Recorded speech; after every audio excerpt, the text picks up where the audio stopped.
Hello, Keith Keller, Melbourne, Australia. I start with that tagline every time now, but I've done this about 100 times, so I guess that's a good excuse. We have an amazing show today. I say that every time too, but it is. I'm so into this. Using Substack as your creative hub. I'm so into this. I'm so excited. The graphic indicates there's one person in the middle in orange, symbolic orange, because the Substack colors are orange. And you can send this to pretty much anywhere you want. I'll talk about this at great length today, but I'll spend a couple of minutes setting up the show because a lot of people only listen to the 10 minutes, first 10 minutes to decide whether they want to keep listening, because these shows go for hours and hours. If you do have any questions at all, please put them in the chat on the device that you're listening in on. We are now live streaming to Substack, LinkedIn, and YouTube. I'm pretty excited. 3 in 1. I do one show, it goes to 3 places. This is exactly what we're going to talk about today and why that's so important. What I love doing just for fun is I love getting the show to about 100 listeners. Right, so that's what we're going to try and do today. And if you do indeed want to find out more about what's going on, you go to whereiskeithtoday.com, and we'll be talking a lot about all sorts of things today. And I just wanted to do the first 2 or 3 minutes to give you a bit of an understanding what we're going to talk about. We haven't got many of the guests here yet, so what I'll do is I'll play a bit of music. And what that'll allow me to do is check to see if everything has come. It usually takes people a few minutes to work out we're live, and that's okay. So what I'll do is I'll play my new theme song from a show that is starting in November called Repurpose 3030. I'll tell you a bit about that in a minute. But we're basically going to really mine the internet for all the great places that we can repurpose our stuff and put it in multiple places. So I'm going to play this 60-second jingle, if you like, and then I'll just get a few of my buddies to come back on stage and we'll talk at great length about this.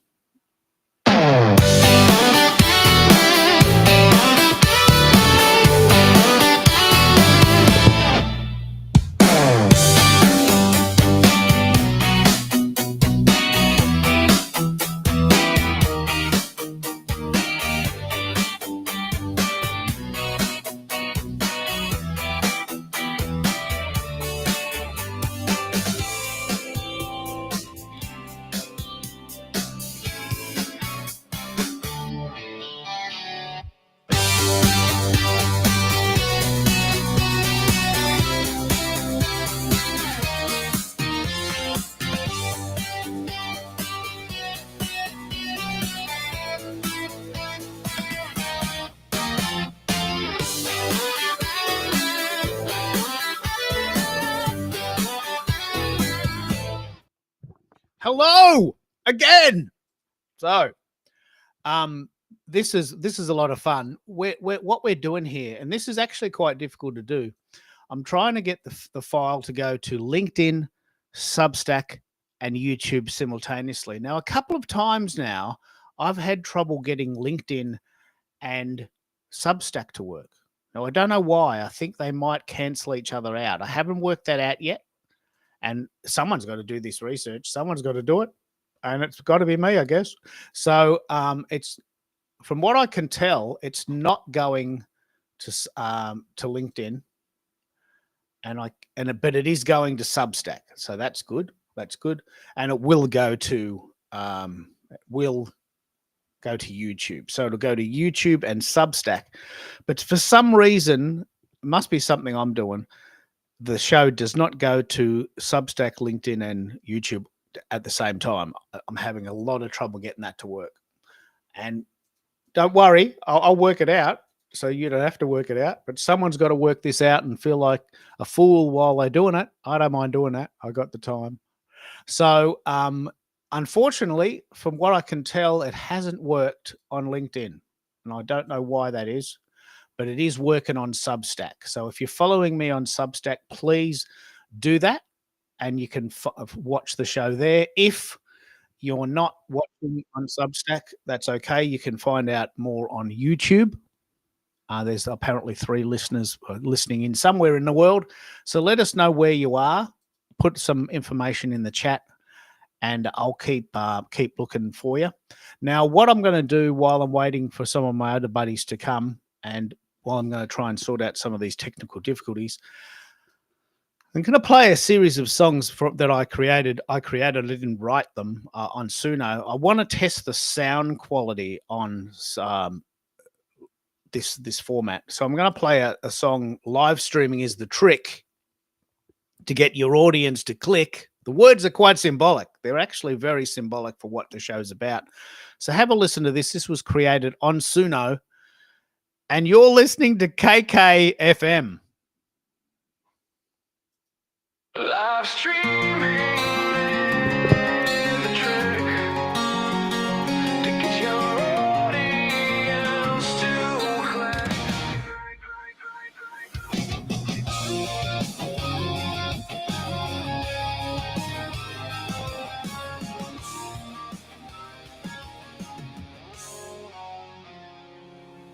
The live streaming tech is ready.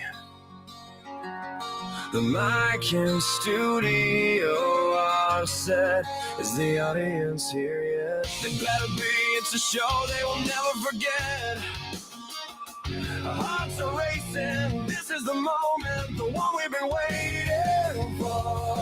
Live streaming is the trick to get your audience to click.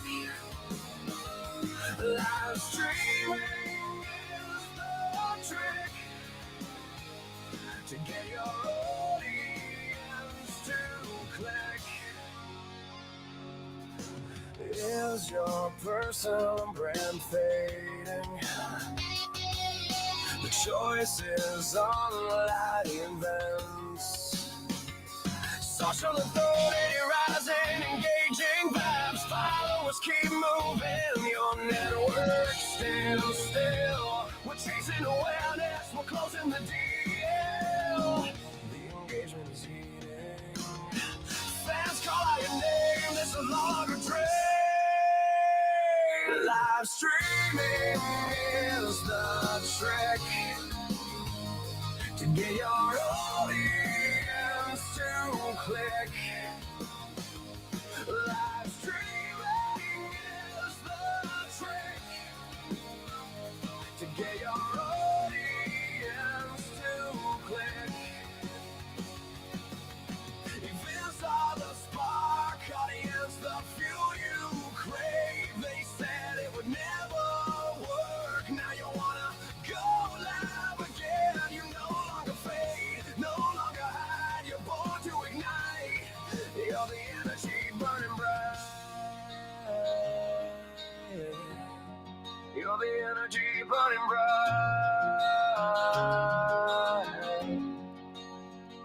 Live streaming is the trick to get your audience to click. Live streaming is the trick to get your audience to click. Live streaming is the trick to get your audience to click. Live streaming is the trick to get your audience to click. And you're listening to KKFM in the morning.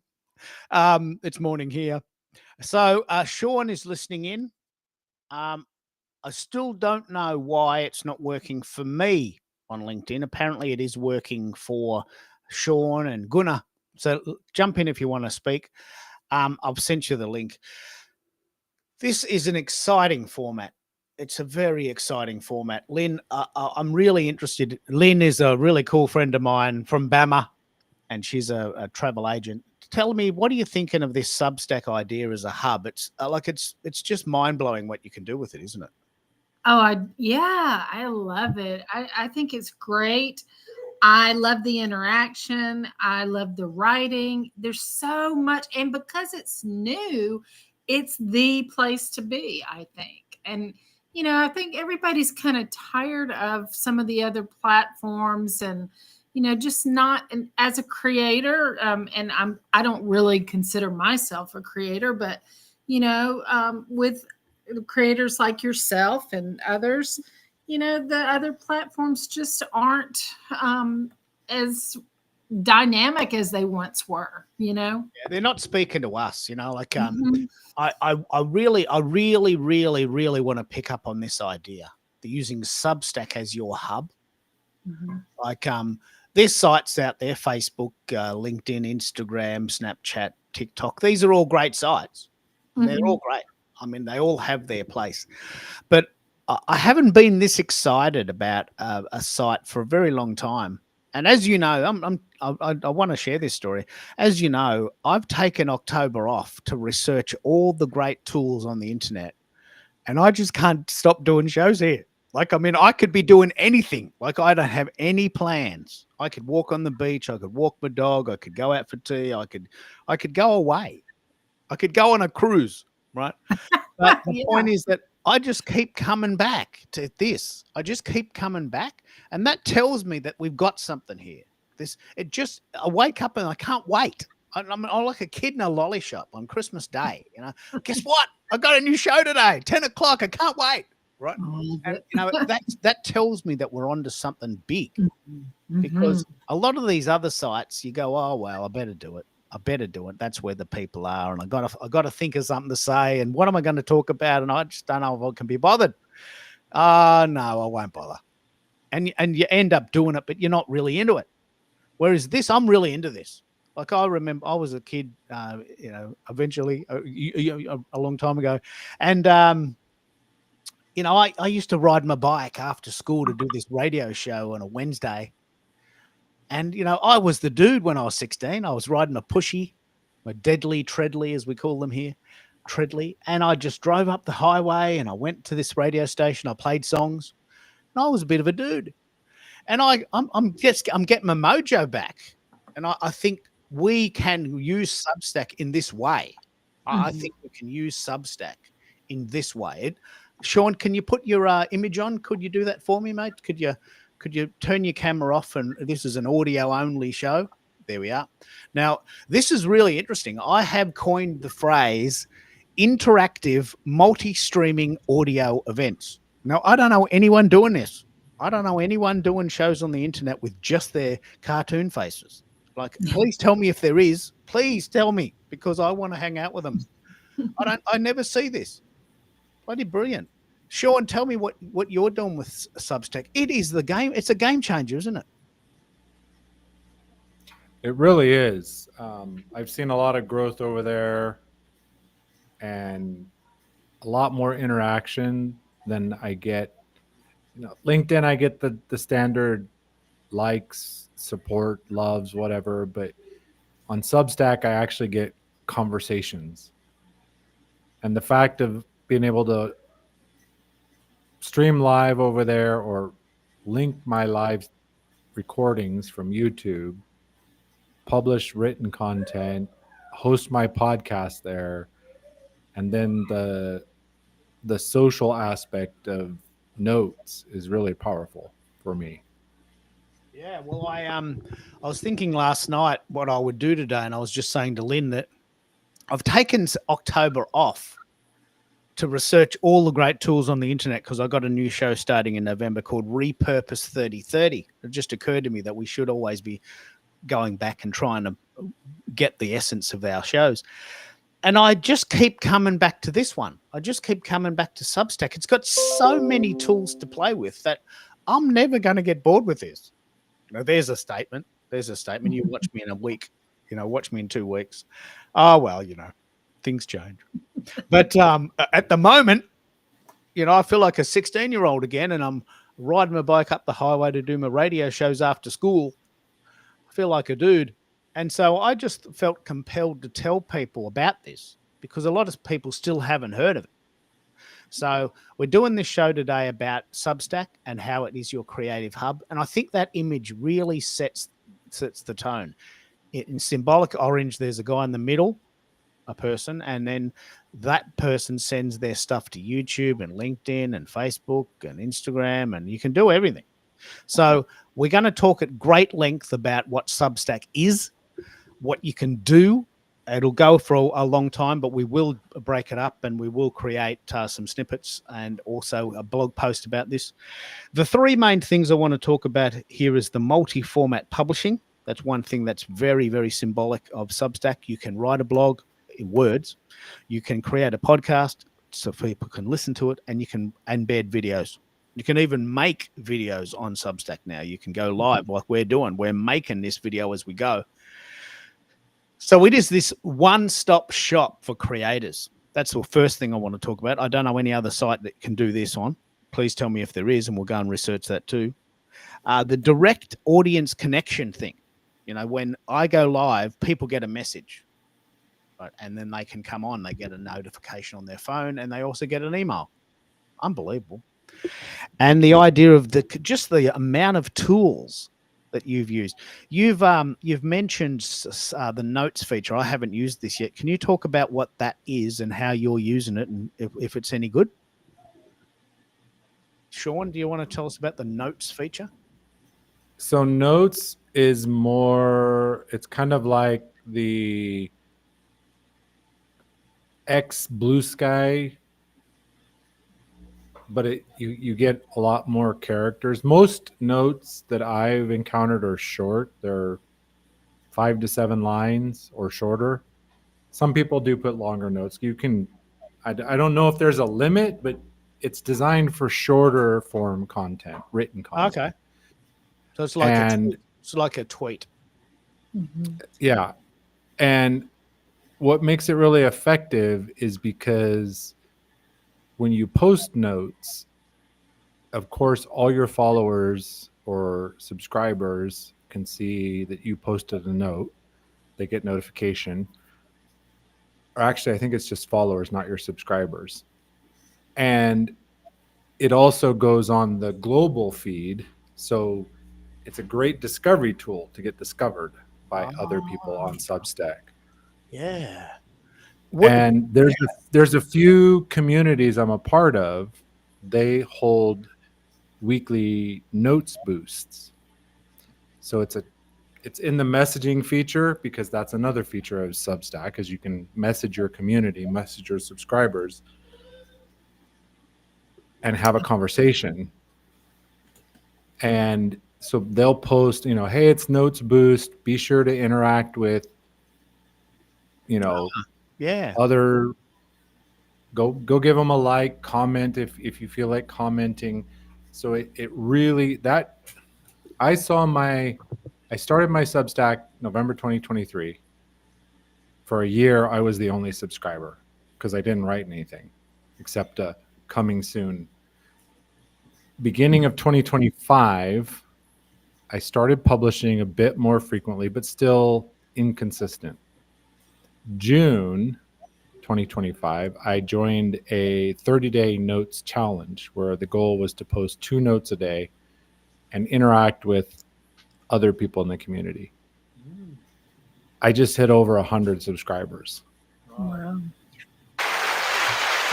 And I watched it go, Keith, from like in June when I started the notes challenge, I had 7.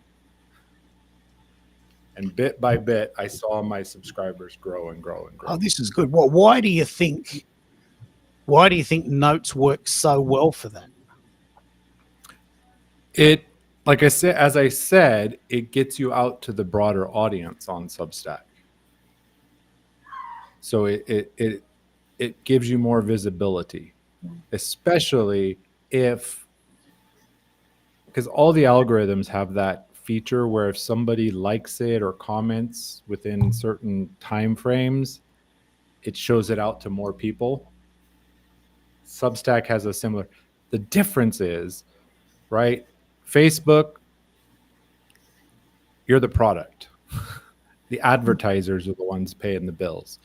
LinkedIn, what I've learned, 90%, a large portion of LinkedIn's revenue is recruiters. It's not even premium subscriptions or advertisements. It's Yeah. recruiters. But Substack only makes money if its creators make money. So I of love it. course they want you to grow, because if you grow and get paid subscribers, they earn more. It's a wonderful model, isn't it? A wonderful model. Oh man, I love that. It sounds like a November challenge. I like that. The notes. That is great. You're using notes, aren't you, Lynn? I mean, I do. I didn't realize really the reach that it could have. I don't think so. That's really good information. Maybe I need to do more of them. Yeah. Well, I think what we need to understand fully is why Substack is the game changer. Like most other sites, they charge you to use it, and if they don't charge you, then you are the product, because you're part of the numbers that they then tell their advertisers. Guess what? We've got 1.2 billion people on this site. Why don't you advertise for like 50 cents a minute, and we'll just throw you out there. Right? So you are a number to the advertisers, right? You're just a number to them. But with Substack wants you to succeed because the model is embedded. Like, it's a fair model. It's free to use, and you pay 10% of whatever you make. It's a very, very, very fair model. Like, if you never make money because it's a hobby, well, that is fine too. Mhm. Use it as a hobby, and they'll never hassle you. But as soon as you start making money, that's fair. You're using their tech, and it's just a fee. I think it's an extremely interesting model, and I think it's probably the way forward. Yeah. Because everyone here is creative. Like, there's no job. I don't think there's any job seekers here. I don't think there's any recruiters here. I think people are either writers or podcasters, and creators have a sort of communal. Some of us have a communal spirit. If you're a creator, I want to help you. I'll help you because I'm a creator. I know what it's like. I know what it's like to be a creator. So creators help creators, like-minded, birds of a feather, right? Birds of a feather flock together. I don't particularly like writing, so please don't ask me to read your book. But if you've got a podcast, I'll help you with that. And I'm happy to have you on my show, and I can go on your show. And it's just a very symbiotic relationship. It's like the creators of the world have united in one place. It's unbelievable. Like, it is just unbelievable. So I love it. We've got I think, are you there, Zakir? Do you want to come on? Don't I haven't worked out if you're here yet, or if you're still in traffic. I'm here. Hello, everyone. He's a kid. Now, don't you think we've cracked the code here? We have found a bit of a golden zone, I think, here in Absolutely. And then I think, Keith, because you had been doing the social audio for so long and you embraced this when LinkedIn Live went away, it was a really easy progression over to Substack. And I think this style in particular is unique, where you're not forcing people to be on video and they can still be in the conversation. So absolutely. You're pretty new to it too, but tell us what you think about it. What features are you using, and how can we collectively help each other and share what we know? So I am still really new. I'm watching from a distance. I said that on the last one. I still have not dove in. But what I have done is I've updated my prompts in Cast Magic for the content that I'm creating, so that it'll automatically generate Substack notes from my live streams. Oh wow. You're creating little notes that link back to the shows you're doing. Correct. So you don't Just as my way of getting started with the platform, it is so feature rich. I look forward to your messages that you send me, like, do you know it can do this? Or it has this feature and has that feature. And I'm like, wow, I have got to get on there and actually start using them, because it has everything. I tell you a really cool feature that it's got. This is what I'm experimenting with right now, and we're live experimenting. We don't know what's going to happen. I'm not telling you what's happened, and I'm just regurgitating old information. I am experimenting in the moment. And what happened yesterday, I was very, very excited about this. Yesterday, I worked out that if you do a show on Substack and you just let it process itself, it will create a blog post for you and you should push the send button, right? That's it. That's what happens. You walk away, make a sandwich, go for a walk around the book, put the bins out and come back and there's a blog post ready to go, right, with the live video embedded at the top. And then you just put a bit of a spiel underneath it yourself. So yesterday I did that Substack version and I pushed send, right? It took me no time at all. Nothing. It did it itself. And it had 58 views, right? And that's not bad. But the week before, because I didn't know about this, I downloaded the video and embedded it myself, which took a lot longer, like an hour. But because it was embedded, it was playing. It was, there was bobbling heads. And that video's had 160 views. Same content, different format. Right. Now, that's an experiment worth doing. I walk away, put the bins out, make a sandwich after I wash my hands. And, and then I eat my sandwich and I come back and the blog post is ready and it gets 50 views. I've done nothing. Right? But if I download the video and suck up all the bandwidth on my machine and then upload the video, which takes another hour, the video gets much better views, but it's a lot more effort. And I think we need to have that discussion. At what point do we do the hard work to get more views? And at what point are we just saying, look, I'll just let it run because I've got to go into the city tonight. I'll just let it do its own magic. So sometimes you want to just let the default run because it's about 50% or maybe 30% of the same eyeballs. Sometimes you want to do the extra work because it's a very, very important topic and you want to maximize your reach. Just knowing that, and I'll keep doing these experiments. Today's experiment will be the set and forget model, just to clarify that wasn't just a once off. And then suddenly we've got some stats.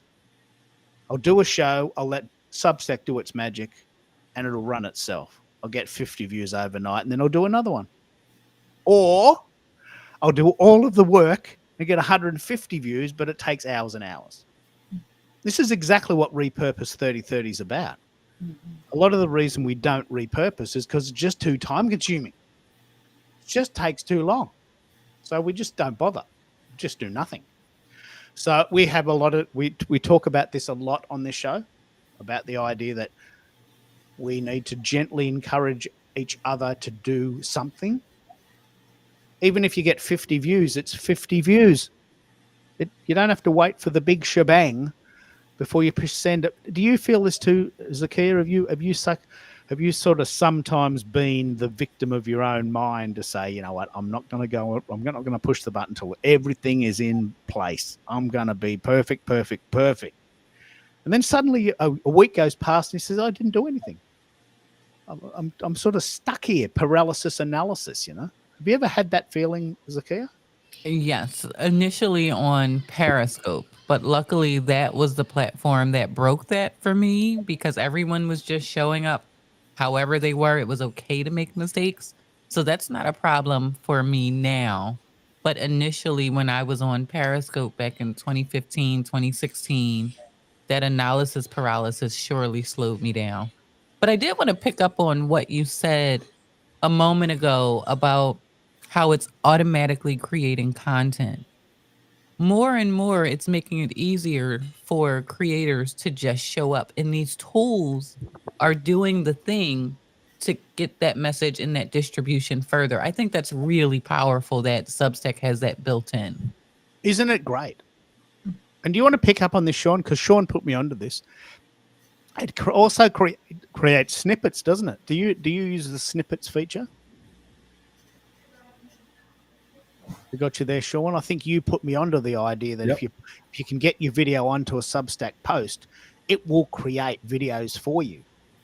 When you upload the video, into Substack natively. Like if you link a video from, because if you can put a YouTube link and it'll pop the video right in the post, but if you actually upload the video directly into Substack, which I do daily for my podcast, it it creates clips and you can check them and edit them and manipulate them how you choose, if you choose. And the beauty is when I upload that video, it creates clips that go out on Substack, and I've had people become subscribers because of those clips. It has the option that it uploads the full video and clips to my YouTube, and they recently added that it sends clips to LinkedIn. So, like Zakia was just saying, it's, you know, everything's kind of, it's compartmentalized. I don't have to go like run my video through Opus Clip or something to get the clips and then upload those to LinkedIn, YouTube, Substack. I can just upload a complete video to Substack. It generates clips for me, puts catchy titles on, and actually those are some of the highest performing videos on my YouTube channels, is the shorts that Substack generated for me. I think this is the missing link, because I do these shows that go 4 hours because we're just chatting, because we're chatting. You know, we're talking about what this is live stuff. This has just happened. Like, we don't know where Substack's going, and we're juicing it up as we go, right? And because my shows go such a long time, I've never ever found a way to fix that, like to go back and mine that. But now we have a way. And this is why I think Substack is the game changer. Like, it's a game changer. It's just unbelievable. And I'm going to spend every day on this for a year, and I'm going to master it. I'm just going to do it. I don't know what I'm doing yet. I don't know, but I'm going to know. And you just have to sort of invest the time. And don't worry, I'm going to do heaps of shows about this, so I'm going to short circuit the whole process. And that's what I love about what I do. I don't mind sharing it. We were chatting about this yesterday. We now live in a society, a community that says, you know what, you don't know everything. I've done a bit of work. Well, what about this one? What about coming on to this one? And I learned something, you learned something. We're 3 times better off. Try doing everything yourself. It's just impossible. Try hiding everything yourself. You know, you should be sharing, because that other person that you're sharing with knows something you don't know. And it's just a symbiotic sort of round table. I just think it's unbelievable. I just think it's unbelievable. And Zakia, you just found a way to post that to your phone. Tell us what you did there. No, there was an email notification that came out from Substack. I thought it only sent your newsletters. It sent me your actual live stream to come and join right from Substack. So that's even leaps and bounds. I think we get them from LinkedIn, but it's hit or miss. But I just thought that was really neat. And it comes right up on your phone when you go live. Yeah, this is one thing that a few people have said. So I'm very, very interested in this, and I want to give everyone a turn to talk about how they use it, how we can benefit from it, how we can help each other. So we can have up to 10 people on stage on the paid version of Restream, and I want to get as many people as we can. Sean, did you say that you were listening on LinkedIn? I can't actually get my LinkedIn show to play. I think it failed. Yeah, like Zakia said, I saw the notification, you know, that you were live, and I'm like, wow, you know, I don't usually get to join Keith's shows because, you know, down under, it's your morning, and it's, you know, getting my son ready for bedtime, so I don't usually get to join. So it popped up. I'm like, hey, it's kind of early, and I jumped over there. And I know one of the things that I've heard from other creators, the connection to Substack, the video will go fine, but sometimes you can't see the comments as well or anything like that. So I just popped over to LinkedIn. It was working fine. It had the standard lag that I always see between the streaming platform and LinkedIn, it can be up to like 7-8 minutes sometimes, but it was running. Yeah, it seems to be working. Yeah, it seems to be working. That's good. So if you're listening on LinkedIn and YouTube, you can indeed make comments, and that's really great. I'd love you to do that. I'd love to get to 100 comments. If you are on Substack, unfortunately, the comments, Lachelle is listening on Substack, the comments don't come into the Restream field yet. Restream's working on this too. They're as fascinated as we are by this. So that's good news. But what I think is the real key point here is that really the multidimensionality. I choose to talk. I don't particularly like video, and we can do this. Some people love to write. I don't understand it myself. Like some people love reality TV. I don't understand that, but everyone's different, right? So some people love to write. They love the act of writing, the sort of the power of writing the words on the page or on the screen. So Substack gives you that power. Some people love to read other people's words. So Substack allows readers to follow their favorites. And if you do like to be on video, you can do that too. I mean, it's be a simple matter of turning my video on if I wanted to do this. And one thing we haven't chatted about, but it is possible, if you want to, you can actually go live via your phone. Has anyone done that? Have you done that, Sean? I think I've seen you do a few of these.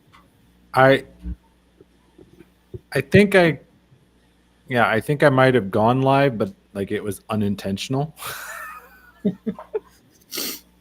And I've experimented with streaming from Restream because that's my platform of choice, and I appreciate that in Restream you've got a direct link to Substack. You still have to put that key in, but it's on StreamYard you need the RMTP server and the key. You have to put two things into StreamYard to connect it. So it's an extra step. So I like Restream for that feature. Oh, I noticed that, and I was going to ask you because I don't have to put in both parts. I just put in the stream. Do you have to put in the stream key every time, or can the same stream key be used for? It's a new every time. It's because of Substack and the way their system works. Every time you want to go live, you have to generate you get a new key for Substack. Okay. And you punch that into Restream each time you go live. Exactly. Okay, that's not too hard now that we know how to do it. If you want to check, this is a very, very important point. If you've got Substack and you're wondering, Keith, what are you talking about? I want you to, this is how you check if you've got this feature. You go to your dashboard. It took me ages to work out where this was. You go to your dashboard, which will give you your stats on what you've been doing. And you go to Create New, which is in the top left-hand corner. Right, and you push that and you'll get a drop-down box, and right down the bottom will say New Live Video. Right?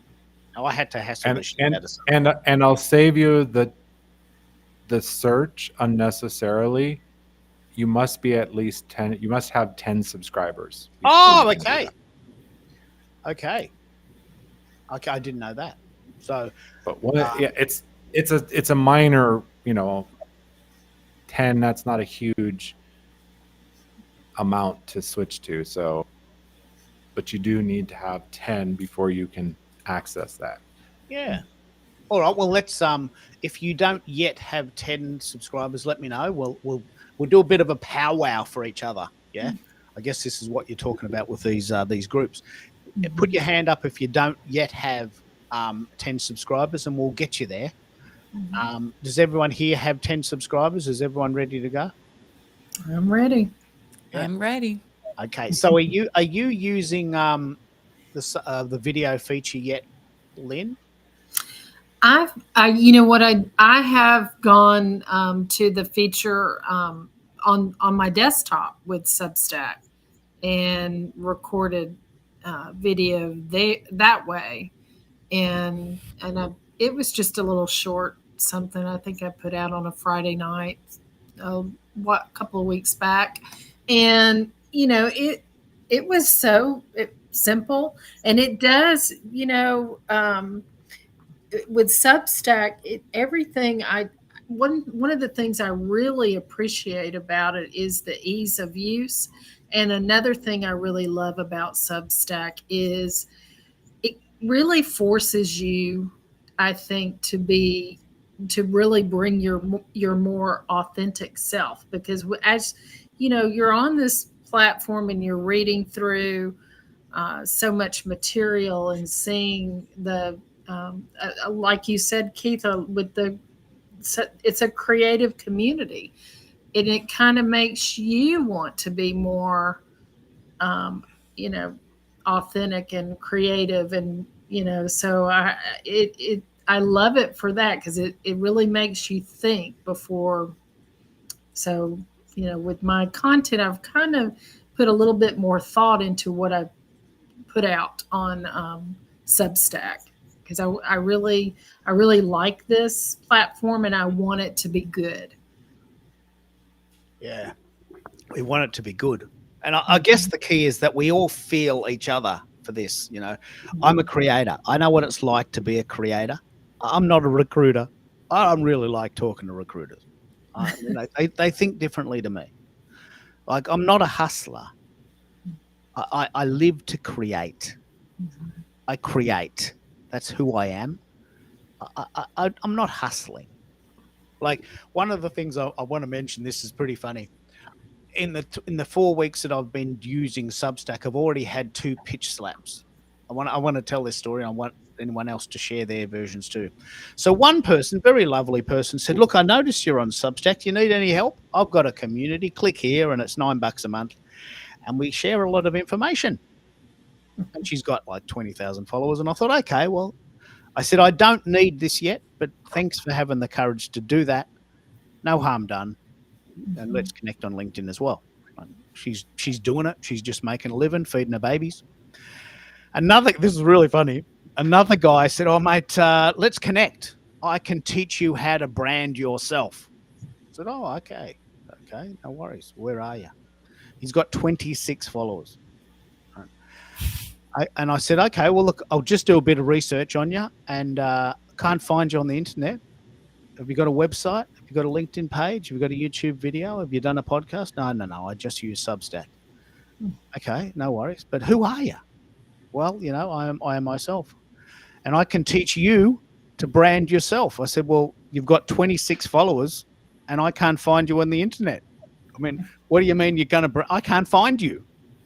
Your brand is terrible. You're going to teach me to be terrible, and make me pay for that, right?" So he keeps sending me these messages, and I said, "Look, mate, I can't find you on the internet. You don't have a LinkedIn page. You don't have a website. You don't have a YouTube channel. You've never done a podcast. It doesn't look like you've ever been on a podcast. I don't know who you are.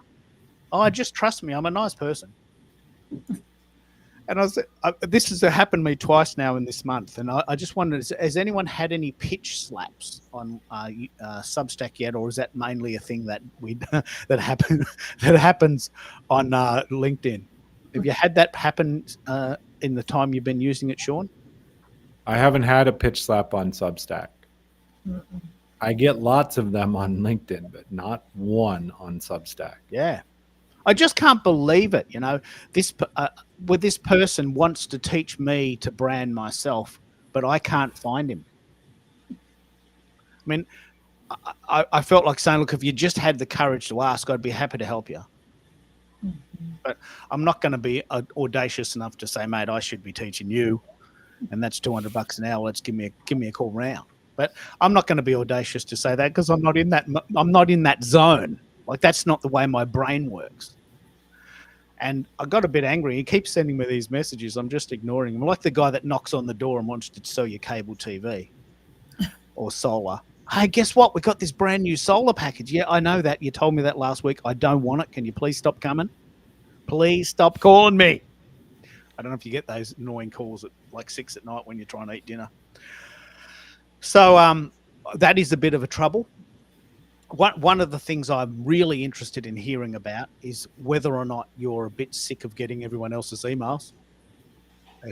If you've got to that point, tell me if you have, because a few people have said, "I love how everyone gets my emails when I go live, but guess what? I'm getting theirs as well." I'm getting a lot of emails. So how are we managing that? What about you, Zakia? How are you managing everyone's emails? So luckily, I haven't subscribed to a whole lot of people, but I am seeing them. I have an automatic rule set up in Gmail so that they go into a folder. And Oh, so it's not clogging my inbox. And that saves, I guess that's helping. I love this. So when you get your emails from this particular cohort, people on Substack with doing things on Substack, you can make a rule that it goes into a certain box. Yeah. Yeah, they're tagged. And so they're not in my primary inbox. How do you do that? So it's a Gmail setting. I can pull it up. What I'll do is I'll put the link to the instructions because I went right to YouTube, of course, YouTube University, and it gave me the instructions on how to do it. But it's pretty simple if you're using Gmail, and I'm sure Outlook has it as well. Yeah.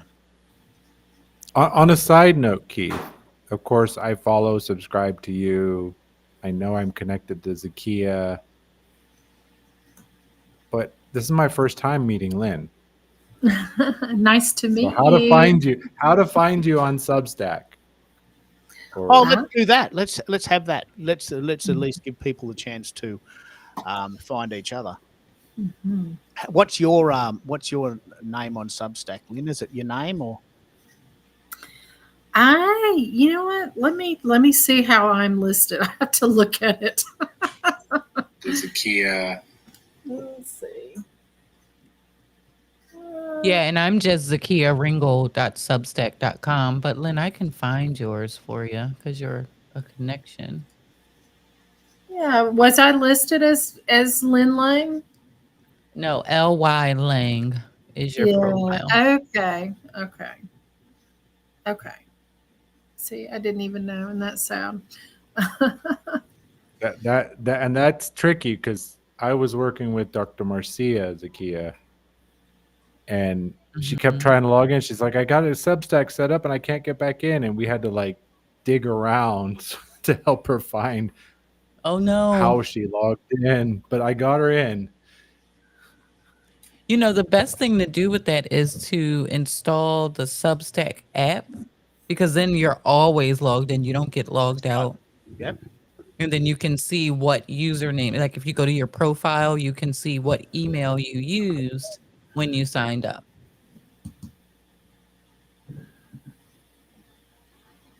So if she hasn't installed the app, have her install the Substack app. That is brilliant. Now, Americo, tell us your story. We're rocking this as a hub now. Substack is so feature rich that we need to probably do. Look, there might even be a Substack University. It's like a course. It's like there's so many cool features, isn't there? Hey, everyone. On that Hi note, there, Keith, Mirko. You go, Sean. You got to go. You got some thoughts? No, yeah. Well, as part of Audio Leadership Club, which I know you're in, and Zakia's yes. in. That's coming up next week, isn't it? Yeah, There's a as whole far show as I coming up remember, next it's next week. We have a Substack co-working session. Yeah, that's actually this time next week, isn't it? I believe. Yep, It's a week from today. a week from today. On Zoom, About the or is it time on you Go went- Brunch, or what site is it? She's doing it on Zoom. I think just for the simplicity, because it is a co-working session, and Yeah. I love Go Brunch, but Go Brunch has some challenges. You know, you're talking and all of a sudden nobody hears you, or you don't hear anybody. So people have gotten frustrated with that. So she's doing this co-working on Zoom. Okay. And you're part of that, aren't you, Zakia? Do you want to talk about what we're talking about there? The idea of we've got a really creative hub there, haven't we? Oh yeah, we're using Heartbeat in a very great way for sure. But I just RSVP'd to the event. It's next Tuesday from 7 p.m. to 8 p.m. Eastern time. Yeah. So quite similar time to what we are now. Just an hour, a couple of hours. What time is it there now? It's 8 p.m. 7:50. Yeah. Oh, 7:50. Yeah. So you guys haven't yet gone to daylight saving. We have, but next week you do. Is that right? I think it's next week. That is right. So let's I'm sure Amolia won't mind. Let's get everyone into that group. I'll ask Amolia about that. But have you been part? Are you part of this group, Lynn and Americo? Do you know what we mean there? That there's a really great social audio leadership club on LinkedIn. It's a really thriving community, isn't it? You want to tell us about that, Sean and Zakia, what you get from it? So it's not, I'm not just doing all the talking. Well, I love Amalia has a Monday kickoff where we, those who can join on Monday morning at, I think it's 10 Eastern. It's 30 minutes, just kind of, we share what we're working on, what's going on, how can we support each other. She recently added the Substack co-working sessions. Once a month, I host the aligned action accountability group. And I know I haven't heard any update, but I know she was planning an audio summit for later this year. Oh, this is good. And it's exactly the type of thing we talk about. We all know something, but we don't know everything. And so I've just been experimenting with this idea of live streaming. I could probably talk about that, but I don't know much about the notes feature or the blogging feature or the bits and pieces. So we all know something about this, but we don't know everything. And so we learn so fast this way. We learn so fast. What do you get from it, Zakia? You're a part of it too, aren't you? Yeah, and I'm just going to echo a lot of what Sean said. I love the Monday kickoffs, although I haven't been able to be there recently. But what I really like about it is the collaboration feature that she's implemented within the club. So, Keith, you could just say you're looking for guests to talk about a particular topic, whether that be Substack or live streaming or equipment, all the things that you talk about. And you can find people within that community that have that expertise to join you on stage for a special show. What I'll do is I'll send everyone Amolia's LinkedIn page. If you're not following her, I'll let her decide. And I'm not putting words in her mouth. I don't know her procedure. I could probably technically add you, but I don't know if that's kosher. So I'll send you all. I'll tell you exactly how it works. So normally she has a wait list that she opens from time to time where you go through her and you get on the wait list. But members of Audio Leadership Club have their own link and it's fast track. Yeah. So if I recommended Lynn, Amolia would probably be okay. Well, you've actually in Heartbeat, Keith, there's a link you can actually give Lynn, Americo, whoever, and if they sign up through that, they're in. There's no wait list. You're the vetting them. Okay. Yep. Tell us about. Let's have a chat about this. We're using Substack now, which is free to use, and they take 10%. Actually, I'll play a little sound because I'm trying to trick Substack into doing these little snippets for me. So I'm going to try and create my own snippets. I'm trying to game the system. I'm going to play a little 7-second intro.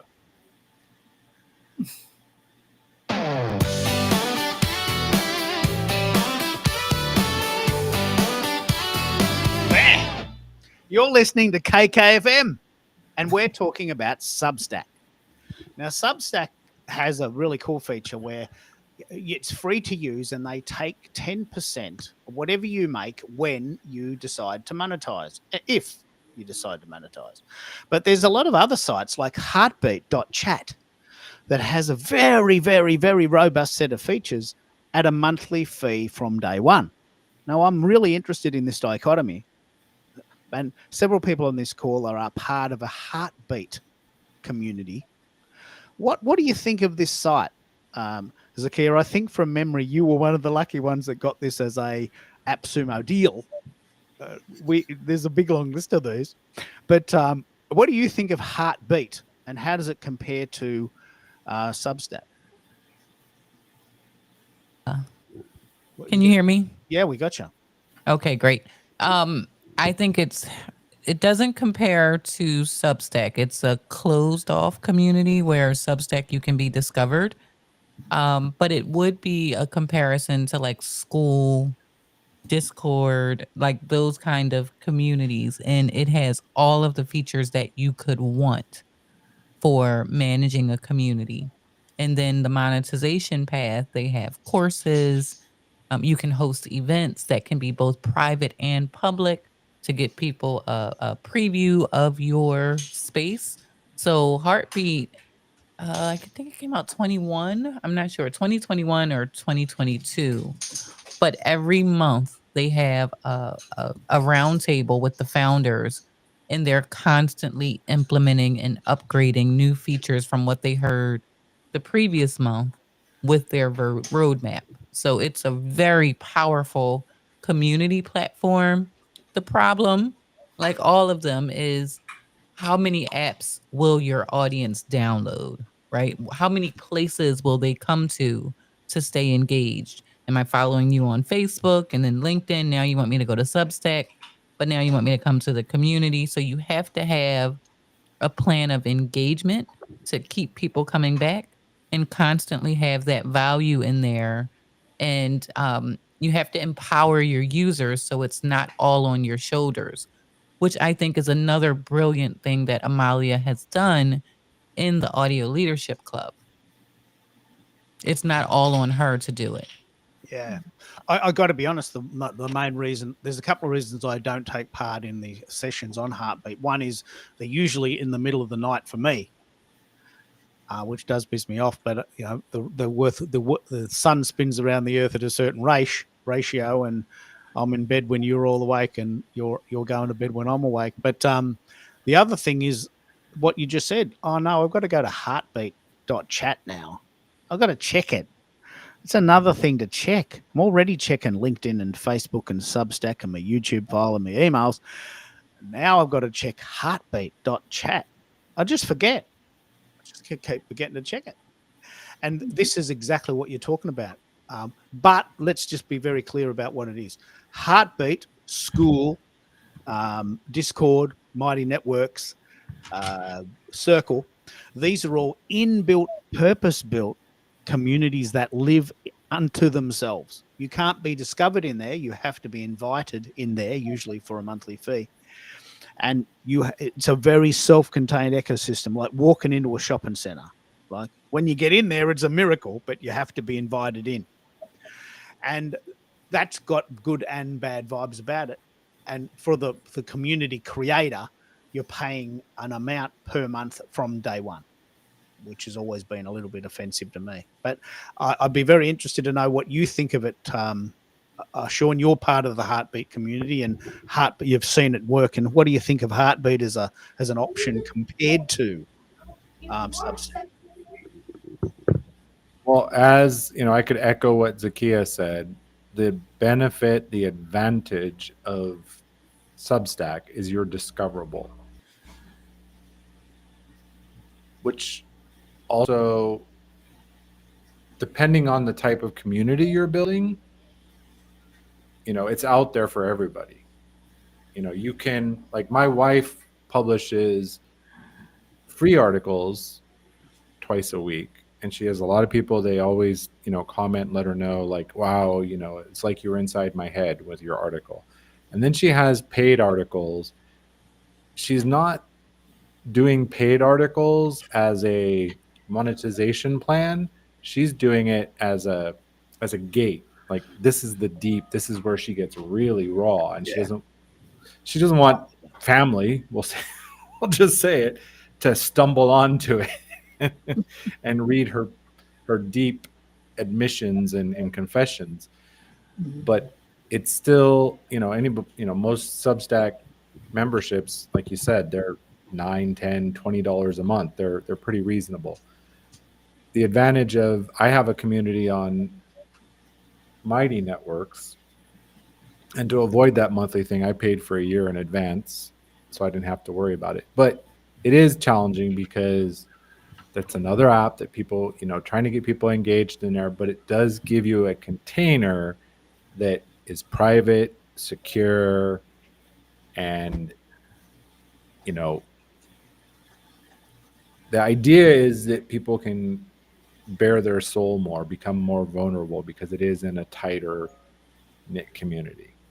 Yeah, this is actually a very key point. And hello, Sylvia. Thanks for listening and making some comments there. Sylvia is in Argentina. A couple of people have said, mate, I love your shows, but I don't like the idea that we're all out in the open. I don't like the idea that people can hear me. Can you do a closed version of this? Right. So the great advantage of a closed environment is you can say, you know what, this is only for the diehards, and it's only $10 a month. But the point is that if you're really into it, we are creating extra for you, and it's only for us. And this allows me to throw to my friend America, who's doing exactly this with a really cool idea we've got. Tell me how you're going with your community idea. What sites do you think you might use for this, America? So right now, school is leading the way. Have made a final decision, but I'm a member in 2 school communities, and I'm fascinated with what can be done. Now, in terms of what Michael has shared, bringing people, how do you balance your membership? Or maybe it was Zakia. How do you balance your membership from bouncing around? Where's America today? Do I need to go to LinkedIn? Do I need to go to Substack? Do I need to go to YouTube to engage and be with them? I think it's important for all of us to understand that we shouldn't be making a conscious effort to migrate our communities into other platforms. Let it happen naturally. We should be showing up at these different platforms to engage with community members that would otherwise not be anywhere else. So you want to meet your community where they're at.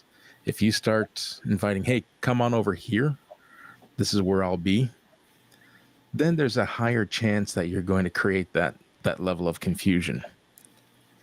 I put out a post earlier this week asking, what platforms do you think are best for creators? And the 3 options were LinkedIn, Substack, YouTube, and other. And I'm surprised that no one has jumped on other and talked about the Facebooks, the Instagrams, and the TikToks. But nonetheless, I do believe, and a lot of people have shared comments, it's really about understanding who shows up at what platform. LinkedIn, we know and understand as being the B2B platform, where YouTube, although we haven't had much success with it, YouTube is the education platform. That's where people can go to learn. And Substack has started to steal a little bit of LinkedIn's thunder because that's where thought leadership hangs out. So keep the 3 communities separate. There's no need to have your communities migrate. Hey, come join all 3. I have connected and linked all 3 to one another. So if someone's on LinkedIn, they can find me elsewhere through my content. If they're on Substack, I have links to YouTube and to LinkedIn.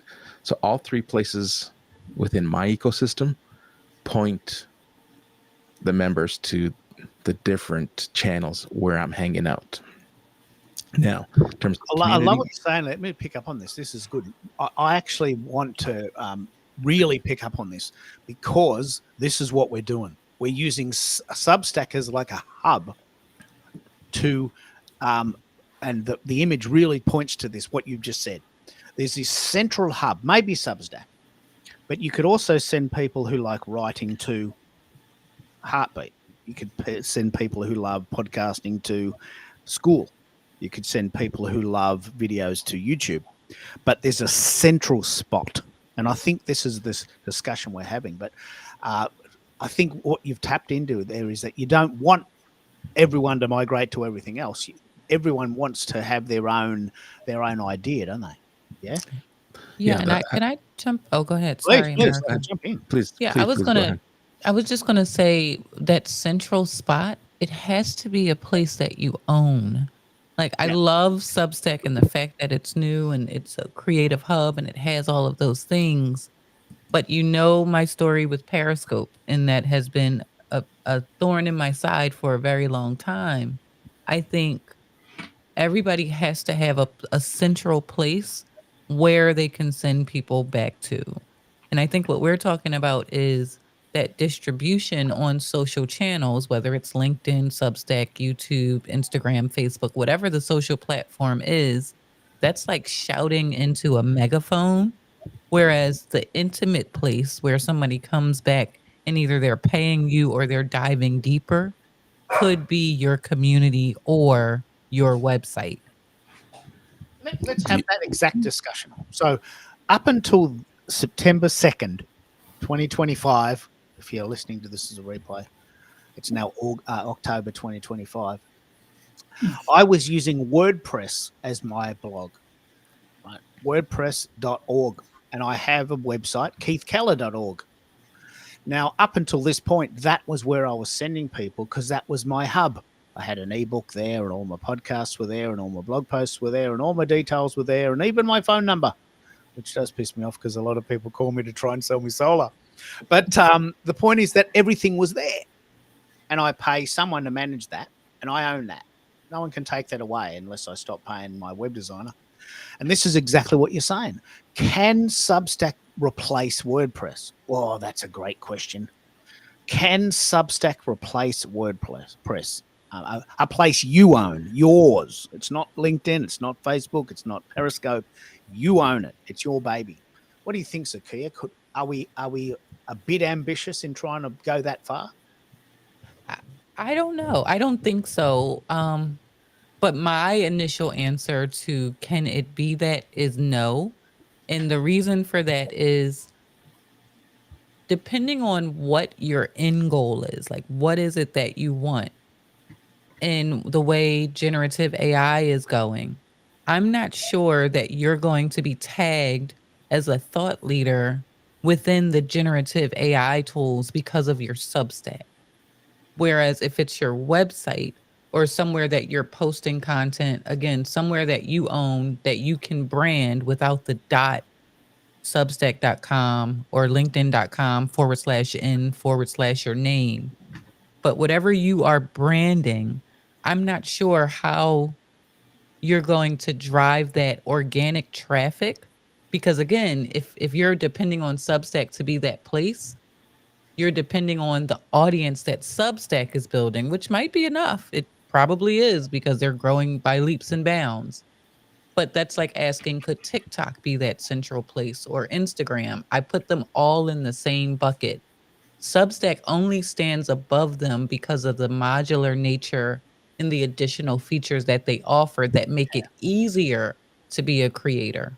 It is very attractive, but it's a very good question to ask. Like, if you Google, and let's Google each other. Like, when you Google me, my Substack account doesn't come up. It's not even in the top 10. My number one account is LinkedIn, my WordPress blog, my SoundCloud account, possibly my Twitter account. But Substack is not even in the top 10, and that's your point, isn't it? No one's ever going to find me randomly by Googling me, and it won't point them to Substack. So I don't know if they're working on the SEO component, but it's a very, very good point. It's so convenient that it's possibly a little bit of a trap. Does Yeah. anyone know if Substack has the SEO features yet, or not? I can't seem to find any.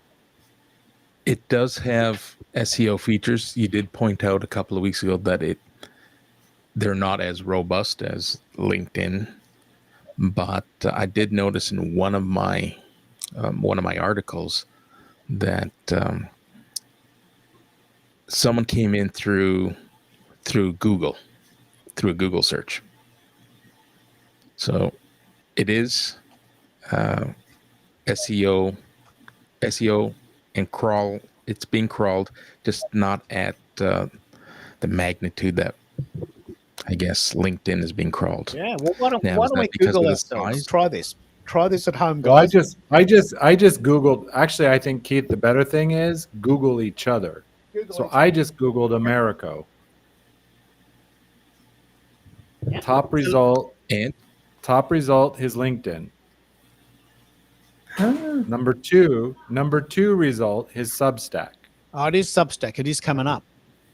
Number 3, his background check with an address in Maricopa, Arizona, which I know he's not in Arizona. So that's a different Americo da Costa. Then I Now get that's interesting because I don't get I any get an Substack. Instagram and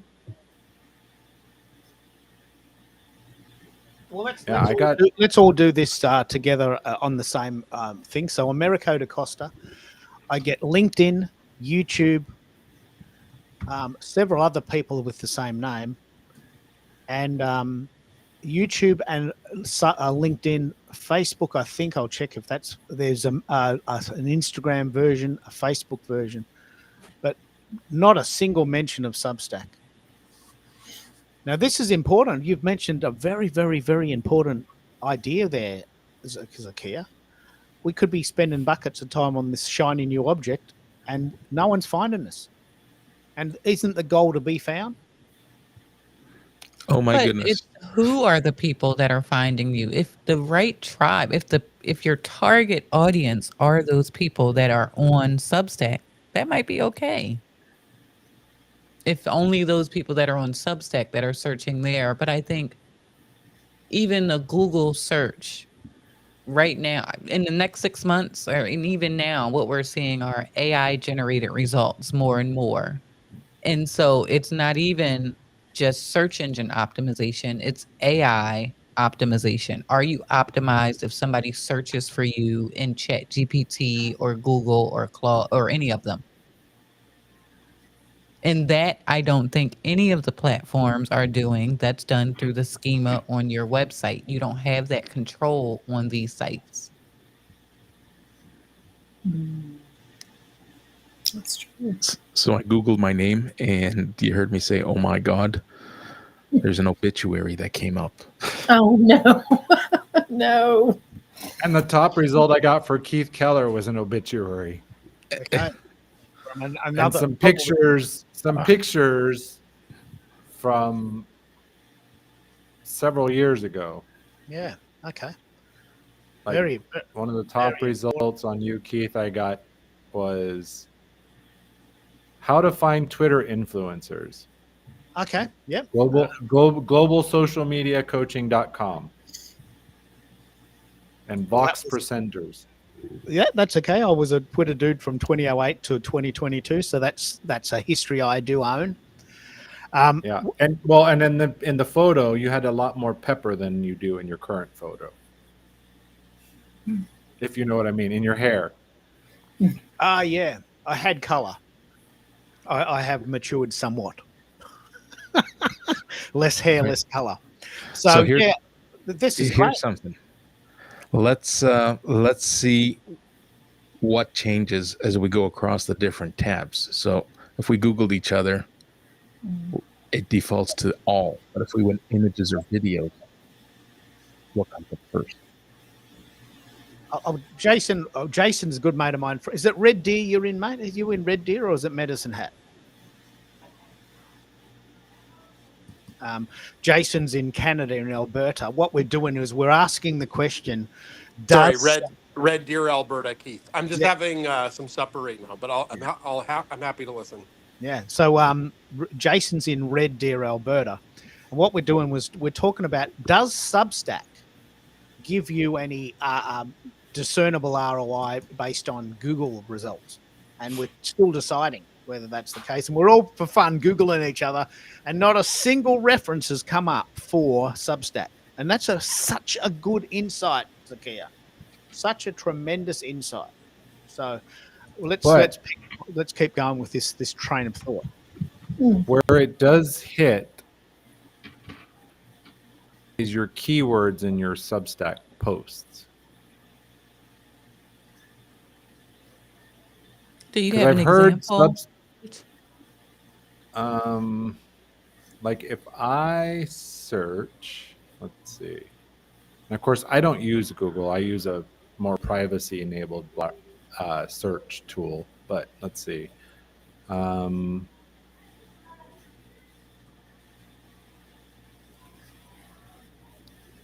I did a podcast, The Burnout Lie. One of my best performing ones.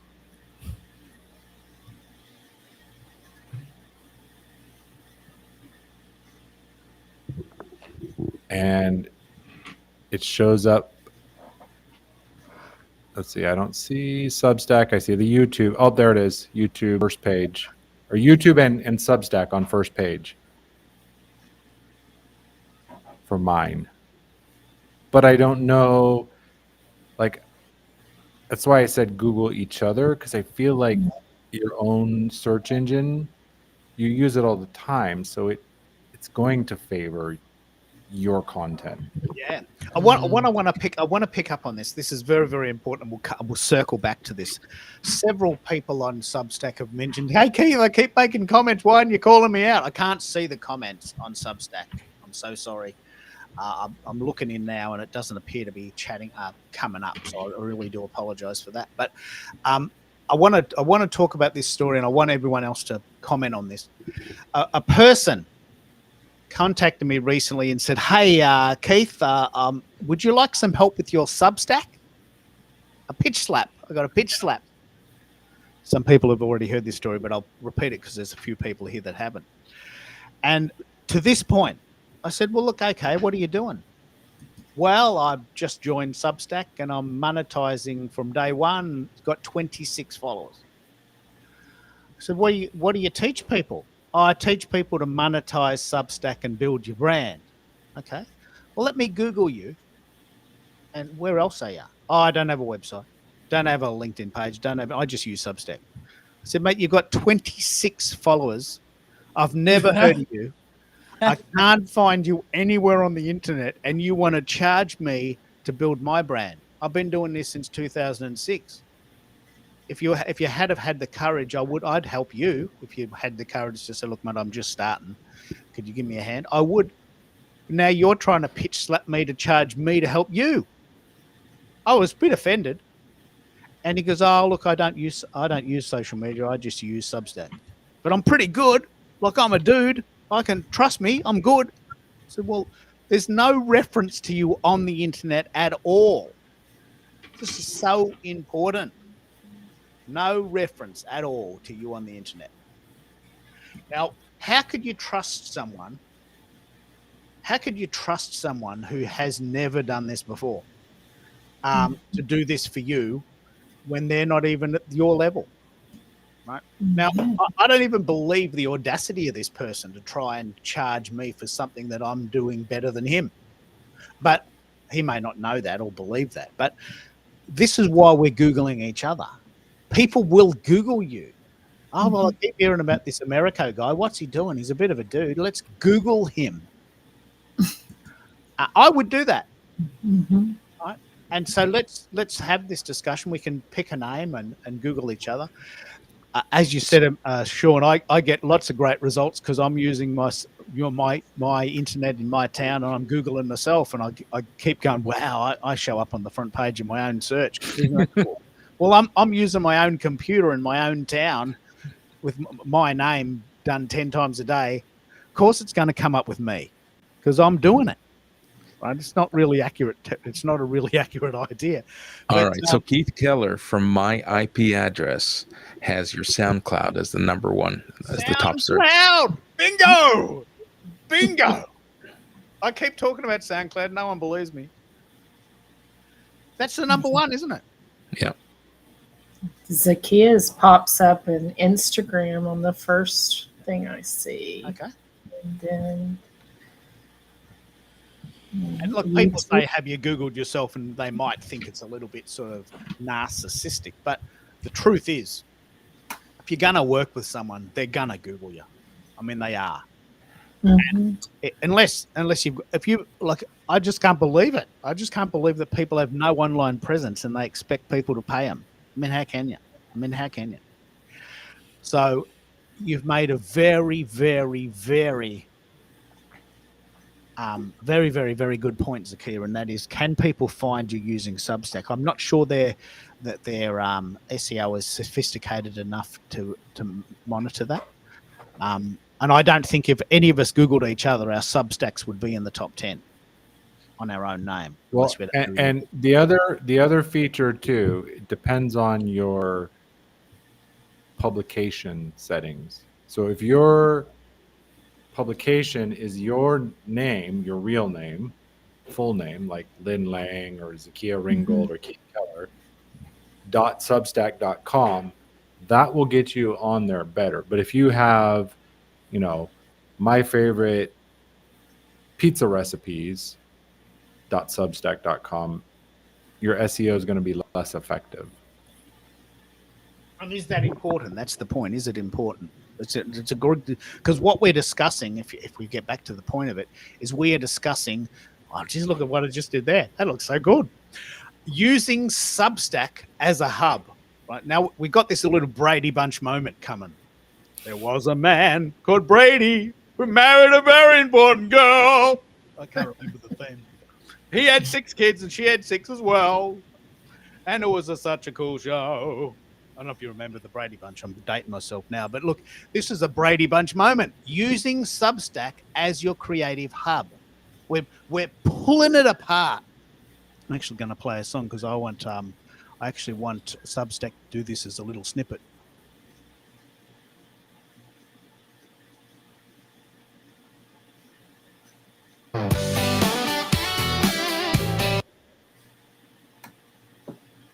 Bit of a time lag even in my own sound. All right, I'm going to have to let that go. So using Substack as your creative hub, it's got lots of great features, but is it a replacement for what you're already doing? Can it be as good as a website or a WordPress blog? We're pulling it apart and we're Googling each other. And I just can't wait to I'm going to really work really hard now to fill the room. Can you do me a favor, guys, and send this file around to some buddies, and let's see if we can fill the room. Have a nine window Brady Bunch moment. Yeah. Hashtag Brady Bunch moment. Yeah. But, look, someone's got to go first, and someone's got to pull this apart. Is Substack just another shiny object? That could be a tag.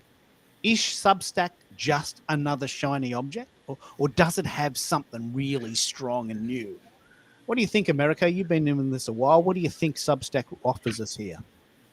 I would say Substack, don't be fooled by all its greatness. It still rents its space. Right. Yeah. So to answer your question, can it replace a website? I would say not yet. Not with what it is as it presents itself today. Could Substack replace some other platform? Possibly. Now, I would say if we rewind and ask your WordPress question, could it replace WordPress? I think a community-based platform could replace WordPress or any website more so than Substack can replace it. Let's circle back and ask the question what people are using as a website. Some people don't have a website. I get that. I use WordPress.org. It is the coolest thing I've ever used, ever. I love it. KeithKeller.org if you want to have a look at that. I've been using it since 2008, but it's so hard, I pay someone else to manage it. Right. Now, that's not necessarily very practical for everyone, but I can't manage it. I just don't know how to use it. But it looks fantastic. Every time I try and use it, it just goes sloppy. And, I have to ring them and say, hey, guess what? I tried to fix it. It just looks so bad. Can you pay? Yep, no worries. That's $70 an hour to fix that for you. But I'll do it. I'll do it tomorrow. And Keith, if you know me, I'm the word guy, the clarity guy. You're using WordPress.org, but we call that self-hosted WordPress. Yeah. Because you're not actually logging into WordPress.org. WordPress created it. It's an open source software that you can install wherever you host your website, which there's bajillions of companies that you can rent space and install WordPress and then build it out however you like. Yeah, that's just the tool. So and Substack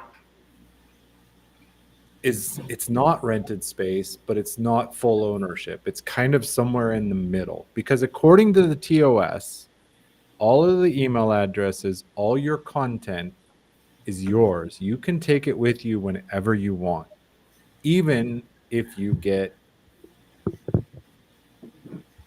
zingered, we'll say. You know, I've heard of so many cases where somebody's LinkedIn, they went to log in and blocked and they couldn't get it unblocked, or their Facebook or their YouTube, or all these standard rental platforms that you can lose access to your entire community, all your content overnight. Substack's supposed to have that. I haven't heard any stories of anybody actually having to do that, but according to the TOS, it's all your content and you can take it no matter what happens. I think there's a couple of major advantages. Maybe I'm trying to cover 20 years of internet activity in one site. Maybe it's not possible, but the point it has so many great features that we have to at least put it in our toolkit. Is that maybe a better way to say it, America? Yeah, that is definitely a better way to articulate. It's definitely a tool you don't want to leave out, because it captures so many facets of communities. You're going to get your reader, you're going to get your listener, you're going to get your visual learners. It's a one-stop shop, no doubt. I know that I was listening to your replay from yesterday's show briefly, shortly after I was celebrating the Toronto Blue Jays. And one thing that came up when I was listening was that as our communities grow on Substack, it becomes cumbersome and clunky in our inboxes, in our email accounts, because we're getting all these notifications. Well, we can turn off those notifications, or at least slow them down, by deciding where we want those notifications to go. Do we want to just push them to our mobile devices? Do we want to push them to email accounts? And I'm trying to stop everything from going into my email box. Let's pick up on that. One of the things that people may not know yet, if they haven't used Substack, is that when you sign up for Substack and people subscribe to you, they get a notification that you've gone live or you've made a new post. And that's great for the first 2 minutes. And then suddenly you realize, hang on, I've subscribed to all these people and I'm getting their stuff and they're getting my stuff. And I spend about an hour every day reading the emails. That's not good. That's not a good use of time. Plus they come on my phone and I'm in the middle of something else and I get this little did it. What was that? Oh, someone's gone live. Okay, well, I'm not in the mood for that. So we're sort of robbing Peter to pay Paul. But there must be a way to manage this. So I'm new to Substack, but how do we manage all these notifications? There is a way to. I was playing around with it yesterday after hearing that comment. So you can go into your settings and change your preferences so that you can receive just go live notifications and turn everything else off. You can turn them off on email, but leave them on mobile. So the options are there.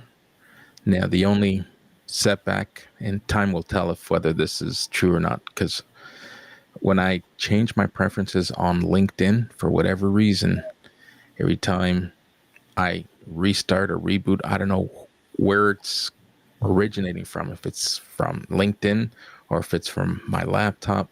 I'm just not that tech savvy. But every time I reboot my computer, it seems like I have to go back into LinkedIn and change all my privacy settings and my notification settings. Because it drives me nuts that I have to scour through all these notifications to get to an email that requires my attention and has a higher level of urgency. So I try to turn them off on LinkedIn for whatever reason. When I see them coming in bunches, I know it's time to go back in and reset my notification settings on LinkedIn. So I changed those on Substack.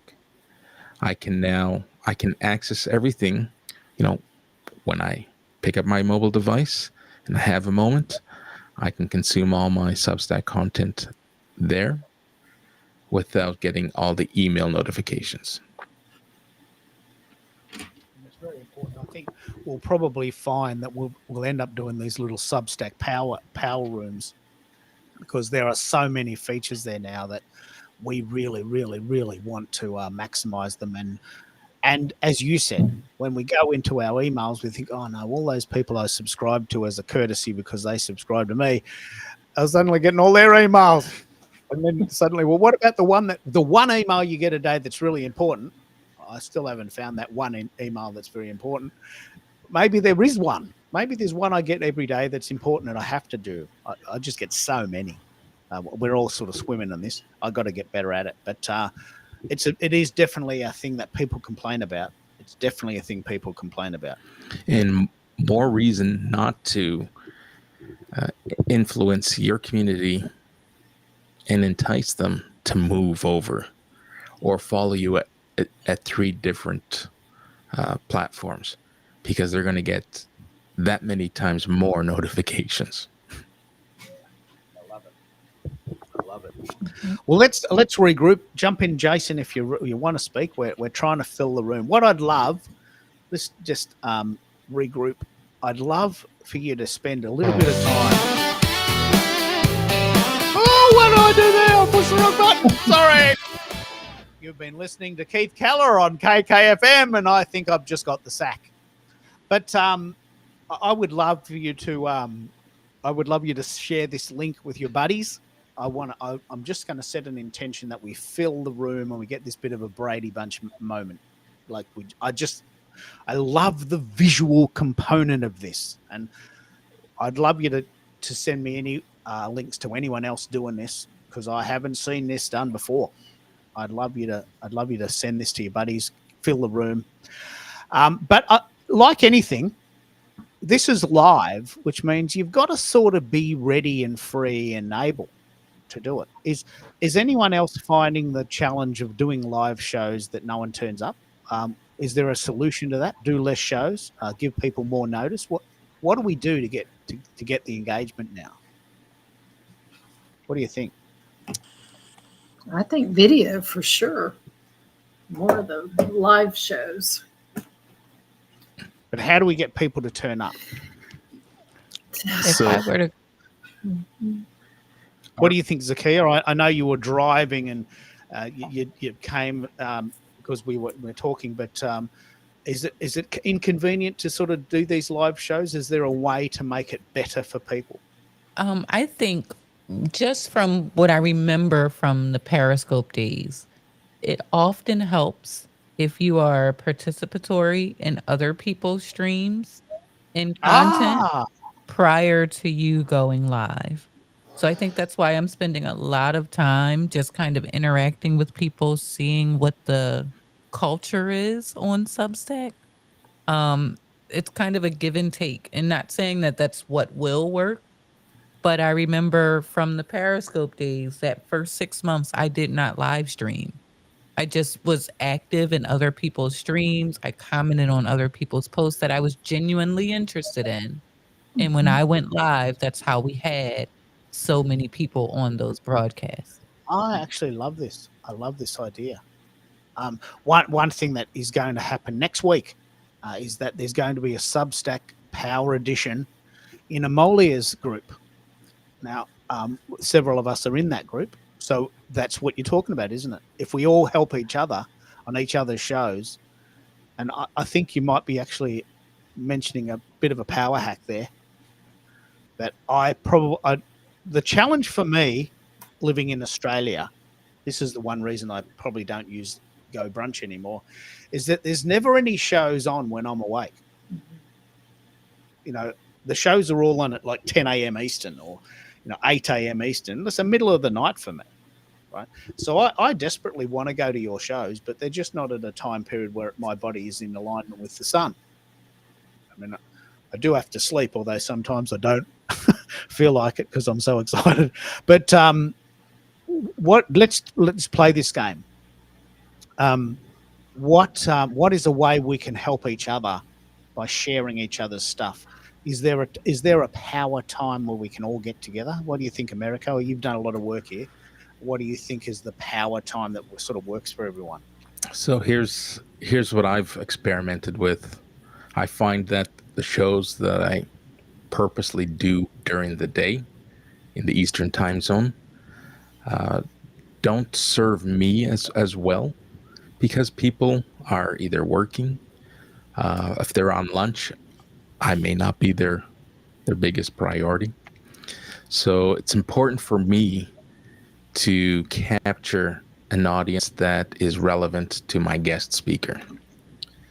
So if I have someone coming in, I will concentrate on bringing or inviting members from their state or surrounding area. I love that. Yeah. And then I kind of Their brand, town, right, their state, town, their country. right, and then build it outwards. It's like, all right, we have the geography taken care of. Now let's focus on relevancy. Who is your ideal client, or what is your ideal industry that you want to get in front of? And I will invite all members from that community to the event so that you get the most of it. Now, I'm looking at this from a different perspective, because I'm monetizing the production and coaching these services for those who are manifesting this idea of going live. And as much as I love and support and enjoy engaging with my community, the last thing I want anyone who is asking, hey, do you have any samples, any ideas, any shows that I can see to get ideas of my own of what I want to build? I don't want anyone to have the perception that, hey, I got all these demos, all these shows that Americo hosts in different formats and different genres. It's great samples, but it seems to be the same 5 people commenting. So I'm not sure that I can trust Americo to bring an audience, right? Oh, isn't that cool? But if they come on their own, great. I welcome them. But I don't want to artificially bring people, hey, can you come and support me? And then have it turn around and bite me in the arse. Yeah, well, I'll give a very good example. Tell me about the show you did with John. John's in Calgary. He works in ESG, environment, sustainability, and growth, maybe. I still don't know what ESG stands for. Governance, yeah. Governance. Now, that show was very deliberately specialized for his story. That's right. And you had enormous trouble getting people to come because the subject itself is not very exciting, but you did it for him. Yeah? I did it for him. So I had shared with him, this isn't my area of expertise. My community isn't heavily concentrated on professionals who are in that space, but I will do my best. I will invite Canadian contingent, and I will invite, adjacent industries, professionals, engineers, whoever it is that I can extract from my community.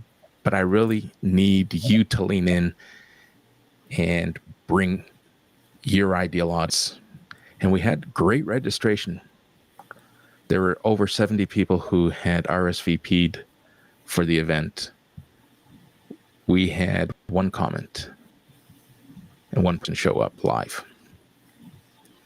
So did not do as well as we had hoped. We're struggling with the replays, but the silver lining, he wanted to experiment and test his capability and his willingness to, the willingness is there. He wanted to show up. He wanted to be part of something. But this now helps him build a strategy long term. right? We've just had a bit of a chat from Bernardo. Bernardo and I are not following each other, but that must be that he is a person. He's paired, so someone else has come in there. Zarar, I think, is in Pakistan. Bernardo is in Uruguay. So we are definitely getting a global audience. But Bez, tell us what you're thinking of Substack. We've been dancing all over the place, but let's have a Hey. chat about where. Yep. Keith, if I can just jump in because I got to run. Got to run? No worries. Yeah. All right. But I wanted to add, Zakia makes a very good point. You know, they say you will get more reach commenting on LinkedIn posts than your own content. I think it's the same thing with lives, etc. If you're getting in there and interacting, I actually built a Twitch channel for a month or two. I just was on everybody else's. When I decided to start live streaming, I was affiliate in 7 days on Twitch, which requires a certain number of subscribers. So yes, it's very effective to get in there, get active, engage with other people. The other thing that's really helped me, because you can't hit everything. Americo invited me to be on his show. I said earlier, I can't usually get on your show because of time differences and my schedule, you know, after 7 p.m. my time, which is in 15 minutes, it's getting my son ready for bed. So you kind of, and Americo made a good point. Where's your audience? Where's the audience of the guest you're bringing? I think that's valuable. Mm-hmm. And you kind of have to work around it, is my opinion. But and the other thing that's helped me a lot was getting part of my audience. They're super connectors, like Merrill Cass or Kenneth Dunner. I don't know if you guys know any of those. I think Americo does. Yep. If they know about your show, they send it out to all their connections. They send private messages and, hey, I'm over here watching Americo's show, or I'm watching Keith's show. That has really boosted show up rate. But I've had shows where I looked at the results and it's like, there's no viewers. I just keep going. Yeah. Because I know the and replay. You can't be hard on yourself. I know that the replay, I think it's like 5x for whatever views you get live. You're going to get 5 times or something like that on your replays. So there's also that factor. Anyway, good night, folks. Yeah. Thank you so much. Thanks, Sean. I'll just regroup a little bit so we can start again. Hello, Joshua. Bernardo in Uruguay has asked, what is this about? Right, so the 4 or 5 themes that we've talked about so far are heartbeats versus Substack. You know, is Substack a replacement for things like school, WordPress, and these sorts of things? Substack versus school. Can Substack replace your WordPress blog? Right, and we are indeed talking about these types of things in general. So I'll bring it back to a more sort of civilized position there. And Bez, jump into the call. I know you love to turn up halfway through, so I've got to regroup for you. But what do you think? Any of those things? Could Substack replace school, or are they very different? I think school is a community platform. Substack,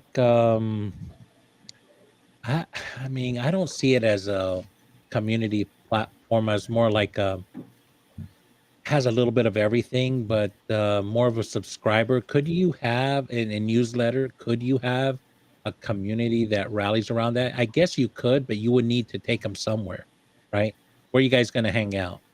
I don't know. Substack can do that from a community, but it's great as in many aspects, right? It's got, you can do podcasting, you can do live video, you can do microblogging, you can do on and on and on, and it can take your, get clips and make other social media posts so you can repurpose.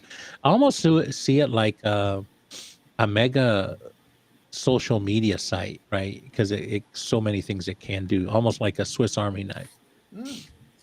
I don't see it being a community platform. That's my 2 cents. No, this is very, very important. Like, I mean, I want to have this discussion. Are you part of Amolia's Heartbeat group? I am not. I had to make a decision to not join too many, right? I had considered it, but plus I have my own community. So there comes a point where you have to make some decisions, like where you're going to spend your time. And so I'm trying to limit the communities I belong to because of the time. Now, because you do this one in the evening and only, Mondays and Tuesdays for me, it gives me an opportunity, but I can't always come. But I show up halfway if I show up when I can. So you give me an opportunity to still participate because of the timing difference. Yeah. I love this discussion because the thing that we can't deny is that Substack is free. So even if the concept fails, it's cost you financially nothing. What I personally don't like is paying an amount of money from day one and waiting for the community to build around it. And then a year goes past and you think, I've already spent $200 and there's no one coming. Right. Like I spent 2 years of my life on Discord. I don't regret that, but I'm not going back. Spent 2 years of my life trying to build up a Discord community, and at the end I had to pull the plug. Now that's 2 years of my life gone, and that's time, which is just as valuable as money. But imagine if I was paying $99 a month for that. Oh, that's just, what is that? That's like $2,400. I mean, I'm just down the toilet. So I'm really interested in the fact that a lot of these community sites are a paid service, and maybe you morph into them. Like we talked to Jason yesterday. He is on a circle, but he has 240,000 people on Instagram. Right? He is selling merch and stuffies of his dogs. He's right at the cusp of being able to leave his day job as a teacher to do this. Right? He actually makes much more than the $99 fee. Well, what about when you're first starting? And I guess a lot of my followers are starting. They're always interested in this stuff. So I'm so fascinated by this. Mike's made some very, very good points, and we'll circle back to this. WordPress is a heavy site. It's hard to use. It's almost impossible to do on your own. Please correct me if I'm wrong. I can't work it out. Has anyone got a WordPress blog, and do they love it? I do. I absolutely love WordPress. It is a monster with keeping up with the maintenance and the security. Every plugin seems to need an update on a weekly basis.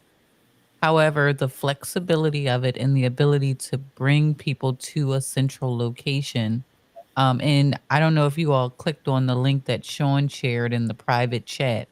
That's a perfect example of how WordPress is head and shoulders over. Now, some people love go high level in place of it. But WordPress allows me to have all of those elements in there. So no matter if someone is searching on Google or any of the generative AI tools, if they look for my name or any of my brands, because there's 3 of them, they're all optimized to bring them back to my site, which is where I can then sell the products, the services, the coaching, any of those things that make sense for the person that is there. I love it. You've explained that really well. WordPress is a monster. It's bloody hard to use, and I actually pay someone to do that. But it is the fundamental hub, isn't it? It's the place where everything functions. It's a really, really powerful, but hard. Does anyone else have a sort of a WordPress story? I have a WordPress blog if you want to look at it. WordPress.org. Sorry, keithkeller.org is my WordPress blog. I'm very proud of it. I've been doing it since 2008. Like, I mean, it's thumping. It's got everything you'll need there, but I have to pay someone to manage it. It's really hard, really hard. Right. But I think, Keith, what we're getting at is you leverage this creative hub of Substack or LinkedIn or any of the social platforms to drive people to that place you own. That's right. That's right. That's right. That's exactly right. We're always got to be driving people to the place we own. I want to give everyone a turn to talk about WordPress because it is hard to use. Like it's very hard to use, but it's good. So before I I have throw a to Mike, question yeah, please. for Zakia. Zakia, do you do your own maintenance and your own? I mean, what how involved are you in it? Is it something that mere mortals like myself could take on? Absolutely. I do it all. But what you don't pay for in time, you pay for in money. So I have the ability to use my time for the things that I run into with WordPress. If it gets to be a bear, there are several WordPress developers. But if you're not using your time, you're using your money to pay someone else to do the maintenance. I use my time. I pay for it in time. Okay. All right. So, and do you use any special like Elementor or any of these The theme? theme builders, yes, I use Yeah, Divi because again, I got it on Divi. lifetime deal. I am a lifetime I deal got a Divi. connoisseur. If you know anything about me, I do not pay subscription, so I use Divi as a theme builder. It also Uh-huh. is a plugin as well. And I'm going to put my livesoapschool.com if any of you want to see some of the features and functionality of WordPress and the extensibility of it with plugins. So I have course plugins on there. I have a shopping cart functionality on there. I have a lead magnet opt in on there. So all those things that I need or want people to be able to do, a booking solution. So all of the elements of doing business online is possible with WordPress or Go High Level. Okay. So, are you using Go High Level or WordPress? No, I'm using WordPress, but Go High if you're someone who doesn't want to deal with the maintenance of WordPress, the beauty of Go High Level is it operates similar to WordPress, but they take care of the maintenance. Gotcha. Gotcha. Is it WordPress? Let me ask you this: is Go High Level WordPress based? No, it was completely coded by a team, and it's what a lot of agencies use to sell like really Right. quick things for people to be able to launch a site, sell courses, sell products, and all of that. Hmm. So if you have an agency and you're doing that for people, Go High Level is a great solution. You can quickly deploy a site, but you don't have to worry about plugins breaking or the security plugins not working. It's similar to having Shopify versus WooCommerce. Shopify and Yeah. WooCommerce do exactly the same thing, except you don't have to worry about the maintenance on Shopify. Gotcha. And in regards to cost, those plugins and the updates and everything, does it run you some type of fee on a yearly basis? It depends on the plugin. Again, my name is LTD Queen. So many of them I follow I follow developers for a long time to understand what they're doing and if they're a fly by night company before I will actually buy a lifetime deal. But the main plugins that I use specifically for my courses, even my WooCommerce ones, they were lifetime deals. And I get the updates with them and all of that. Gotcha. But Oh, Sakia isn't joking when she says it's a pain in the arse to keep up with all of the plugins because there's no easy way to update them, and they do tend to update quite often. Yeah, and one update could break your whole site and you're seeing 404 errors, and then you have to be able to go to your hosting provider, do a backup, restore, disable plugins so that you can even get in and try and troubleshoot. So it is not for the faint at heart at all. And it's Very, not very lazy. You just have to find someone else. well. Did you look at Wix at all? I did. I did. I just didn't. What? I think for me, it's that ownership piece. And I feel like Wix, I'm still building on someone else's land that can at any point be taken away for something that I post. Although I don't know how dangerous soap could be, but you never know. Um, so You- it's difficult for me, and WordPress just provided that level of ownership. I think of it as owning the store on Main Street instead of leasing it, where they could change the rent, they could change the features, they could do any of those things, and it's out of my control. Actually, this is a very, very good point. Hello, Shireen, if you want to come in, I think that's how you'd say that. Shireen Goodman, business coach. We're not following each other, but someone here must be, because this is a paired site. So if someone in the group could send Shireen that link, I'm happy to have you. But I don't know if this has happened to you, but I want to have this story. As a young person, I rented a house like everyone else in the world, right? And then one day they knocked on the door and they said, okay, Keith, sorry about this. We're selling the house. You've got 60 days to find another house to live, which is equivalent to 8 weekends. That's how they do it in Australia, 60 days. Yeah, well, I like it. I like it here. I'm settled and I've got things I'm doing. I haven't got time to be looking for a house. This is, well, you're renting. It's my house and I'm selling it. You have to go. So it creates this turmoil in the world. And then suddenly we found this other house, which was okay, but not as good. And we lived there for a year. Right? And then it happened again. Sorry, Keith. We've decided to sell the house. You've been very lovely tenants, but bye-bye. And I'm thinking, hang on, this can't be right. So we bought a house. Right? Now, we owned this house. This is a very good example for what WordPress is. No one can knock on the door and say, hey, Keith, guess what? We're selling the house. You can't sell it. I own it. I live here. I've been here 25 years, and please go away. You can't have it. I live here, and this is my house. And it's the same. WordPress can't, well, it could close down, I guess, but it's completely yours. Your piece of the internet, your piece of land. Is that a good analogy, Zakia? The idea of renting a house and having to move, as opposed to owning your house and being able to, paint the walls and do your own thing. Is that a good analogy, or is it a little bit simplistic? Yeah, I think so, for sure. But then what you don't pay for in the rent, you're paying for in your hosting and your domain name and all those other things. So yes, that's a very good analogy of renting versus owning, for sure. Yeah. And Curtis says, say no to Wix. Yes, Curtis, I agree 100%. Say no to Wix. I could make a song But out of that. I do want to echo Mike's point and what I said earlier.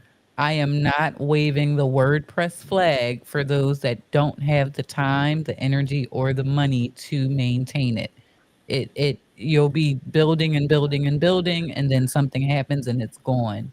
You have to be in it for the long haul, or have that paid person that's going to maintain it for you. Yeah. And let's pick up on this idea, Mike. You're building something from scratch and you're not that excited about WordPress. What do you think you would do to build your brand online so that people can find out about your songs and your bespoke music stuffy? And what are you doing? Tell us what you think might work for you. I need something agile. So I'm not gonna have like what I'm imagining is I'm gonna be driving traffic to Bandcamp and the streaming platforms. But to Zakia's point, I do at some point want a home base, so to speak. And I mean, I could see it being. I mean, if you look at my bespoke music Substack publication, it could be for the bespoke business. It could be that, as long as there's a way for me to get payment, which I have to look to see if there is. But for the Bandcamp, that's all done through Bandcamp. So I'm actually working out a way to use TikTok to drive traffic to Bandcamp, and maybe the other platforms. Where does Bandcamp live? Where is that hosted? It's in the it's its own company. No, I You know, mean so online. ba- You said you're sending people to Bandcamp. Where are they landing? on Bandcamp.com. Bandcamp.com. But Okay. where What is does that? Bandcamp But do? what is it? Is it on Wix or WordPress or what? What I did you use to build that Bandcamp.com? No, Bandcamp is sorry. Bandcamp is its own company. So that's where I can load up my tracks and sell them. Can you explain a bit about what Bandcamp does? It's a fairly newish idea. What is Bandcamp and what does it do? Oh, it's not yours. It's a platform like a No. Spotify or Yep. something like that. Okay, I gotcha. Yep. And then for track streaming, I'm going to be using something called DistroKid, and DistroKid sends it out to all the streaming platforms like Spotify and Apple, and Amazon and everything else. I think they have 150 platforms. Let's pull that apart, Mike. I mean, I know you know what you're talking about, but it's a very unique proposition. What is Bandcamp, and what is DistroKid, and what do they do that we need to know about? Yeah, Bandcamp actually allows you to sell merch too. So it's a very specialized. It's specifically for people that want to sell their music, and merch. And you can also, although I wouldn't do this, apparently you can sell vinyl and CDs. I'm not looking at vinyl at all. This would all be digital for me, and I wouldn't be doing CDs. If this takes off, then I could maybe consider merch, but I'm not looking even at merch initially. And then the streaming stuff. So it's really two different revenue sources. One is straight sales, and then the other is and Bandcamp takes I'm trying to remember. I want to say 20% or 15% or something off the top, and then the stream Disco Kid takes nothing off the top, but they do or is very little off the top. But the problem is that the streaming platforms take about 30% off the top. Yeah. So Spotify or whatever. It depends on the platform, but they take a nice little chunk off the top. So let's pick this up. Zakia sells soap and the ability to make soap, and she has coaching courses on soap, and she's gone further down the track and teaches creators to be creators.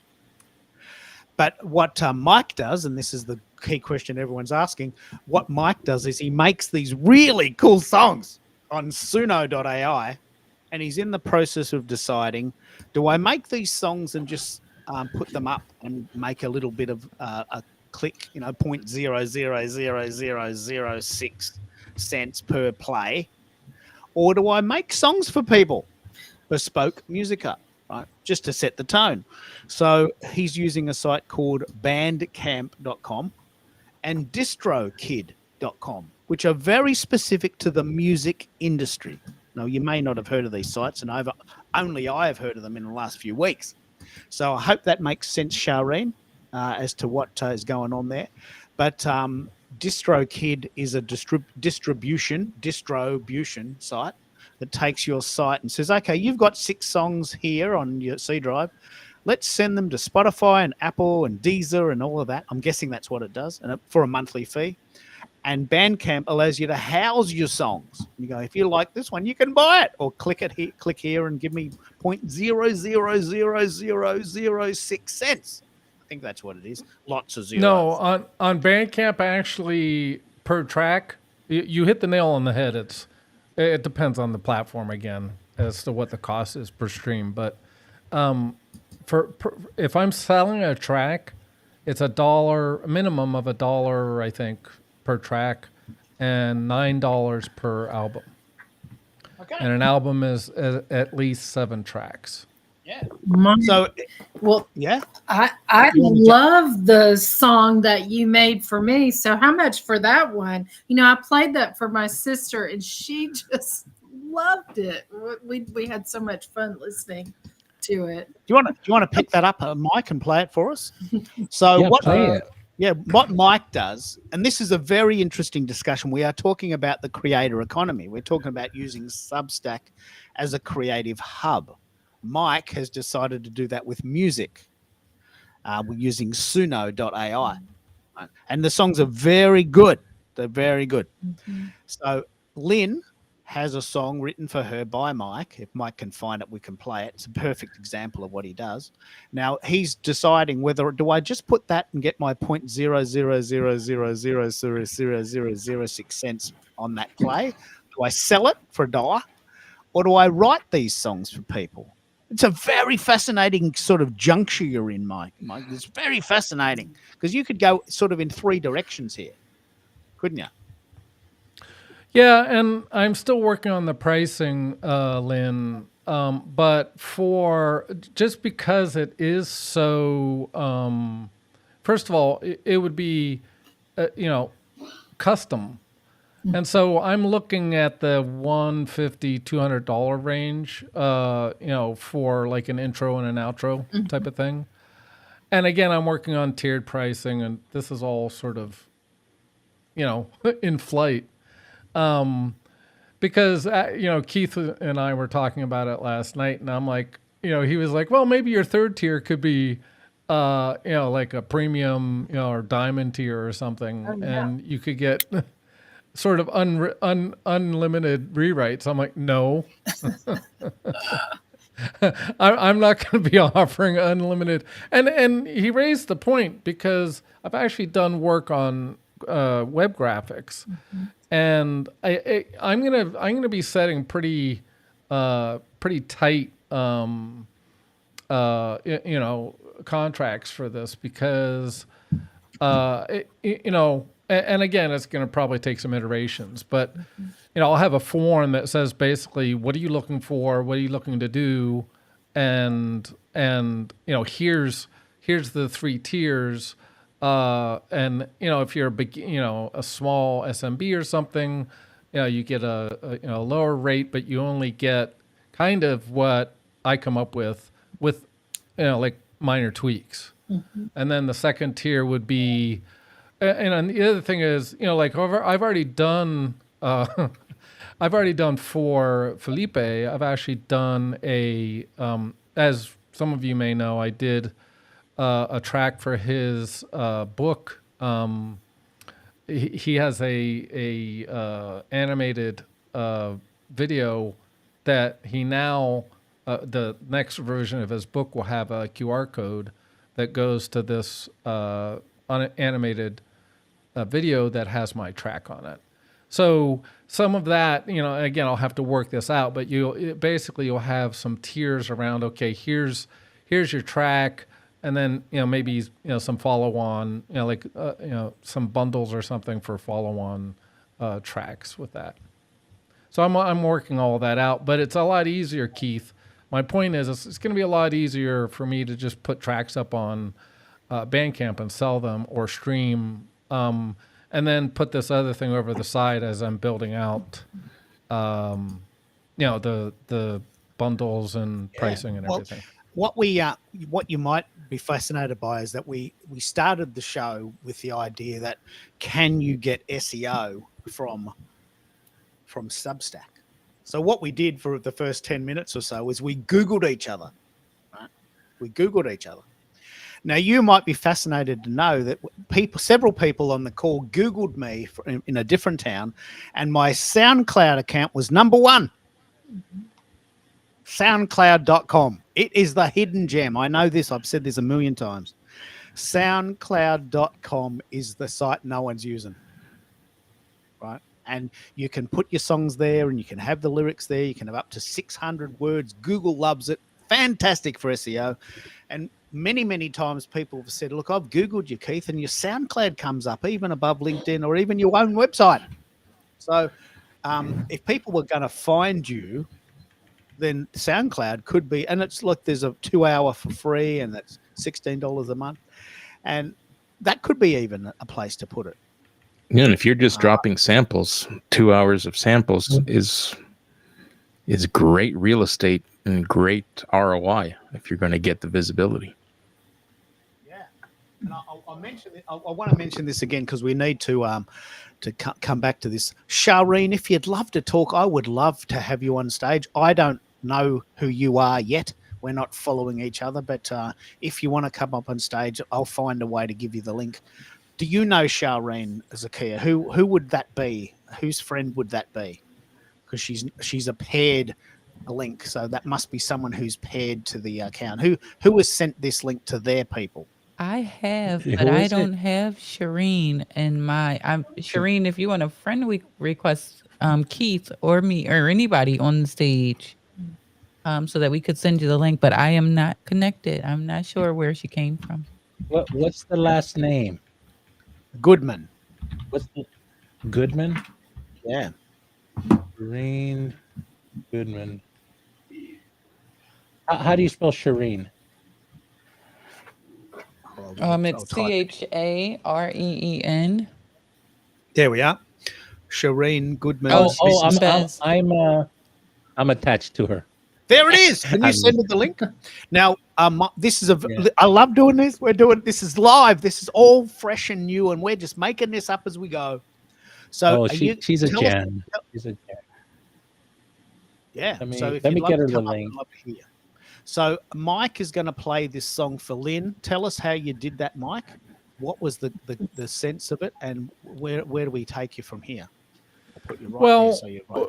What you're looking at right now, and this is kind of what I do, is when I'm going through the track generation for folks, I do multiple variations, but I do some research, and so I looked at Lynn's, probably her LinkedIn, or anyway, I don't remember actually where, and it's different for different people if they have more information. Like Bambi was another person I did something for, and she had her own website. So I do some research on them, and this is what I'm saying. If I'm going to do this, as a business, I'm going to have a form or something that does that intake. And then have a meeting to go over the research, and then start writing the lyrics. And then so I write the lyrics, and then I start doing different variations of the song. And I think the first one, which is more country, is the one Lynn enjoyed. I don't know if she's heard these other ones, but anyway, let me play it for you. And I'll get the these are the lyrics.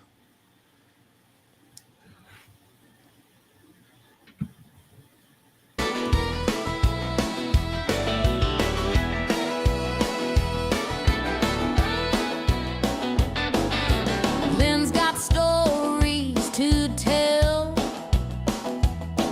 Been a wife and mother, knows that life well.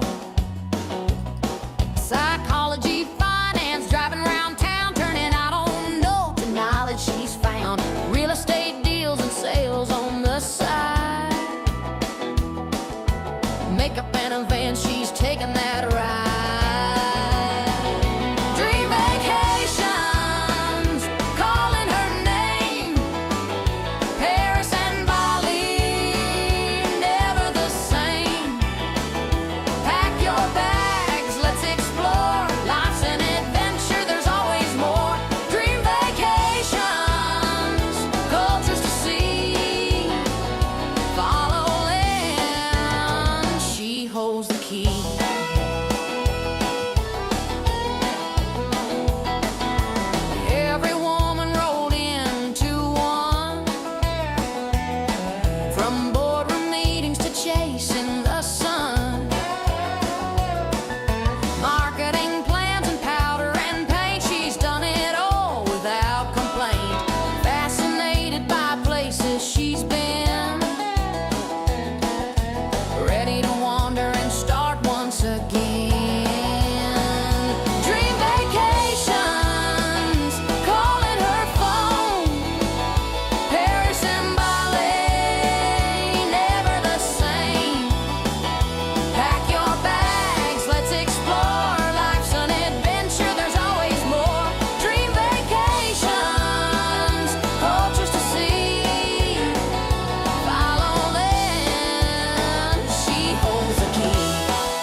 others give up, she forges ahead.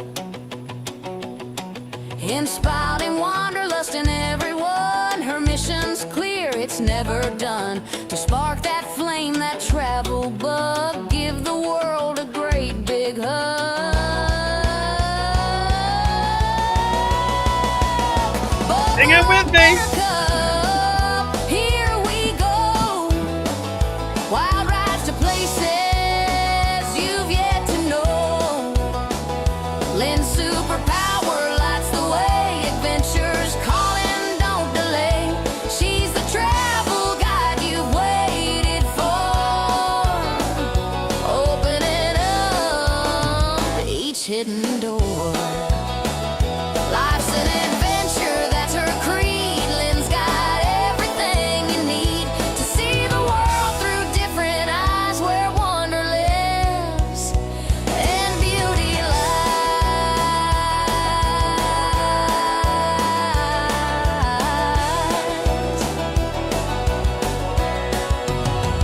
And beauty lies.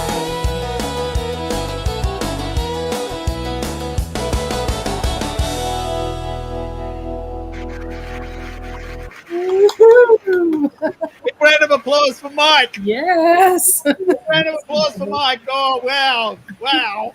Yeah, that's nice. The interesting So the wow. interesting thing is Lynn had we didn't collaborate on this, meaning that this was a surprise to Lynn. Yeah. So when you see the, like her business is Dream Vacations, right? So when you're seeing some of these, like let me find out.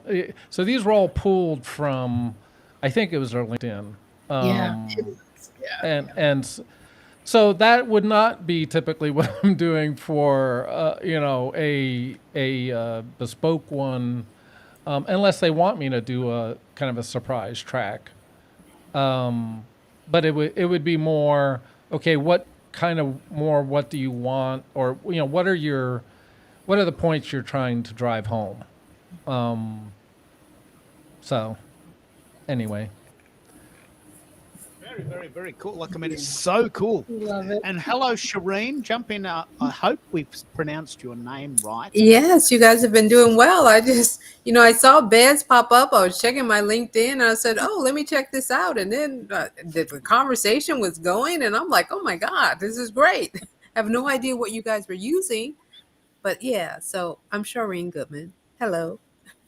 Well, tell us what you're doing. Where are you in the world, and what do you think of all this live streaming stuff? I'm going to send you a screenshot of this, but it's a pretty cool way to get the word out. Tell us. Before today, we didn't know each other. Oh, Now I've got an opportunity to meet a new friend on the other side of the world, and you get to hear this funny Aussie speaking over here. yes, I noticed So, that. what do you do, and what do you use to get the word out for your business? Oh, that's a great question. So I am a business coach, consultant, and my focus really right now is really to help my clients get the word out by really building their authority brand on LinkedIn, right? Like getting noticed, really showing up in order to attract their ideal clients, leads and clients. So that's pretty much what my focus is right now. There's been a lot of shifting on LinkedIn, and I do think for professional business owners that work in the B2B space, that this is the place to be. But in order to be successful, you need to show up. And I believe not just as a personal brand, because we all are a personal brand, whether we know it or not, but to show up as an authority that has expertise, that people see you as somebody who can solve their problem and will pay you for I it. love this. Now, let's dance back to LinkedIn for a while. What do you do? Do you write articles? Do you do a podcast? Do you do live streams? How do you propose we get the word out? It's a great What's question. the- I think it's a combination of a number of things. I created a formula called the Authority Brand Formula because it's not a one thing when it comes to creating visibility and getting the word out, regardless of whether you're on LinkedIn or not. So I call it the authority brand formula. It's called, the first is branding. You have to create a brand. You have to create a position, right? You can't just be arbitrary, because nowadays arbitrary doesn't work. You need to get specific on what I'd like to say is, how do you want to be positioned in the mind of your ideal future client? What does that look like? When I think about Mike, listening to what you were saying, and I think the music that you did for Lent is phenomenal. I do not think it's a commodity. I do not think it's something that you get 0.00000001 paid on. I would not position you that way, just so as you know. Oh, The just second thing on LinkedIn is just for clarity, the custom tracks would not be streamed.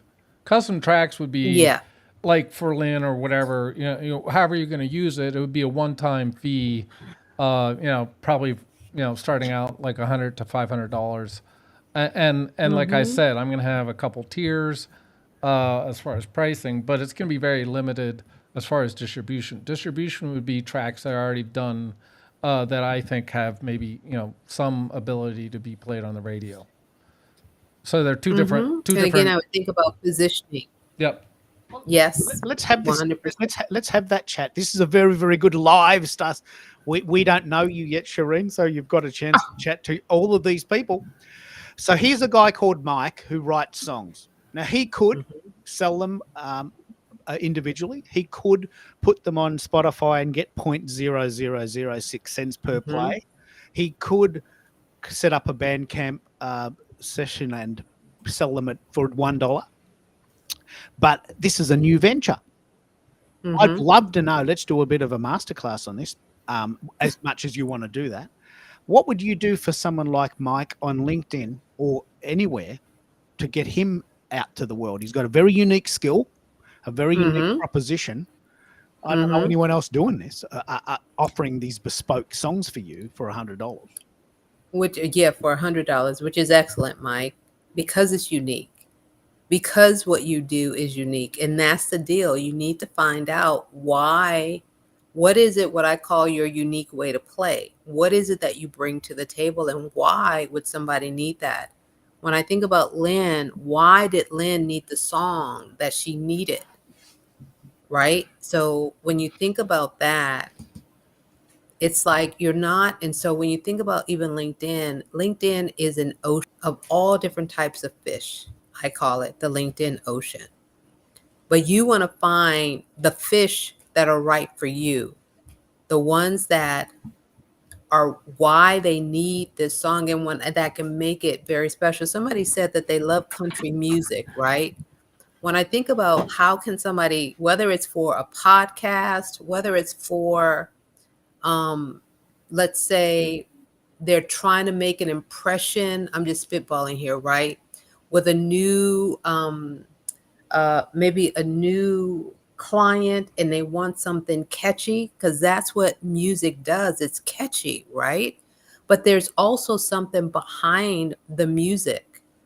So when I think about that, you don't want to position yourself as somebody on Spotify. I'm just, again, spitballing. You want to position yourself as a master.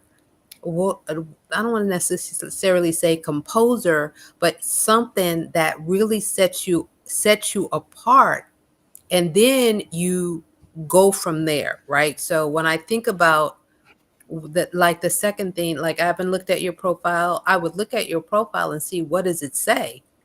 If it says nothing, you get nothing. But if it says the right thing, the right people will see it, and I guarantee you will start to get inbound people inquiring about that, right?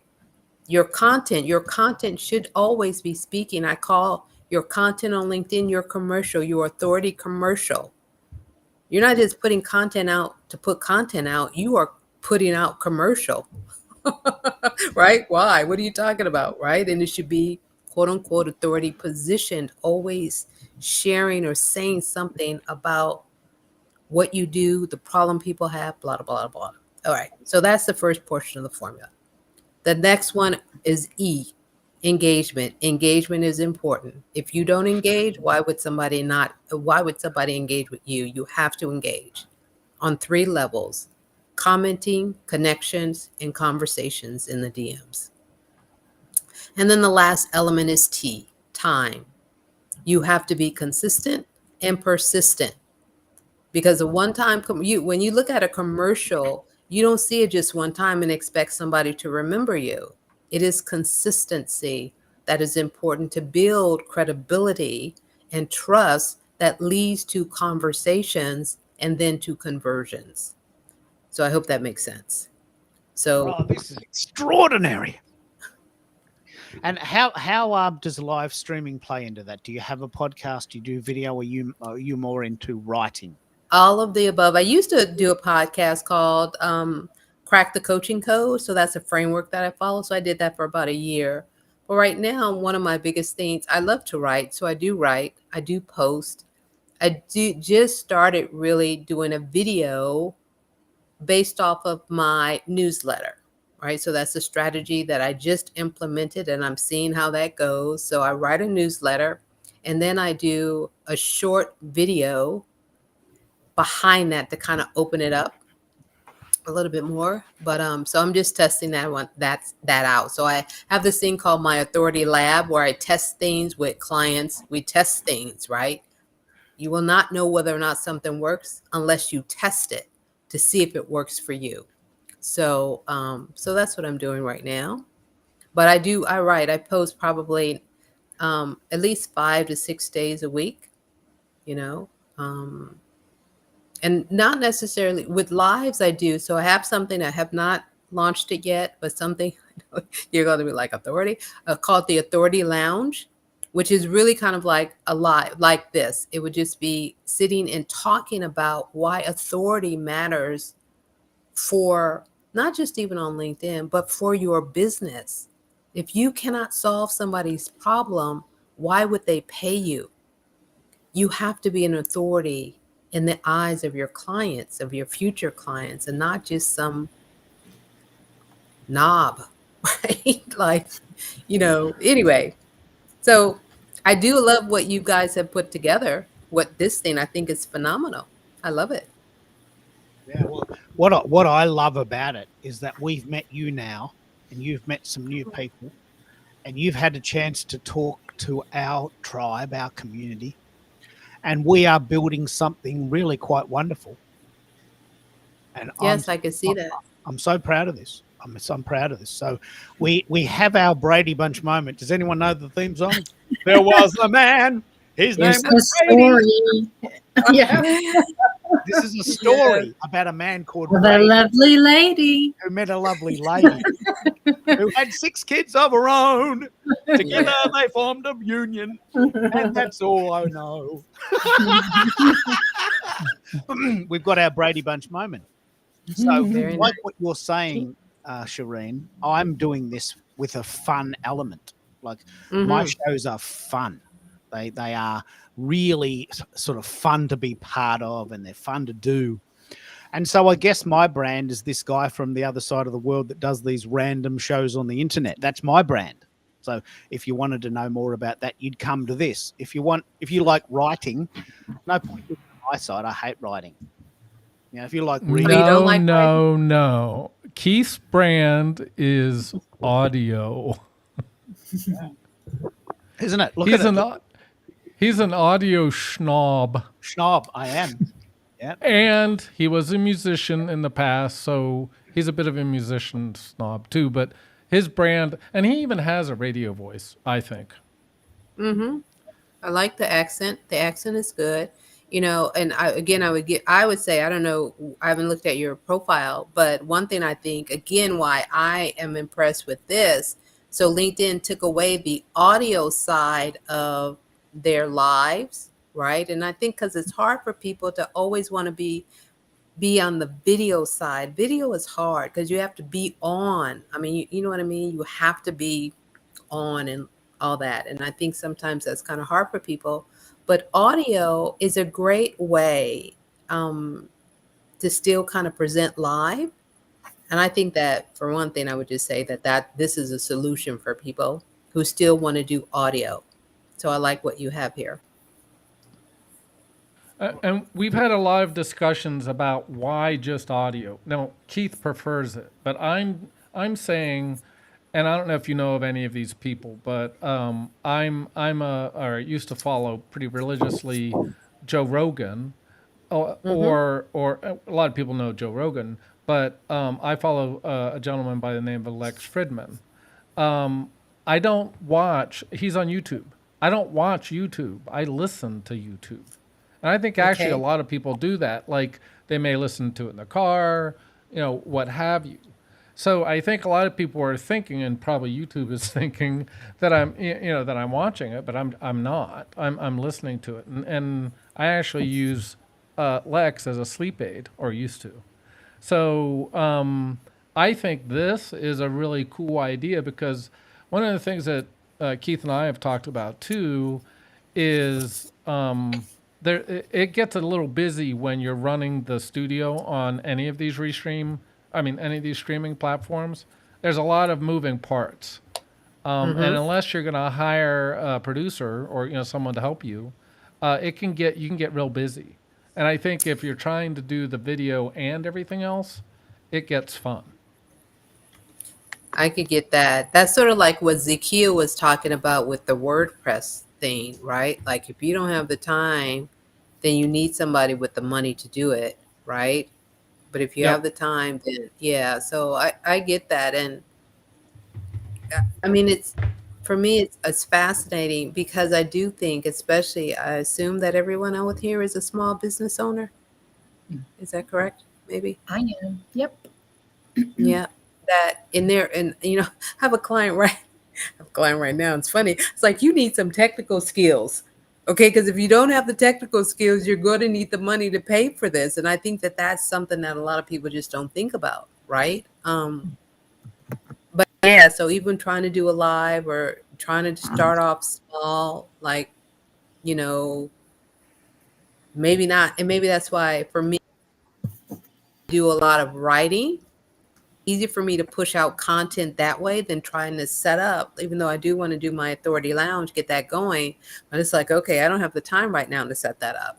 Right. And I am one for systems in place. So I need to know that this is going to just flow like this without a whole lot of technical hiccups, and so I see your point though, Mike. I really do. Well, the Mike, thing I is, did have some Oh, go ahead. Sorry, no, Keith. you go, Zakia. Yeah, that's okay. You go. So I love the fact that you started on Bandcamp, but the business owner in me won't let you stay there for long. You are going to get eaten up in those fees. And I think you have something really, really unique. And even considering leveraging Facebook's music monetization system for the songs that you're writing.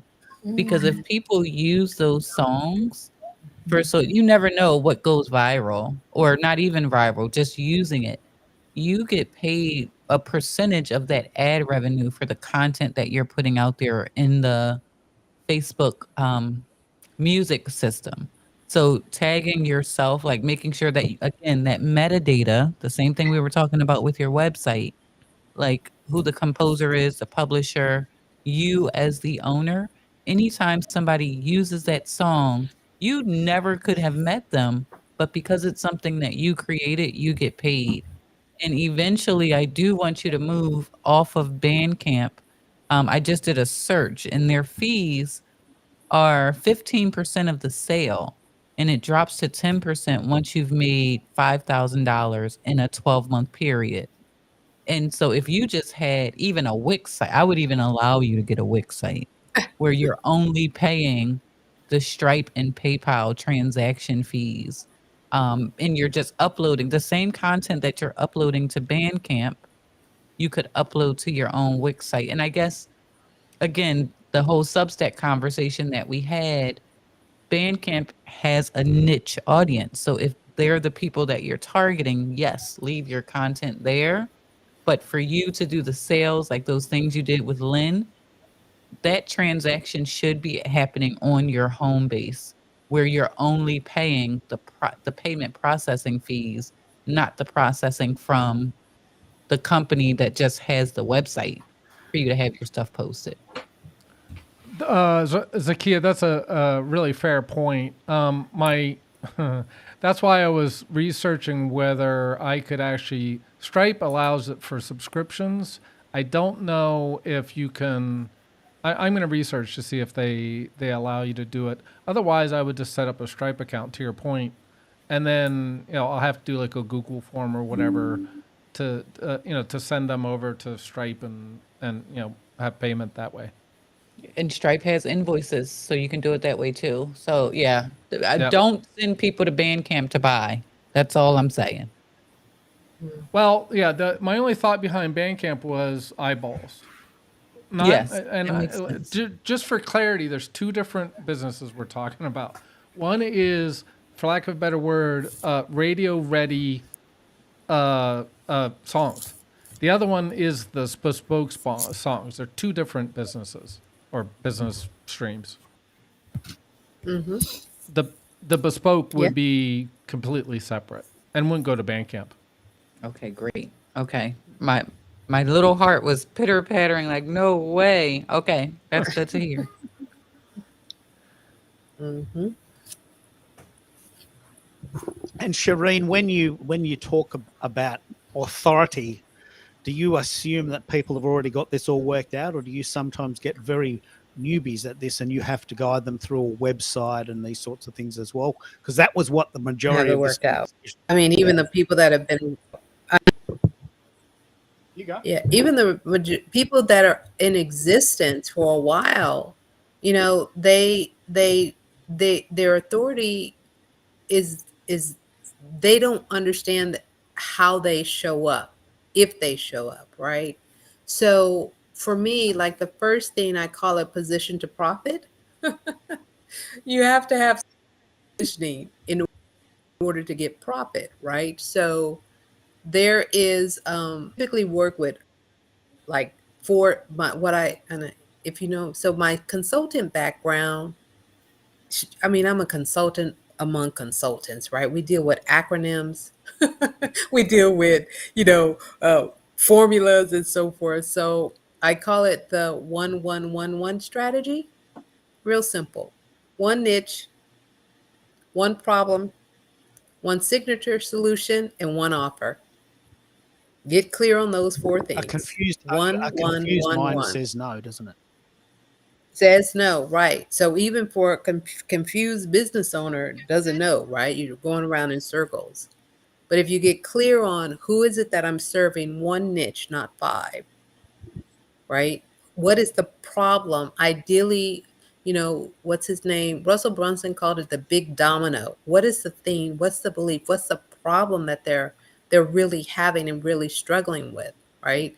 So when I think about the problem that I see often by small business owners, lead coaches and consultants primarily, is that they target everybody.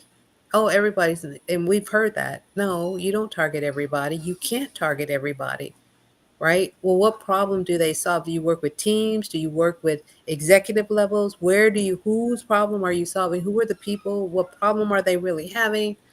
What is your signature solution? You should have some IP.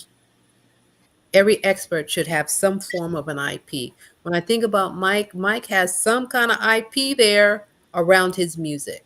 You have to have something that people can hook onto, and then an offer. What is the offer that solves the problem, etc. So that 1-1-1-1 strategy is the basic foundation, and most people Let don't me have comment, that. Shireen. Do you have? I sort of know the answer, but I'm interested in hearing you say it. Do you have some people say, no, I don't want a niche. I've got 4 different businesses. Well, it's a stupid idea, isn't it?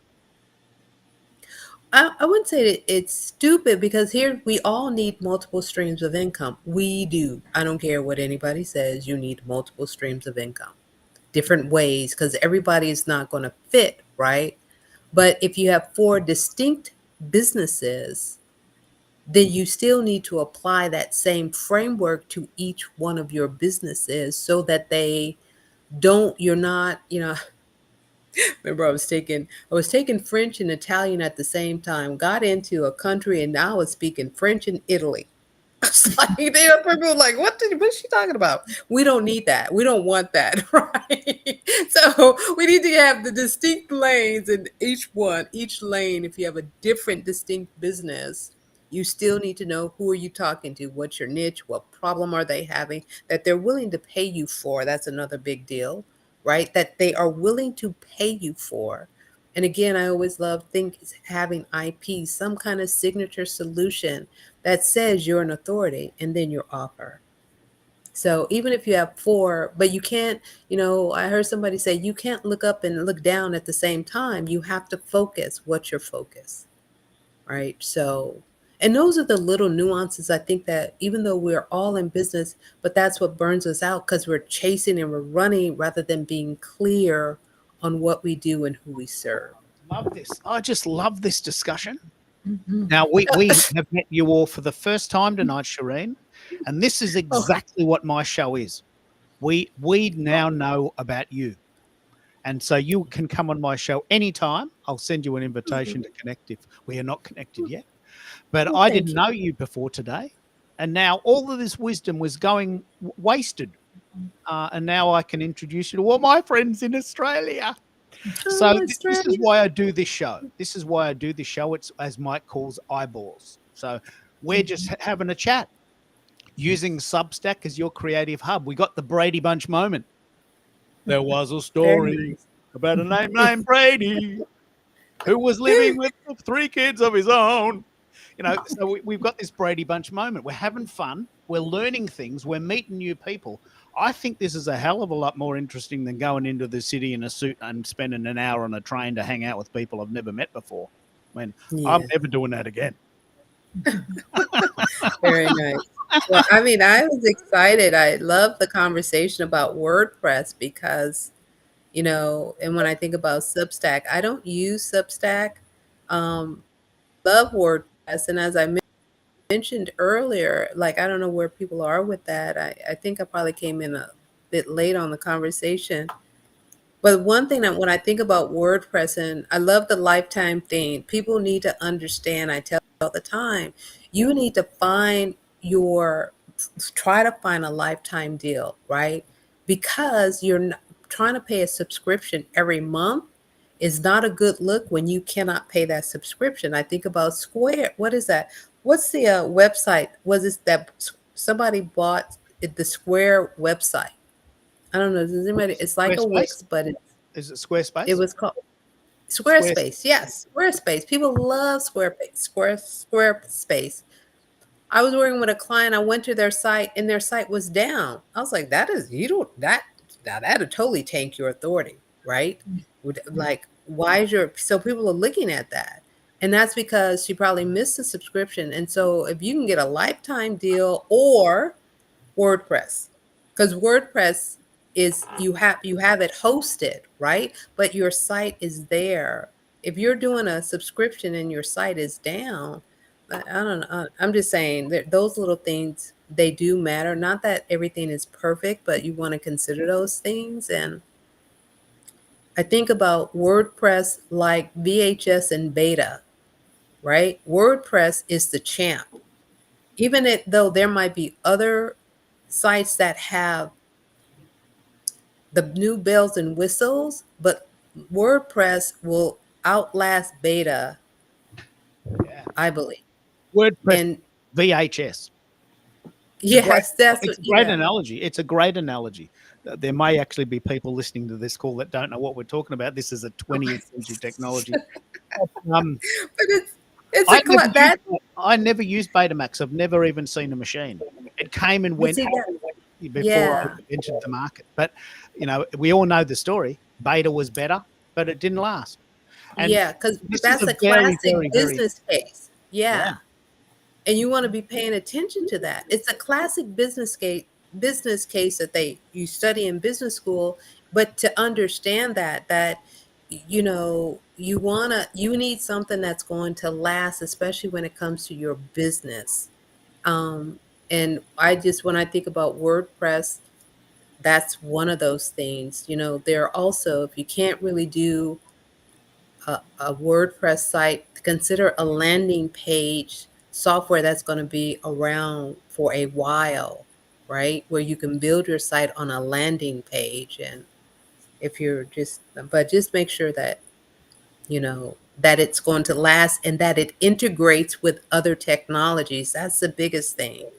That's why I won't use anything other than WordPress, because the integration is important, so. And what are your thoughts on Substack? Have you been playing that game? Is it just I another have shiny not. toy? No, I can't handle another Substack. I can't handle a Slack. Somebody said it was too funny. People doing Slack whack-a-mole. I was like, oh my God, right. Just all over the place. No, I just need it clean as much as possible. But Yeah, I get you. I totally get you. My role in the world, I'm a very unique character in the sense that I'm always trying new things. That is my role. That's my job. My job is to try new things and give others an opinion. Have you tried this I yet? think that's important. Yeah, that's my role. That's what I do. That's my Mm-hmm. job. That's my position. That's my passion. Yeah. Mm-hmm. So we compare sites, we compare tech, we compare mixes, we compare mics, and it's a great passion project for me. So I don't share Mm-hmm. your thoughts there, but I love trying new things. But of course, you can't be just switching all the time. But one thing that's very important for me, especially in Australia, is I have been doing this show for years and years and years. And in January 2024, I was doing a show and there was 300 people watching. Right? And this person who didn't know much about this was the guest, and I was sort of holding their hand. And we got to a point where the audience was sort of really getting it. And we're just about to go to question time. And LinkedIn sends me a message. Sorry, we think you're a robot. We're banning you for 4 days. And the site went black. It just died in the air. I don't know if anyone was on this call for that day, but my mate who, he rang me. He says, "Well, where am I? I mean, I'm just stuck here, mate. Where'd you go? Where'd you go? I'm stuck here. There's all these people asking me questions. I don't even know what buttons to push. What are you doing? What happened? 4 days. I lost LinkedIn for 4 days. Yeah. I can't live that way. It was shocking. I'm never doing that again. So I always have a backup. So my shows go to LinkedIn, Substack, and YouTube now. Okay. Because we use a site that allows multi-streaming. So if this site goes dead on LinkedIn, people can always pick it up on YouTube. And Substack's the new kid on the block. It's bloody good as a creator, but it's a shiny new object that not everyone's heard of. And it has that, oh no, not another one. I can't deal with another one, Keith. Oh no, what's this one called? How long is that going to take me to learn? What's it called again? Is it free? Do I have to do this? Do I have to do this? And But see, I think that's a good point, though. If what you do, and so to me, when I think about what you're talking about, Keith, is that's where you then would write your content about that, right? Because somehow you see that there is value in Substack. I don't know what it is. Maybe there's 10 things, and people who read your content will say, oh, well, let me go test. I'd call it the 3 T's. Let me try it, test it, and tweak it. If I've done this for, let's say, at least 90 days to see whether it works, great. And if it doesn't work because I cannot add this to my toolbox, it's okay. But at least they've gone out and they've tested something to see whether it's workable. And then they might tweak it in that period of time to set a parameter, like, is this something that I find value in? So I don't know. When I think about that, there are things, because there are tools out there that I think are very, very necessary for small businesses to really help their business, so they're not running around all the time. But only somebody, after they've tested it, will really know if it works for them. Yeah. But so I think that what you are putting out there, that makes a lot of sense. So that's why you would write about it, that here's what we're testing right now. Right? That's like my authority lab. This is what we're testing right now. Yeah. We don't know if it's going to work for you, but you got to test it out. Yeah, someone's got to go first, right? And Yeah. Substack is that for me. So my Substack account. Oh no, I hate acronyms. MVT and ICP. That is that a band? Can you make sure that the NVT is for your ICP? I use them all. MVP and my ICP and my CFF and IFC. Let's do a Bad Bunny song. Let's do this best. Let's do a Bad Bunny song for MVT and SBP and I don't know what that means. What does MVT and ICP Keith. mean? What does that mean? MVT is minimum viable test. And ICP is ideal client profile. Ideal client profile. You need one. And Did you actually mean MVP, minimal viable product? No, it's a T for the test. You need the P too, but you need the T first. Yes. Everybody's making up Minimal. viable I haven't heard the test one. minimal viable test. I've heard of them I haven't both. heard that one. Yeah, I've heard of them both because how are you going to test for P if you don't do the T? Yeah. See, you guys sound like consultants. And Bez, we can walk through this offline, but this all started when I went down the rabbit hole of using AI to do this, actually, including a LinkedIn. Now you're in my including a LinkedIn profile. Now I'm writing on Perplexity because I'm graduating slowly over to Perplexity from ChatGPT. I'm actually writing agents for Perplexity to do this. Yeah, I called them bots, but they're just someone corrected me and said they're an AI. It's a AI agentic. Yep. And I've it's a bot. I'm writing an app. Yeah, I call it a bot, but I have. I want to share a story about the creative process with the bots. So on Monday, because we're a day ahead, I asked Substack, when am I going to get this live streaming feature? And I got this bot that says, hello, Keith, it appears you don't have the live streaming feature. Is that correct? Yes. When am I going to get it? We don't know when you're going to get this feature, but please hold tight. Have I solved your problem? Yes or no? No! I want the live streaming feature. It appears that you don't have the live streaming feature. Would you like to talk to a real person? Yes, I want to talk to a real person about getting the live streaming feature. Okay, I will send your email to one person in our creative team and they will contact you soon. Have I solved your problem? No. Right. Now, see, that's a problem, isn't it? That's a problem we're solving. That's what people really need right now. Guess what? I got out of nowhere, the button appeared the next day. So someone read this file and says, "Oh, mate, this guy's a bit of a rogue. We better give him this feature, or else he would just hang on forever." So, these bots. I mean, we think they're great, but people hate them. They do. Yeah.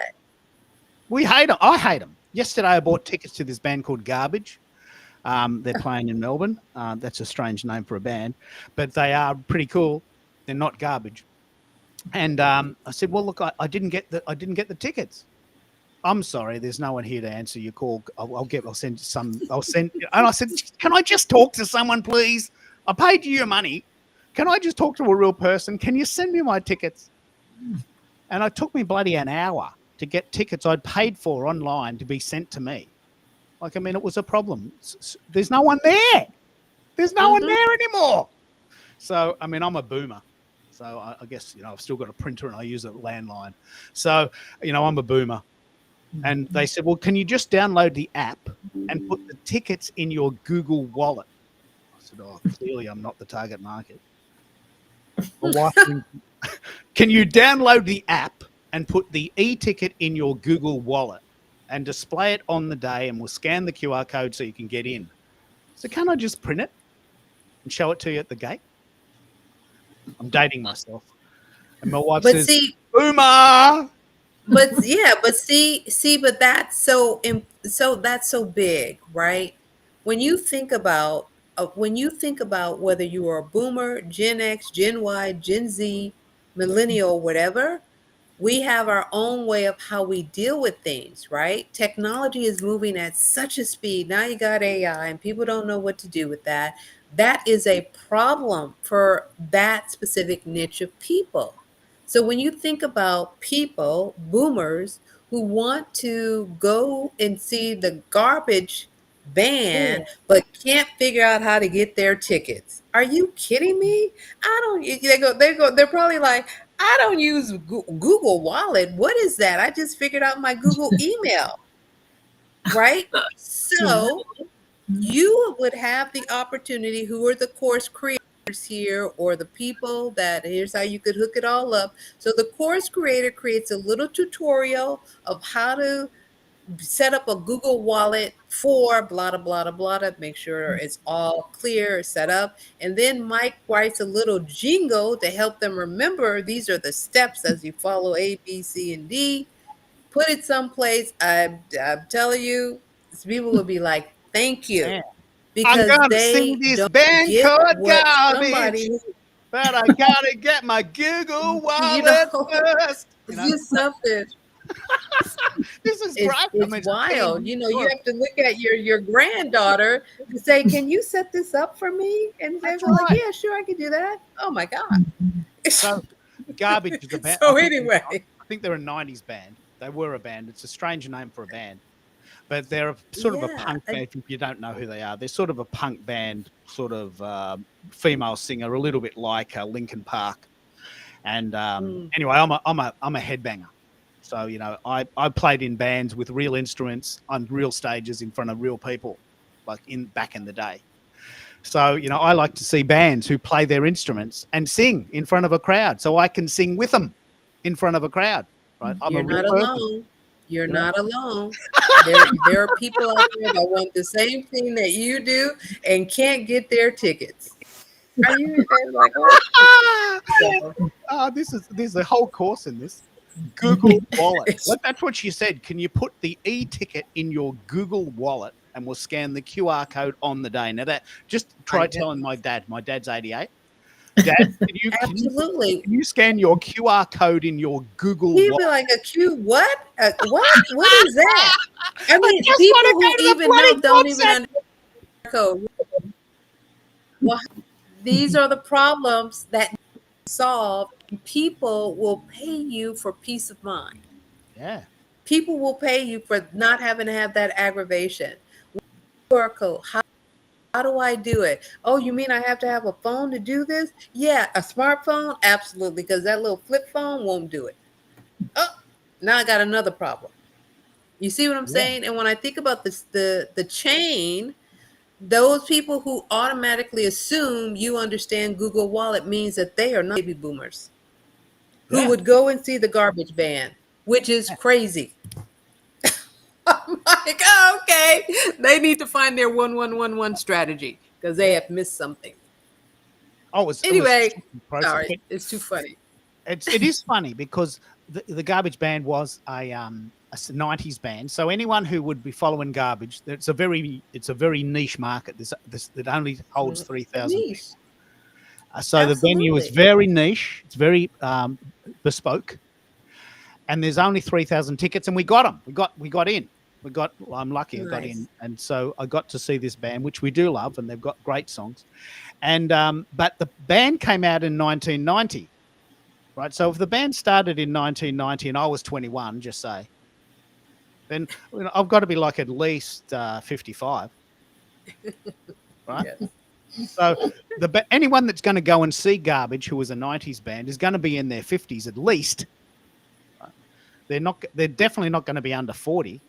Although I did see a 5-year-old at the Guns N' Roses concert. And that was pretty funky. He was singing songs with his dad. He's on the shoulders of his dads. He's rah-rahing.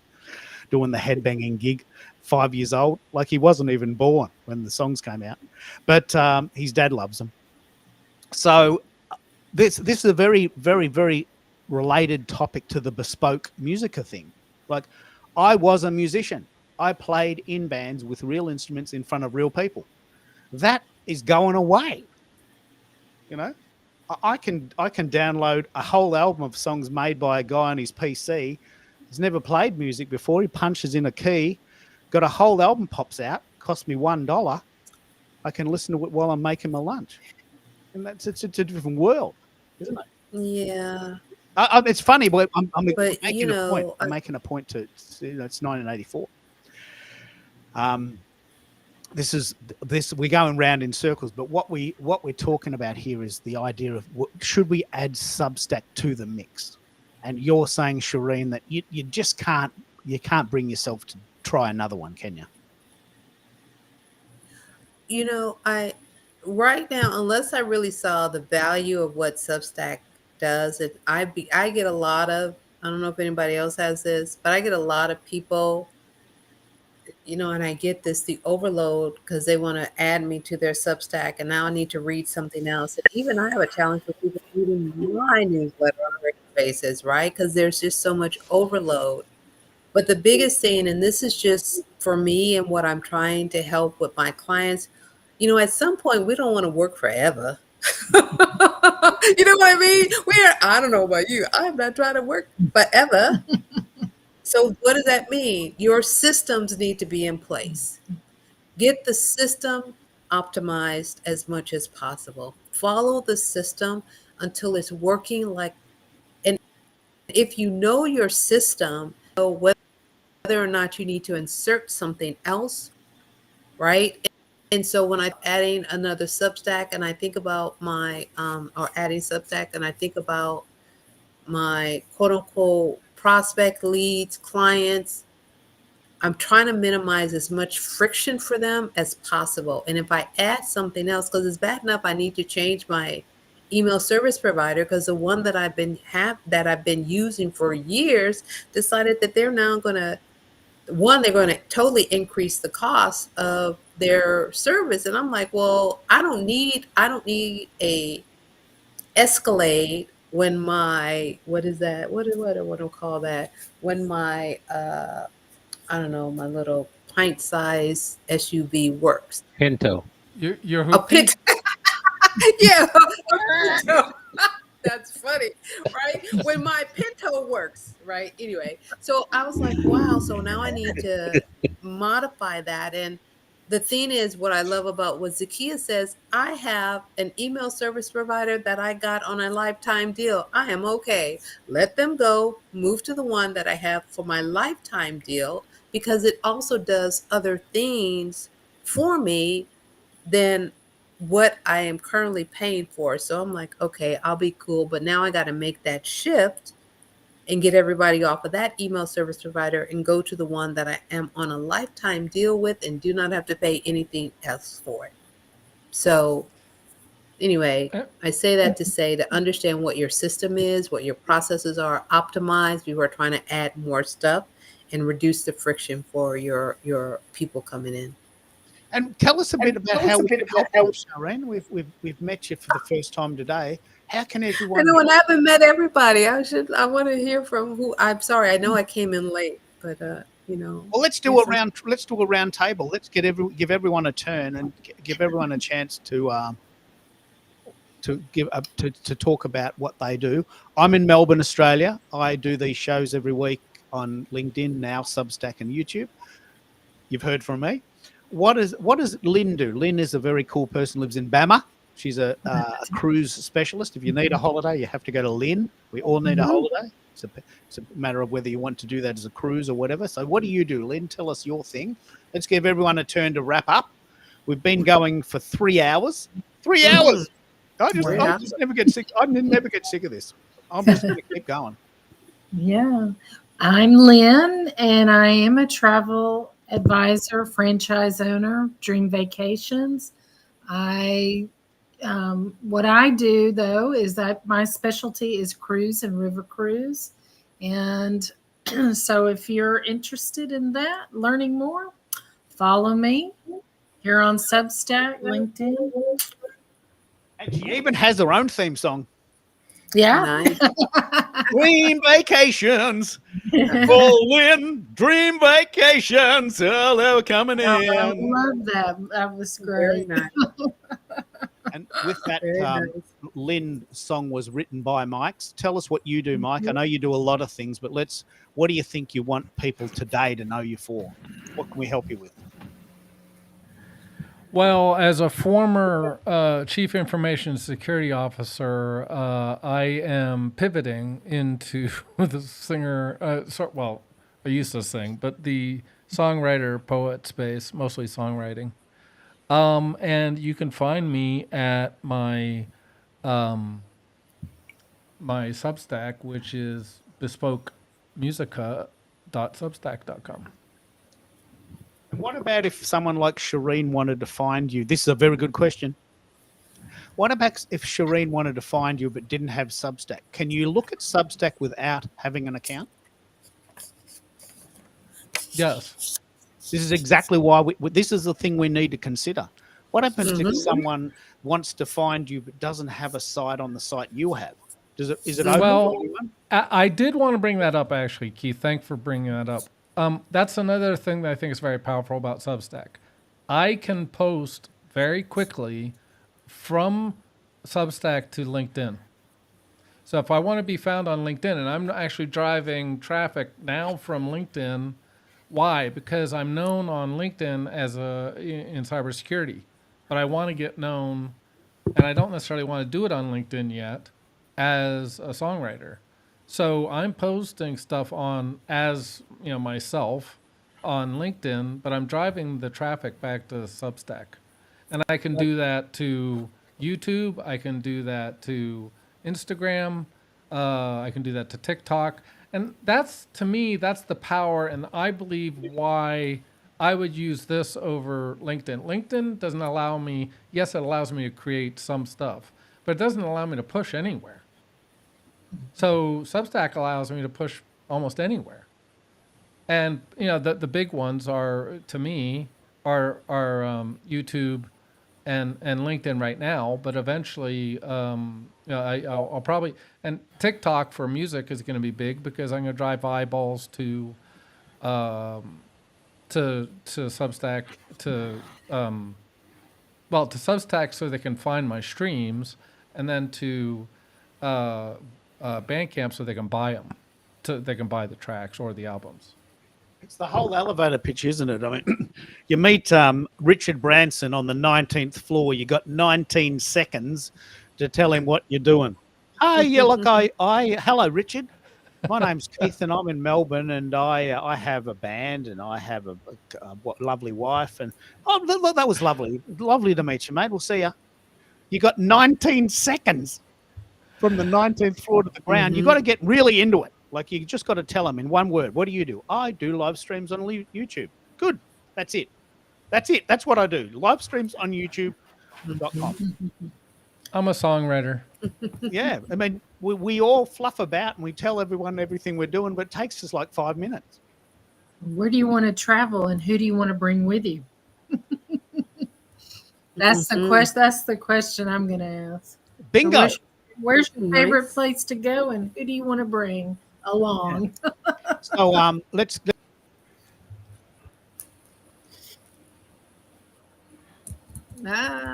Keith. It's that time of the night again, folks. Yeah. Did we lose him? Australia and the world loves Keith, but the internet does not. And he's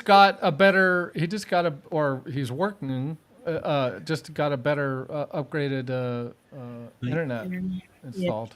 Internet. Yeah, he's got 500 download and about 40 or 50 upload. He should be fine. All right. Unless he's back. Unless it overheated. I just spent the whole day on Monday in the freezing cold with the doors open with a technician in the roof. Yeah. And I got my internet up to 520 megabytes a second, and I still drop out. Man, I'm so frustrated.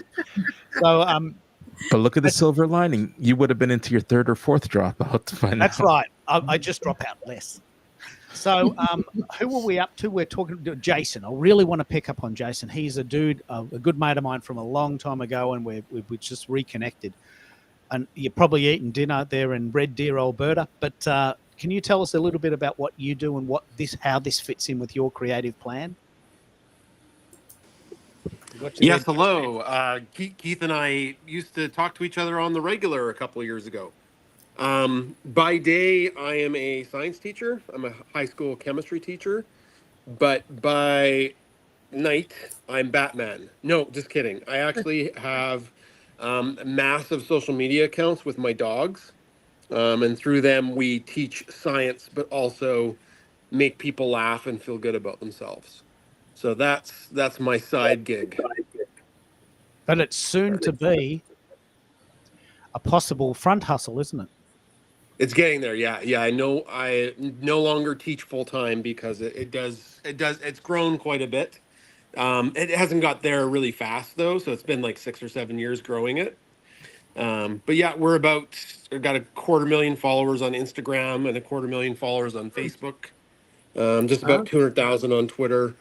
And we do monetize our content through Facebook, which is nice. And then of course we've got merch.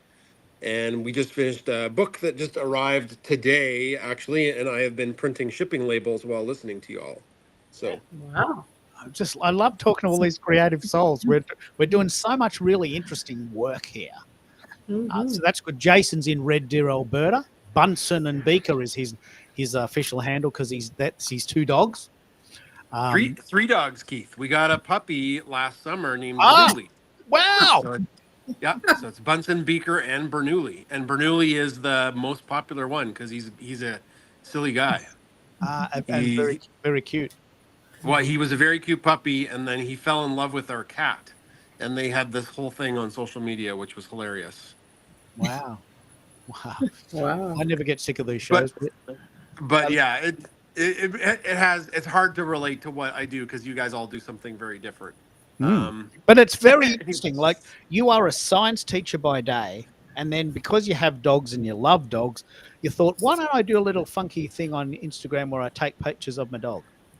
And then 6 years go past, and you're at the point where you've got stuffies of your dogs, T-shirts of your dogs, and so many people following you that you can actually make a living posting pictures of dogs. This is a great story. Like, we should make a 60-minute special about you. This is Something, yeah. This is such a great story. This is like the dream come true. You're a good teacher. You love teaching, but you also love dogs and posting funky photos with them in lab coats and glasses. And people love those. Hey, Keith, I got a question. Guess which job is easier? The answer is not being a teacher. Yeah. Yeah. Oh, the job with the dogs is easier? Oh, yeah. They're dogs. You want them to do something, you give them a treat. If I want my high school students to do something, I can give them a treat. That doesn't necessarily mean they'll do anything. Yeah. And they still might poop on the floor. Yeah. Wow. Yeah, you're doing high school chemistry. Like you've got them right at that danger zone, haven't you? Where they're full of energy and they've got tech in there. Like, you could be burning down buildings. I kid. Yes, the students I teach interbaccalaureate chemistry. So my students are awesome, and I do love my job.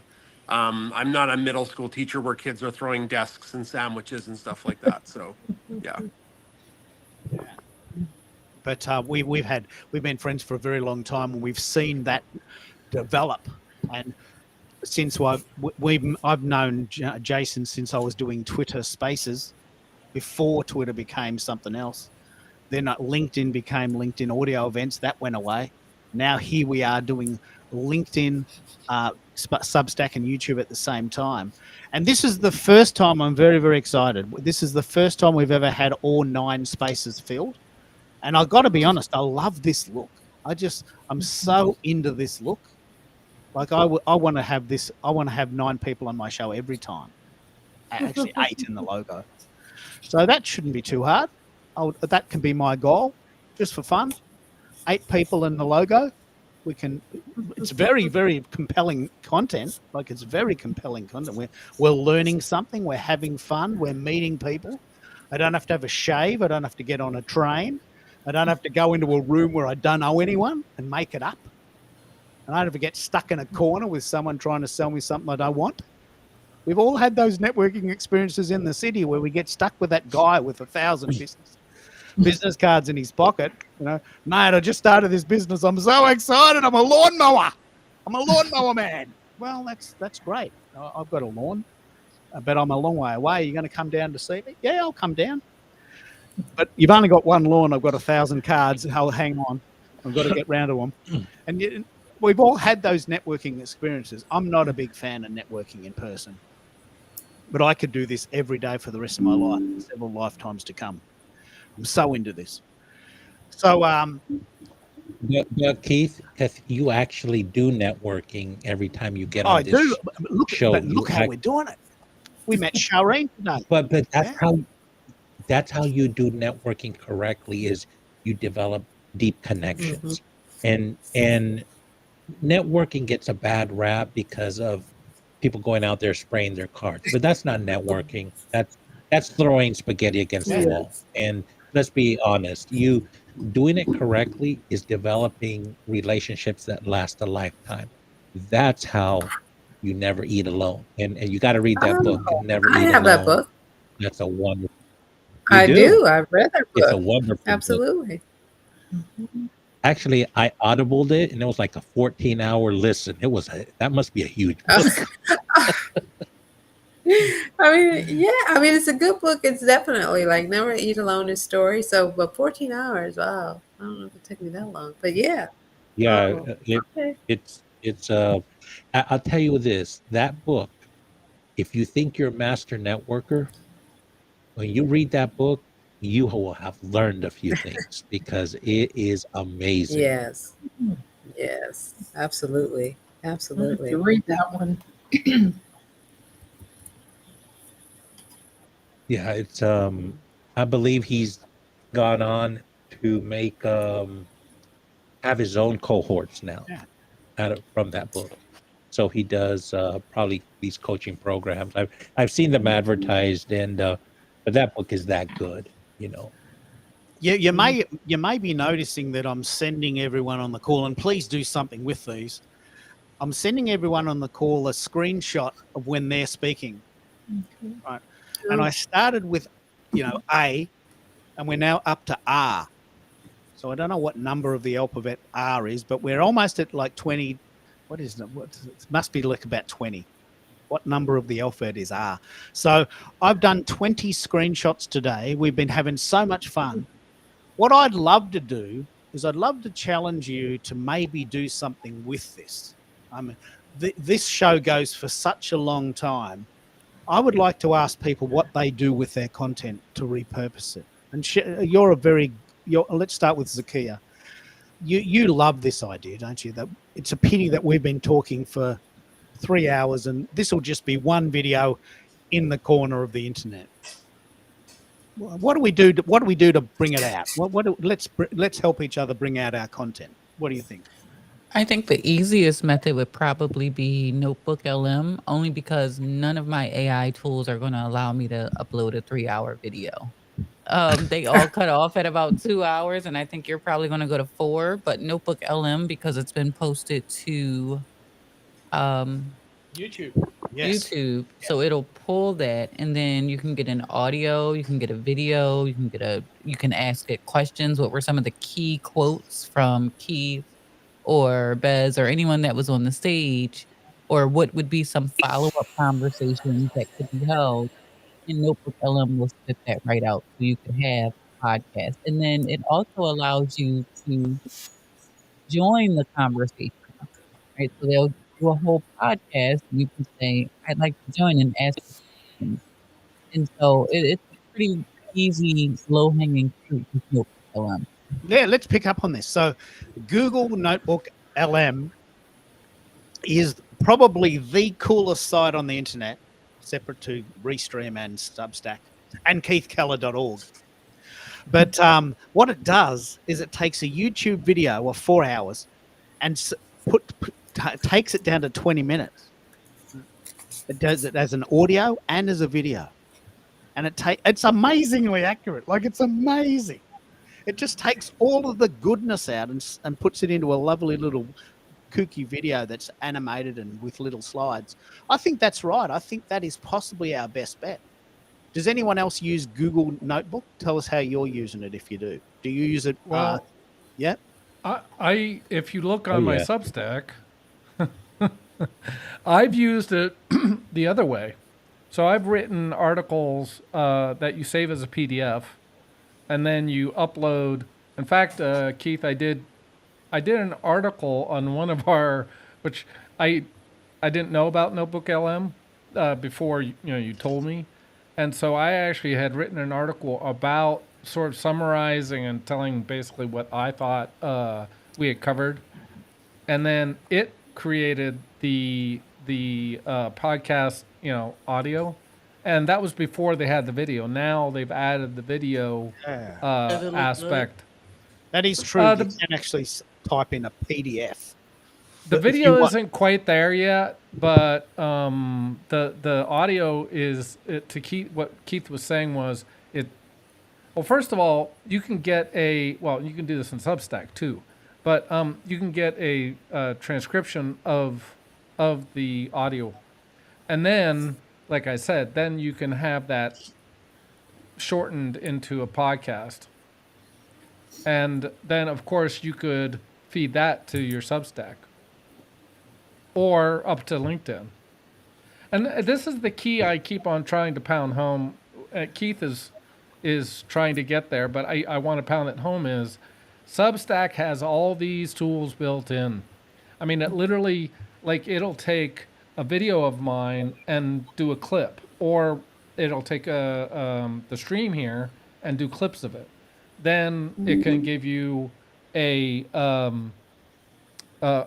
transcript. Well, guess what you can do with that? You can plug that into a PDF and up it to Notebook LM and have a podcast.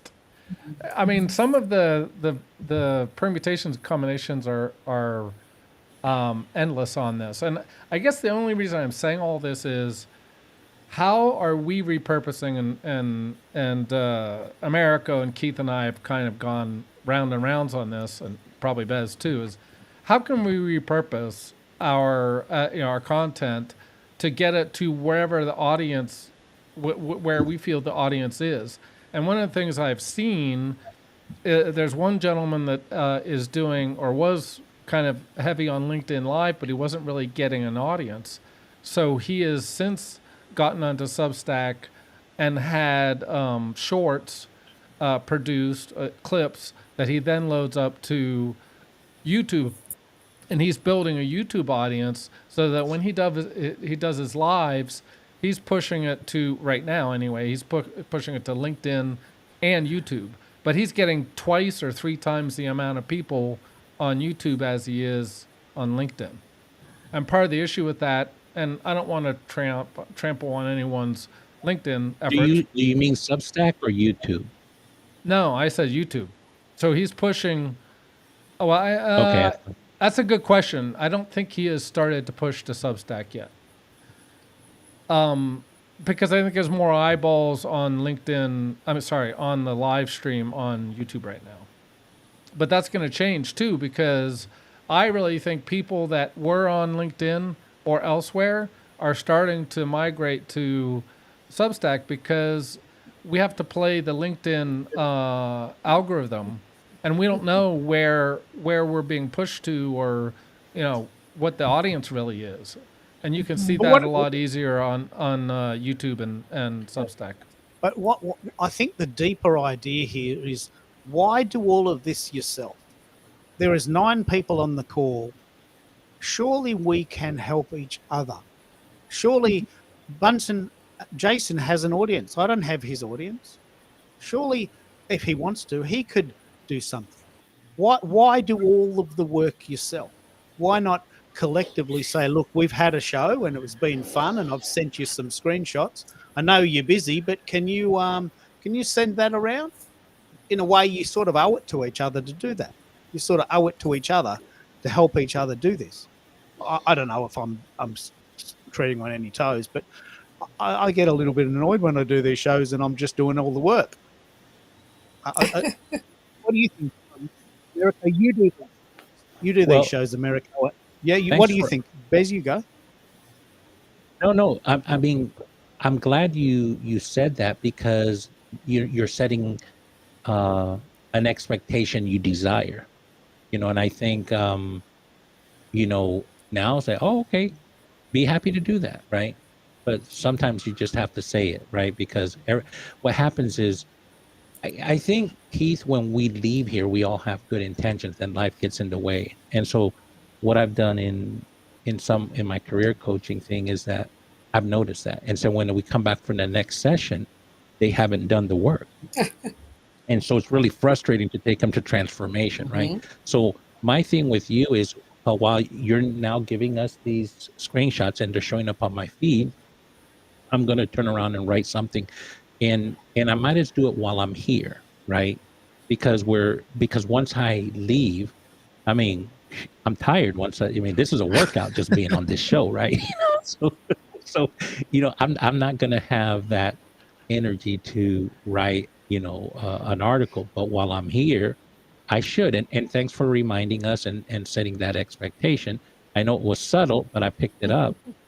You should probably set that expectation at the top, also mention it again in the middle, mention it again at the end. And I think eventually we'll get the hint. Look, the reason I picked this up is America and I talk about this almost every day. People like America has a totally different idea. He promotes a show, he promotes a person, he does his darndest to get people to the show. The people turn up and then they do nothing. They come up 10 minutes before, hello, I'm here. I'm going to talk for half an hour. Bye-bye. And you never hear from them again. Right? It's not fair. Like, I mean, Americo's done all this work. He's promoted the show. He's doing his own time. And then they just go away. And Americo, does that piss you off as much as it does me? Or are you sort of a bit more patient than me? Well, does it bother me? A little bit. But I found a way, and I'm going to say I found a solution. You don't get what you don't ask for. You're asking for it. Right. And I've built it into my my guest speech. When I get on the phone or when I get on a call with someone who I'm going to feature, so listen, this is my marketing funnel, right? I do live streams and help you with your on-demand content and events, right? I want you to stop overthinking of going live. But in order for you to be featured, here's what I'm going to need from you. I'm going to need you to promote. And at the end, I want you to look at this from a customer's lens and the customer journey. Did we build the right awareness? Did we get people to consider showing up? Did we get good engagement? What was your experience as a guest? And I need you to share that either in a recommendation, a post, somehow. That's your form of payment. You're going to reciprocate through sharing and repurposing this. And I've gotten people to, hey, that makes absolute sense. And we lost him. Oh, there he is. That makes absolute sense. I can do that for you. Now, I'm only going to ask once. I'm not going to, chase and harass people because I'm doing this willingly. It's part of building my brand in public and having samples and examples to share to people instead of sharing content that I've worked with others, which becomes proprietary to their brand. I don't want to be broadcasting that. Hey, jump in, visit my YouTube channel, visit any one of my events, and you'll see different variations. We got audio only, we got camera, but I need you to be part of the process. So I'm building it into my message. So did it bother me? At first it didn't. But then the more we talk about it, it's like, hey, how can I get some ROI from this other than rolling up my sleeves and doing all the work? Yeah, and Kendra said this. I had a live today and my guest did a great job of getting the word out to her very engaged community. That's what we want. We want new people on the call. That's what juices us up. That's right. We meet new people, we get new conversations. It's constant and instant. So, Kendra, if you want to chat about that, I think America has already sent you the link. You can have a chat about that today. But I think you're right, Bez. I do need to set an intention. And my wife is a Capricorn, but also an introvert.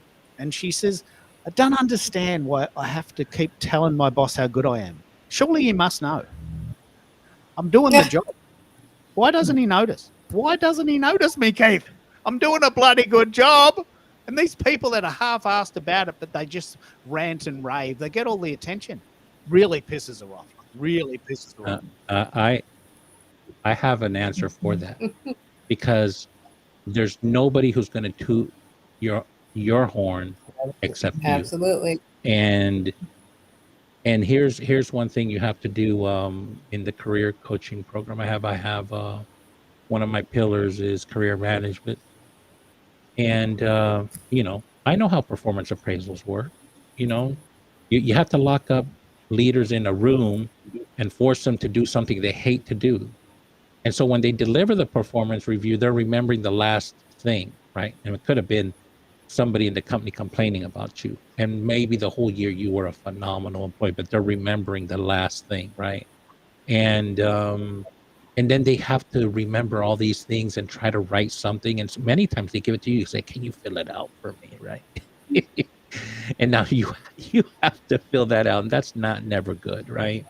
And so now the best thing you can do is take ownership of that process and don't wait for the year end where you walk in and you're as anxious as the hiring managers. Believe me, hiring managers are also anxious because they don't want to offend you, right? And you're anxious hoping you get a good review. It's a really bad meeting because there's a bunch of surprises and nobody likes surprises. Now, the best hiring managers I have witnessed, it's not a surprise. In fact, they track performance on a month-to-month basis with their employees. And when it comes to the end of the year, they've been tracking it at 12 intervals. It's not a surprise.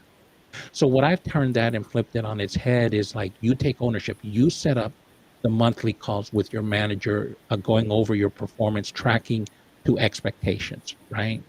And then sharing your needs as well, right? Because it's a two-way street. And there's a reason why you're there. So have your checklist that you check off, because once you're finished with that, there's no more growing in the position. So get ready to move on out or see if you can, get transfer somewhere else within the company or get a promotion, right? You're there for a purpose, not to. And so you're tracking your performance. You get to the end of the year. You've made it really easy for your hiring manager because they have all the data. You've been tracking it for 12 months, and it's there for them. Make it easy for them. You are so right. Help them. No one does it. You. Right? No one does it. Well, that's because they're not taking ownership of their career. And there's two methods, Keith. You can either let your career manage you, or you can manage your career. Let's play this out, and Shireen, you'll be a very good source for this. How can the average entrepreneur do this as well? I mean, we don't really want to be tooting our own horn all the time because that actually is pretty annoying, especially for our Aussies. We hate show-offs. We hate show-offs. We just hate them. So right. So if you're direct, that's right. But you have to do it subtly. You actually have to do it. And I believe that that's a skill set that you develop. So I've been listening to everyone about like, how do you repurpose this? So the first thing I would say for you, Keith, so again, I saw this on Bed. So I decided, let me click into this. I don't know if there was, for this, even on LinkedIn, if there was a description. And let me share you. So a description of this talk, right? Like when you do a actual LinkedIn Live, it tells you you put in a description and all the information. Yeah. Let me tell you what would be beneficial, because I am not trying to do a whole lot of work, but I would like to repurpose it, right? If there was a description of what this event was about, what you might talk about, I would simply copy that description, put that puppy into Chat GPT, write out something, a summary, a compliment, or some kind of using my voice so that Wow. I could use it as a post on this. I would take a screenshot, which I have done already, of everybody that was on this call, right? So I just have a picture of all the papers. So I was like, hey, I could say after my assistant spits out a post of something. Wow. Okay. Hey, I just met these amazing people on this call or on this live. It was, fascinating. This is where you put your rhythm. I say you have to find your rhythm with the AI. I would put my rhythm, my style of voice Style. into the post, put it out there, and then I'm done. That's the first thing I would do. And that's how I navigate my repurposing, how I navigate I my like it. chat GPT, and not to make it so that I Look, don't know what to write or whatever. let's That would be let's my pick up on first. this, and well, I'll connect. We're not connected. I was going to send you something. So, what I've done, if you go to my LinkedIn page, it tells you exactly what we're talking about today. What we're talking about is using Substack is a creative hub, right? And I gave you a bit of a definition of what that really means. What does it mean? So, using Substack as a creative hub is one, multi-format publishing; two, direct audience connection; three, community tools. Now, there's the essence of what we chatted about. It took us 4 hours to get round to it, but everyone gets a turn. So I love what you've just Wonderful. said there. That So is the this is what essence. you need to do right now, though. You need to drop the link to that page so that people don't into the comments, so people don't have to hunt and peck to try to find that. That's Yeah. how you make it easy for people. So Yeah. that's what I would do. The other thing that you could do is if you want somebody to write something specific to repurpose, give them the content and then let them now, hey, take this content and put it through your chat GPT and write something using my style and flavor to say, hey, I really like this. I'm great people. And then you sort of have a single voice. If they here are some images you could use. This is the thing when people are doing online, you're inviting a guest someplace, you want them to participate, you don't want them trying to make stuff up. Okay, give them what they should be talking about. Here are the topics you could talk about. Here's some content that you could write and make it your own. Right, here's some images you can use. You don't want people just making stuff up. Guide them in what they should be putting out there. Right, here, make it simple because people, they don't have the time to think about what they should do. This is probably why people don't go and say, oh, you should promote this, and they like, I don't have time. What you want me to say? That means they have to interrupt what they're doing to Love it. try to figure out what you might want, and that's too much heavy lifting. So you have to make it easy for people, and Oh, when you love it. make it easy, they'll do it. And what you've done there is you've given this is available on LinkedIn and Substack, but you've taken it one step further. What I'll do for the people that have come on the call is I will create a document for you, and you can just cut and paste, because you're right, we have different voices. Like I talk in a particular way. This is what Substack will talk about, and so I'm going to send that. Yeah. Okay, so here's the other thing, and again, I'm giving you guys. I'm just going to rattle out some things you could do. So you have access to the recording. I don't know what kind of transcription software you use. I love Otter AI. That is what I use. Right. So my thought, Me too. love Love it. it. Right? Is that Bez? I got Yep. Otter AI in the house. Right. So here's what you do. 6,000 minutes a Oh, month. I'm telling you, I hope they don't change that, right? Because they tried that funny stuff once. I was like, look now. Anyway, so you take that, you upload it. Here's what you do: you upload it to Otter, let it transcribe the entire transcript. I think you only have 4 hours, so you just kind of got to be aware what your cutoff is. But upload that. Now they have an AI integration.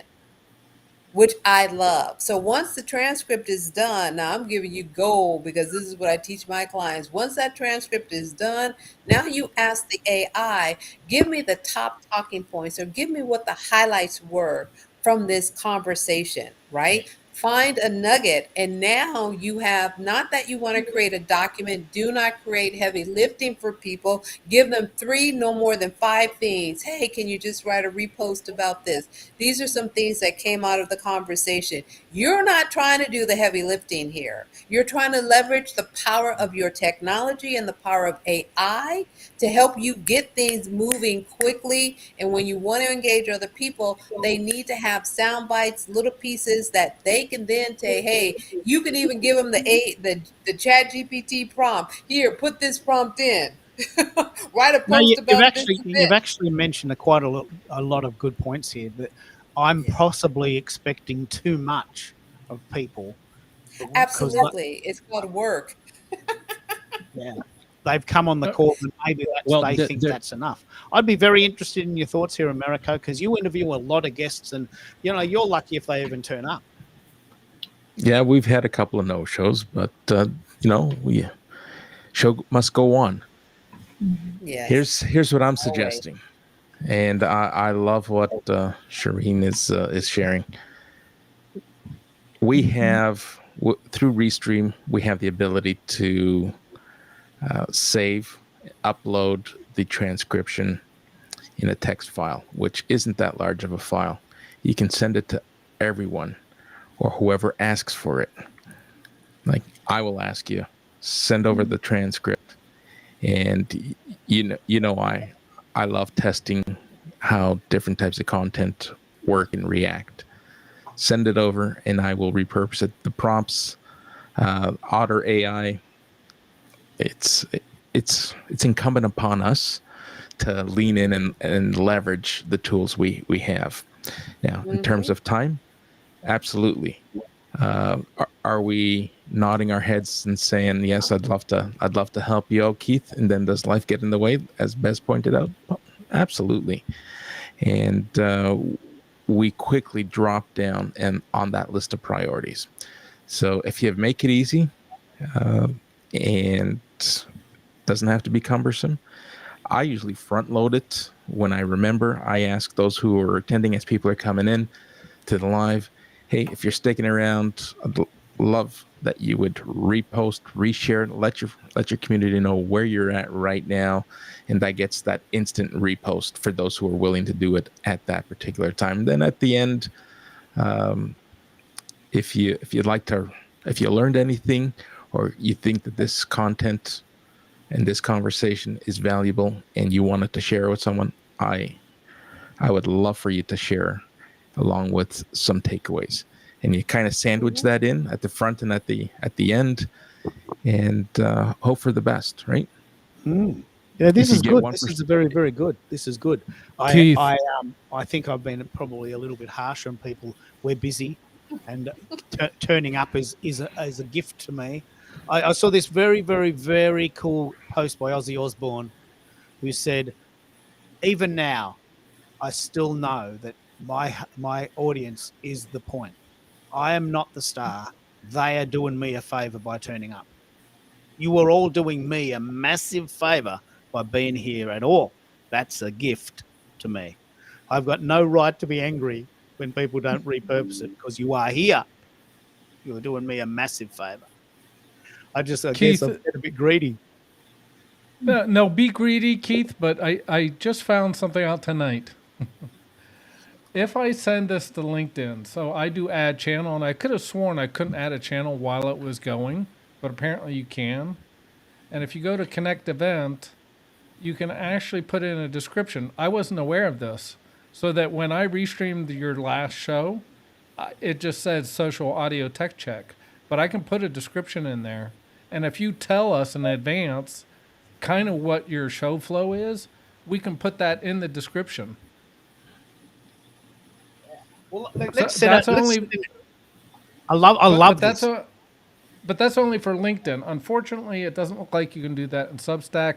And I have to look at the other thing is if you're going to stream to YouTube, you have to set it all up in advance, and it takes like 72 hours or something to do it. But if you tell us like what to in advance, then we could potentially even have a little cooperative and say, okay, if America's on, he's going to restream to YouTube and Facebook. If Mike's on, he's going to restream to LinkedIn and Substack. Yes. And so that way, or just wherever we have the biggest audience. So if which I don't know where America's biggest audience is, but if it's LinkedIn right now, then he could say, well, okay, my biggest audience is on LinkedIn. Give me the description, and I'll post that in my restream stream. And because I wasn't even aware of this, and I actually got on your stream from Bezos. Yeah. Well, as you may know, you may not know, but I'm having October off. And the big question I'm asking myself, I am actually asking myself this question: am I just doing this show because I have nothing else to do? Like, I've actually asked that question because I'm doing so many shows. I'm thinking, surely there must be other things to do. But I just can't think of anything else I'd rather do. Like, there's nothing else I would rather do than this. And that's my answer. I could do anything. And then spontaneously at 9 at night, I'm getting these amazing ideas for shows. Like, I mean, I'm not getting amazing ideas about going into the city and meeting people. I'm not getting amazing ideas about walking on the beach and talking to people while they're drinking their lattes. I'm getting amazing ideas about having shows on the internet. So I apologize for them being very spontaneous in this month, but at Repurpose 3030, which starts in November, we are setting an intention as a community to take all of the content that we've created in 2025 so far and create 30 pieces of content in 30 days. Right? It's not a challenge. It's not homework. Just do what you can. And this research that I'm doing is going to form the foundation for that show. That's why I'm doing it. I'm doing this show, Restream 3030. So what I'd love for you to do whenever you have the time is I would love to know how you repurpose your shows, your content, your conversations. And I will work that into my flow and do something with it. So I love online shows. Some people like in-person events. Some people like to write blogs. Some people like to do podcasts. Some people like to sit at the beach and watch the dolphins, not the Miami Dolphins. What do you think, Bez? What do you like to do? Okay, so and then before I answer that question, I just put into relevant to the topic, about you doing this show, and hey, how can you motivate other people to amplify your show? Okay, so there's a podcast called Grow the Show. His real name is Michael Schmidlin, but I guess he's renaming himself to Kev Michael. But anyways, he has a podcast, 15-minute podcast on exactly, what your thoughts are in your head. And he hit the topic, or the title is Podcast Guests Won't Grow Your Audience Unless. And it's a 15-minute show, and what they discuss is why guest interviews don't help you grow, why guests rarely promote your episodes, signs of amateur podcasting, when you should bring guests onto your show, 3 ways to leverage guests for growth. And he says, I remember listening to this podcast, and I remember when he said that, like, the bigger the podcaster is and the more following, the less they do for you. Sometimes it's the normal, smaller people that are more excited to promote your, they're going on Keith's show, and man, I'm a little fish in his big pond, and they're gonna do everything to help you grow your show because it helps them grow. So but it does talk about that, and so it does talk about what you can do, and you might find that podcast very enlightening, and maybe use that into your flow.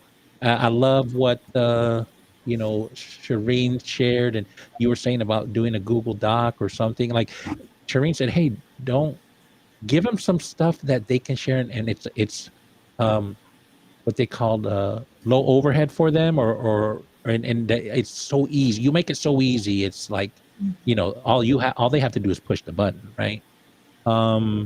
Might be something to look into and test. So anyways, to your original question, what was it? I think the thing is that I would like to challenge us all on all of our shows to find these 30 pieces of content. I want to share this story. I'm very excited. I'm very proud of this story. So I was interviewed on a Thursday night in the afternoon, night. Wifey was at yoga.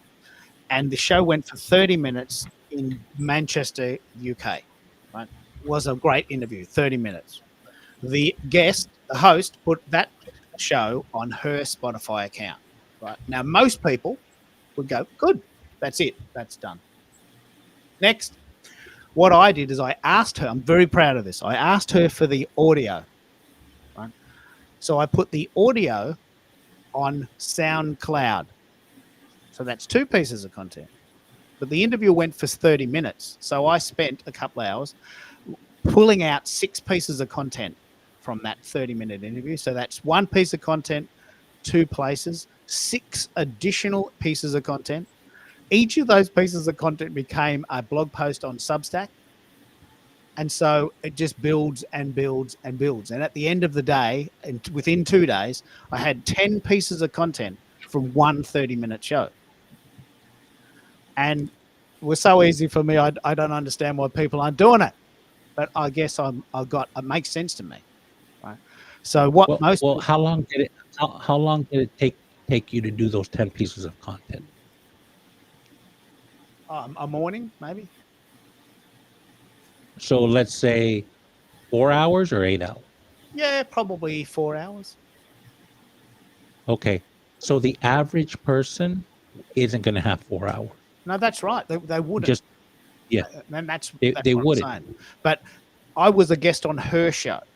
Right? It wasn't like she was a guest on my show. I would have done much more for her.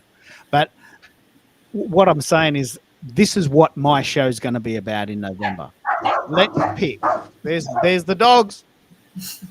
Let's pick 10 ways that we can each repurpose our stuff.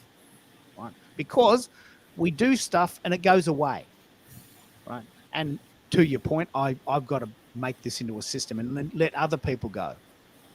Okay, you can put it to SoundCloud. You can do a Google Notebook. You can put it on Otter. You can put it on a Substack. You can put it on your WordPress blog. I'm putting words in your mouth. I'm not teaching you to suck eggs, but I'm giving you some ideas. Surely you can do at least one of those. Right? Oh, I'm busy, Keith. I'm so busy. Coming on your show was a treat. Okay, well, then maybe that's all I get. But I can tell you for sure in 2026, I'm scouring the internet. I'm going on like hundreds of shows. And I'm going to be doing this for these people.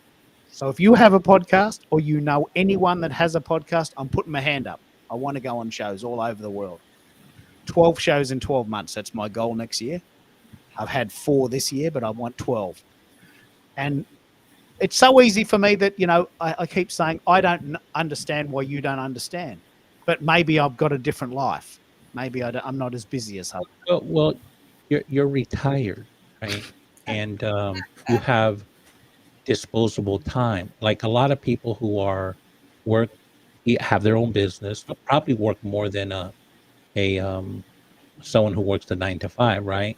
And so time is precious, right? And so like you said, just make it so simple that they just have to cut and paste and push the button, like Shireen said. And you know what? And just you here, I know you've talked about it, but I sort of felt your pain. So I was like, all right, let's stop a second. All right, Keith. Okay, great. I'm gonna right now while we're on here. I hear an expectation. Okay, so now let's just make sure that you communicate that at the beginning, middle, and end. And we should hear. I agree with you. we should be doing something to amplify your show. We're here on your show, and thank you. So thanks for reminding me too, because sometimes we're just hanging out here having fun, and we don't realize that there is something else you're trying to accomplish. Yeah, And thanks. thanks. Yeah. Coming to the show is the point. You are doing me a fantastic favor that I can never repay. Just coming. But given that I'm taking October off, I'm spending every moment of my day in October doing two things. One is trying to work out why I keep dropping out. I think it's the modem. I've got to get another gadget now. But that's the first thing I've been trying to work out. Why do I keep dropping out? But the second thing is I want to know how I can take a 4-hour show and turn it into 10 pieces of content. I've still got to get my head around that. I still don't know. So I want us as a community to work this out. Won't Yeah, well- Substack make the clips for you? They do. They make 4 clips for you. That's right. That's part of the deal. That's one of the reasons I'm using Substack, because it makes these unbelievable clips for us. Can I ask you a question, Keith? Can I? Yeah. Okay. So your shows rival the length of Joe Rogan. Okay, they're long. Okay. Have you thought about, because you have the ability you do these breaks, right? You used to do them periodically and sort of like at certain points, right? Which is actually, when you're editing, it is probably easy, right? Because you know when this little break comes in, right? Have you maybe thought about, if you're going to have a 4-hour show, that the theme for the first hour, like sort of do it like chapters, right? And then that way, when your listener comes in and you chop like a 3 or 4 hour show, you just chop it up in 3 or 4 pieces, right? But chapter 1, first hour, is talking. It's a theme. Now it doesn't have to be perfect, right? Because this is actually very good. Because we're all over the talking place. about is this. I've got this little piece of music, which goes for 7 seconds. So I could say something like, let me just see if I can find that music. The theme for the next hour is going to be, and then that way they're sort of cut up into chapters. And so for your 4-hour show is like almost like a month worth of podcast you release once a week. But maybe now you release an hour on X date. It's almost like on a 4-hour show, you could release a show, a 1-hour segment every day of the week. I could. I have to consider it. So I could do something like this.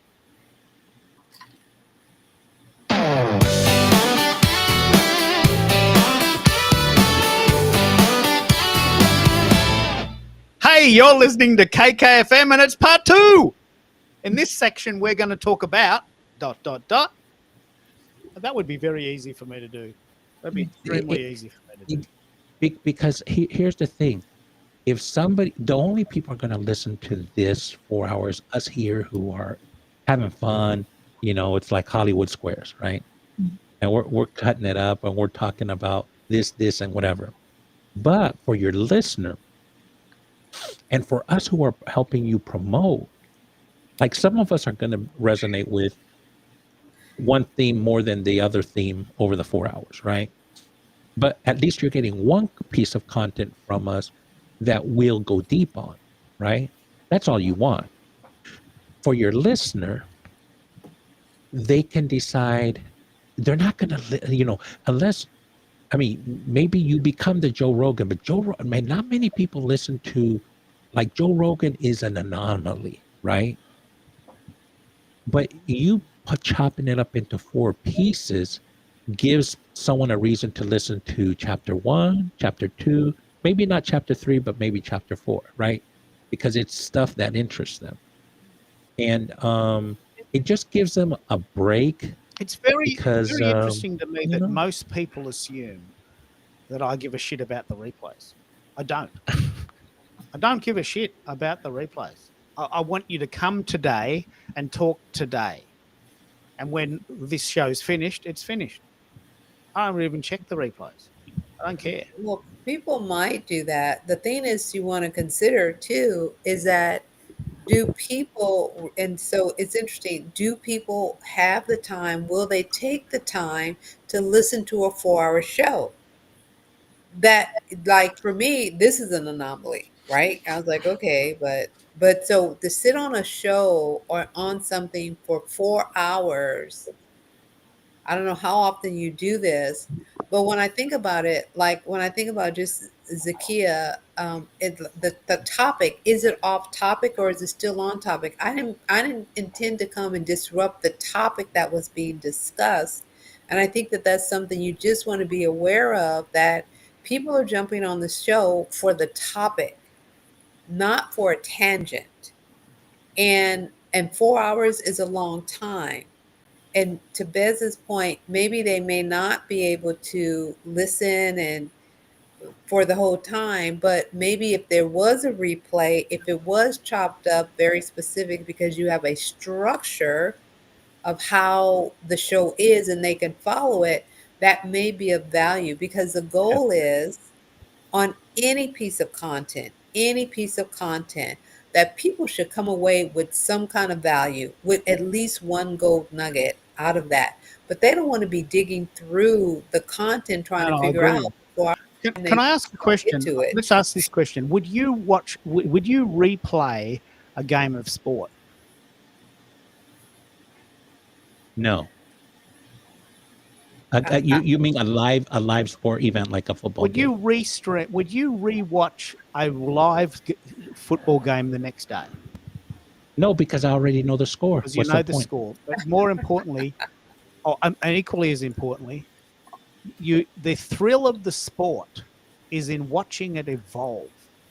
Who's going to win? Right. Who's going to win? What is that kick? Did they do it? But You know, that's different from online, though. That is different from online. is it That, different? and so not that, yeah, because people, when you Yes. think about online, most people, and why do they watch YouTube more than anything else? They are looking for information. That's why they Google, they're looking for information. That's why they listen to a podcast, unless it's like that you already know the genre or theme of the podcast. But most people are looking for information. And so you have to know your audience and what it is that they're looking for. Now, here's a perfect thing to talk about repurposing content. If this was really important, right? A poll. Let me do a poll for people on, do you use Substack or WordPress, right? So you can get information to figure out where your next positioning needs to be. You want to take 30 pieces of content and get people to write 10, repurpose that content 10 different ways.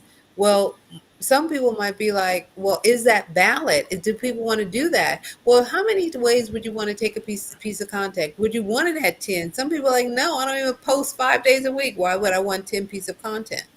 I only post 3 Shireen, days a week. Shireen, Uh-huh. there's one thing that Keith Yes. does well is he does polls. He does polls all the time. Oh, he does polls. Okay. Yes. See, that's awesome. So He does. I've just done a poll. What site? This is a very, very important poll for me. What site do you use for your blog post now? Right? Because most people are asking me, what is Substack, Keith? I've never heard of it. All right. So do you have a blog Right. post already? Do you use Substack, Medium, WordPress, and the fourth one with 38%? I just use LinkedIn. I just use LinkedIn for everything and everybody. Right? But And that says something big, doesn't it? right? It does. So why? And so unfortunately, is Mike still on or did Mike jump off? Right. And this is He something jumped to off. really pay attention to. And this is why I share with my clients, my leads, and my prospect all the time. I understand that there's an Instagram out there. I understand there is Facebook, now Substack, there is SoundCloud. But I guarantee you, when you meet somebody, they're not going to say connect with me on Facebook. They're going to say connect with me on LinkedIn. They're not going to say connect with me on Instagram because what? No, they say connect with me on LinkedIn. Powerful that people miss all the Yeah. time. Look, You need to does, have a does LinkedIn anyone listen to presence. the radio in their car? And if they do, would you listen to a recording of this morning's breakfast show? If it was good enough, yes. If it was good enough, yes. If I let's just say if I was driving and I listened to it and I missed something, absolutely. I hope they have a replay of that because I need to find that nugget that I missed that they said that I knew it was good. So So when my so show is like the breakfast show. My show is like the breakfast show in your car on the way to work. okay, then It make goes, it good. Then make it good. And the reason why what I'm saying for that, see, so when I think about what you're saying, Keith, and it's so powerful that I hope people are hearing this. See, you have a vision of how you want this show to go, which is awesome.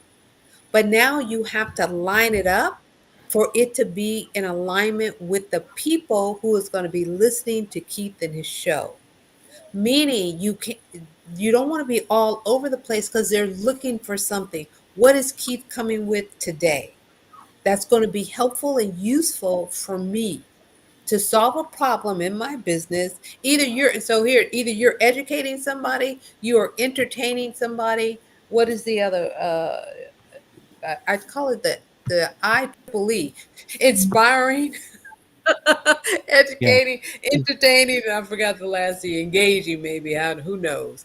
But Well, when you think about that, how do you want your yeah, show? I like Keith, because I've hung around with you a little bit. I'm you said what you said. You don't give a shit if if someone listens to the replay, but you would if someone from Walmart listened to you and said, "Hey, Keith, I'm going to send you a Shure microphone," yeah. Mhm. right? So I think it would behoove you to say, like you're asking yourself, why am I doing this show? Mm, mm. Mhm. Right? And for me, I think you're doing this show because you have a method to your madness. You reach out to 100 people per week. You're very targeted in who you reach. You have reached, how many people in Walmart have you connected with? My current score is 632. Wow. Nice. Okay. So you want a brand deal from them. Now your reward is them sending you equipment, not money. And I'm sure that can be arranged. But so you do care, right? Because if that person, like what Shireen was saying, is depending the format of your show, this is something you have to decide Mm. what is going to be the format. It could be the morning show, right? Or it could be something where a brand manager could listen to a segment and say, "That's it. I need to give Keith some equipment so he can highlight Walmart," right? It depends what is that goal of yours. The morning show, or I'm trying to be, there's a reason because I want some brand deals and I want to test equipment. Whatever it is, just, you know, I think I know what you want, but then you're constantly changing because you test so much, and you're the tinkerer, right? And you tinker for all of us, right? Am I right No, or wrong? that is my job. Like my goal, just to let you know, I've got two goals for next year. One is, and thank you, Kendra, for mentioning this. I want to go on other people's shows. I want 12 shows in 12 months. I've set the intention. I've told the universe. Right? And for that show, I will create magic for them and subsequent concepts. But, people have to know who I am. For my show, this is the truth. For my show, I want the Brady Bunch moment. I honestly don't care who's listening in the audience, and I don't know. I don't care about that, and I'm sorry about that. I want you to come on stage and talk to me. And if you can't come on stage, I want you to make a comment. And if you're a silent listener, what we call a lurker, well, I can't help you. Yep. Because how can I know who you are if you don't tell me? Right? And some people say, well, you never know who you never know. Well, I want to know.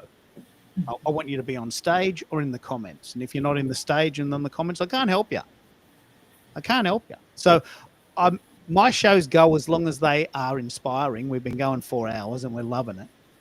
But eventually my belly says, hey, Keith, I think you might need to eat now. Yeah. And maybe these dropouts are the universe's way of saying, do you want to have a breath? I think you might need to go home. I think you need to stop. Might be the universe's way of saying, mate, this is enough.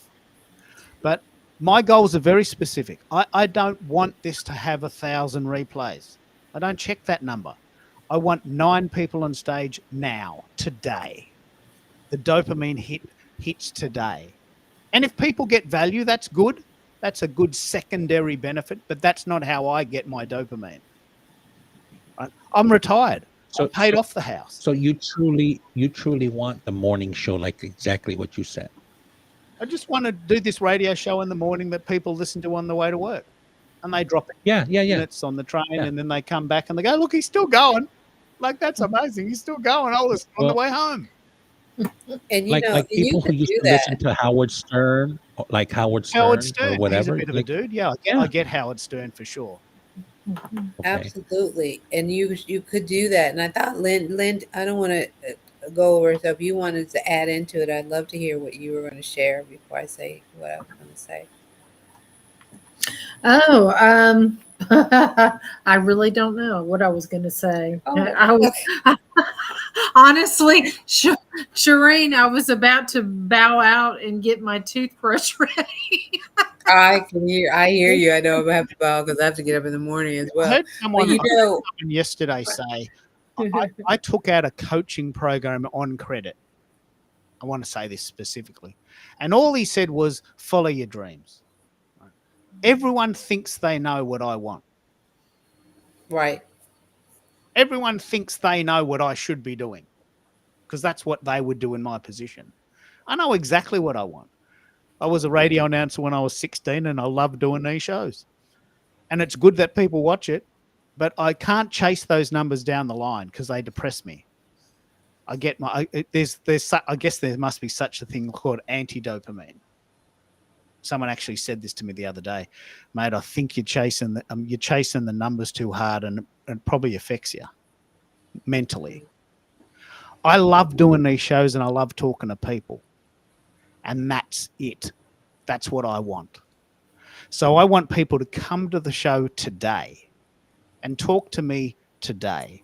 And if they can't make it on stage or they're too embarrassed to talk, they can make a comment, and then the show is finished. And then tomorrow's show is a new show. No one listens to the morning show 3 days later. You're listening to the morning show because you're in the car and you're on the way to work and it's an hour drive. And you can either listen to Spotify or listen to the radio. Some people listen to the radio. And then you get in the car and you drive home. And you're in the car driving and you listen to the radio while you're driving. And then you stop. You don't listen to the replay on a Saturday afternoon while you're mowing the lawn. That's a different proposition. So I'm very clear on what I want, and I think we're doing it. We got the Brady Bunch moment this week. That's never happened before.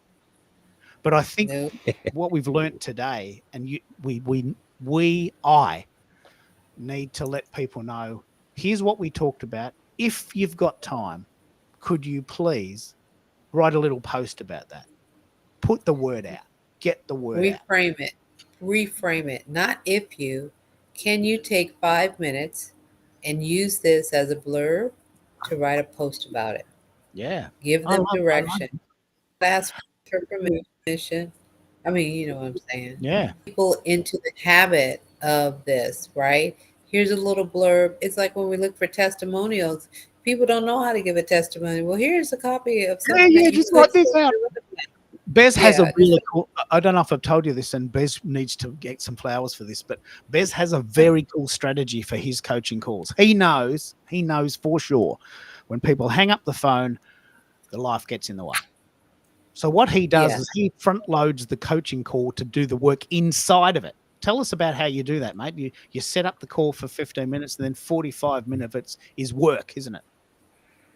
Yeah, it was So some of you may know that, and I'm ashamed to say it, but I say it, is I started my online journey in 2016, and in November of 2024, I made my first online dollar.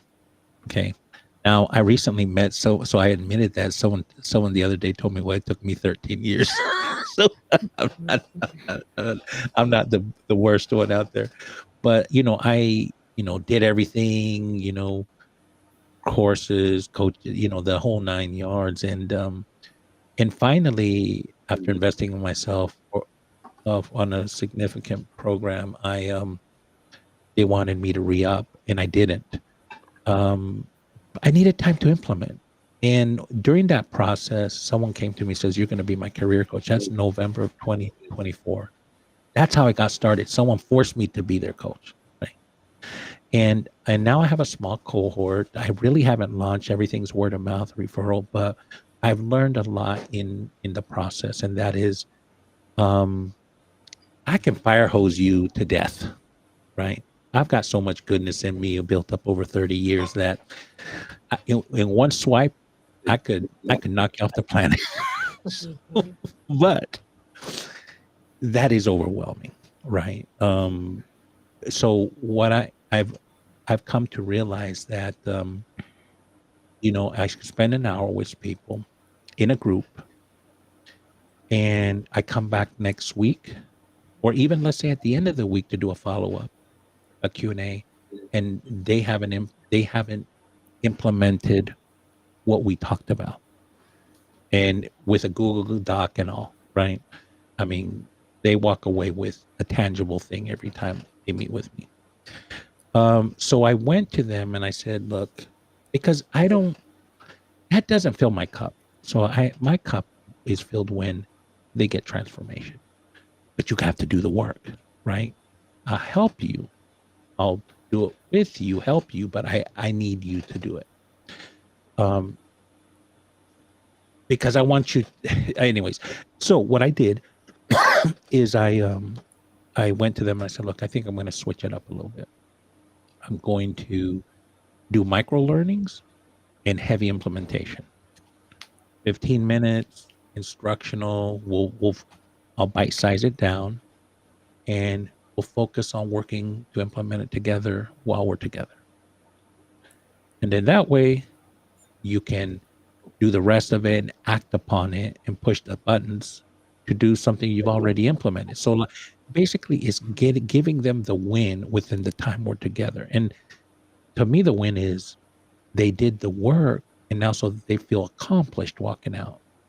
So I get it. And I mean, one of the things about careers and whatnot is that, you have to time block, you have to dedicate and be committed. But what happens is people don't schedule what they're going to do. They have all the best intentions, but life gets in the way because they haven't structured or scheduled what they need to get done.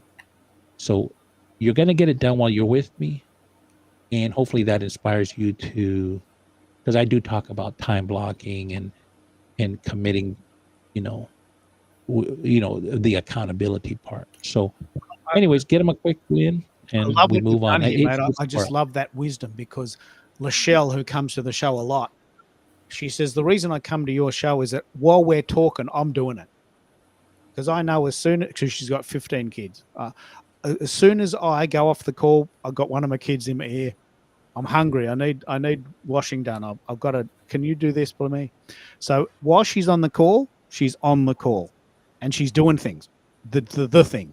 She's doing the thing.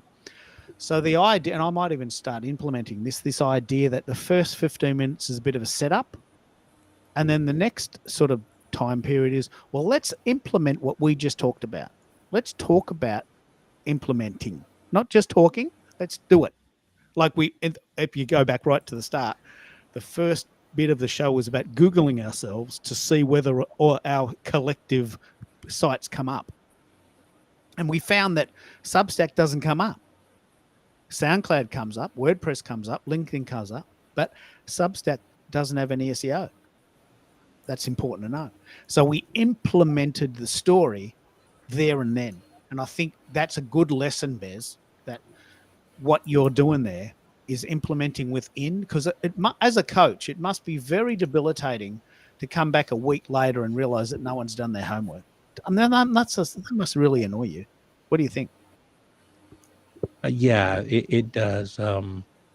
It's interesting because I've got two types of cohorts. I've got the one that are in the 1 year program, that's an investment, and the one that are in the monthly membership Netflix subscription model one. And they both act differently. The ones that are in the 1 year program, they're on it, right? They're I don't the ones on the subscription model, that's a little bit more challenging, right? So I've got still, at the end of the day, I love them to death. I want them to win, whether you're in my VIP or my group coaching program, it doesn't matter, right? Um, they're all my little chickies, right? So But as a coach, I mean, look, I don't know what everyone else feels, but a mate of mine who's a guitar teacher, I asked him, what does it feel like when you give someone a lesson and they never do it? He says, oh, look, it does piss me off. But this one this is a true story. He teaches drums as well.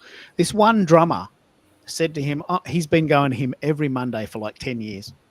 He said, I'm happy to keep coming every Monday because that's the only time I practice when I'm here. I said, well, yeah, how does that feel?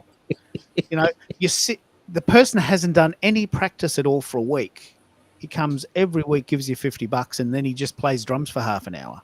I mean, how does that feel? He says, well, that works for him, and I acknowledge that. And he does get better over time at a very, very, very slow pace, but he enjoys it, and I'm just sitting there watching him. So I guess that's not a wasted time.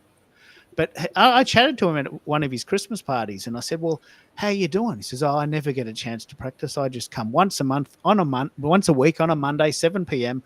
I play drums on his kit for half an hour, and then I go home. And I said, well, how are you going? He says, oh, well, it's slow. I mean, how can you get any good practice in half an hour once a week?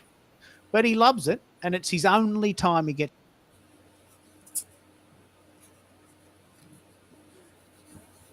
did we lose Keith? Well, I just want to say that on Shireen, you've probably been coaching a long time, and I've been giving advice to leaders for a long time, but not in as a coach capacity, right? And I've been really enjoying the learnings that I've been able to. I learn a lot from the people in my program, right? In fact, I always tell them, test my hypothesis and prove me wrong. I learn from you guys too. If something's not working, I want to know, Yes. because things ebb and flow. And so I honor that. I was like, look, and somebody once came to me and told me something that I was like, oh, because I asked them to go test it. And this was before I launched, and because it was when I was doing stuff for free. And they came back and said, hey, this is what happened. I'm like, wow, that's good. That's good feedback. Because you know what? They had a speaker at our 1 Million Cups last week, and he certifies other coaches to do life coaching. He's an ICF certified, and that's something I want to get done one day. And he said the only way to get better at coaching is to coach. Get out there. You don't get better at coaching by learning all the theory and all the how-tos without ever doing it. And I was like, you know what? That's exactly what I've been doing. It's been messy, but you know what? I've been learning a lot, right? It's good. Anyways. But I think I think it's for everybody. Right now, we are in a culture where we think we just look at a YouTube, do something and never test it, never try it, and we're supposed to be an expert. I was like, I tell clients, everybody is hypothetical. until you do it. That you might have is hypothetical until you actually execute and you see for yourself what happens. But people are have been conditioned that if you don't get it right the first time out the gate, like a bird that goes plop on the ground, never flew before, that you're a failure. And you're not. You never fail, you only learn.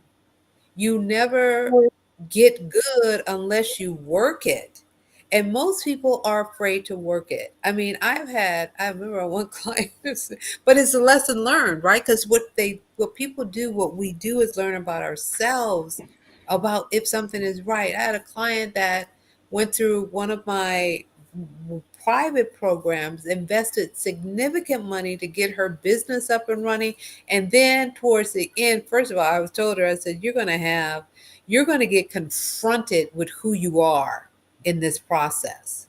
You're going to start to see your character in this process to see if you really want to run and own a business or not. And when she started doing it, I could tell the first time when she got fronted because she took a 2-week trip to Europe. I was like, in the middle of the program, are you kidding me? What are you doing?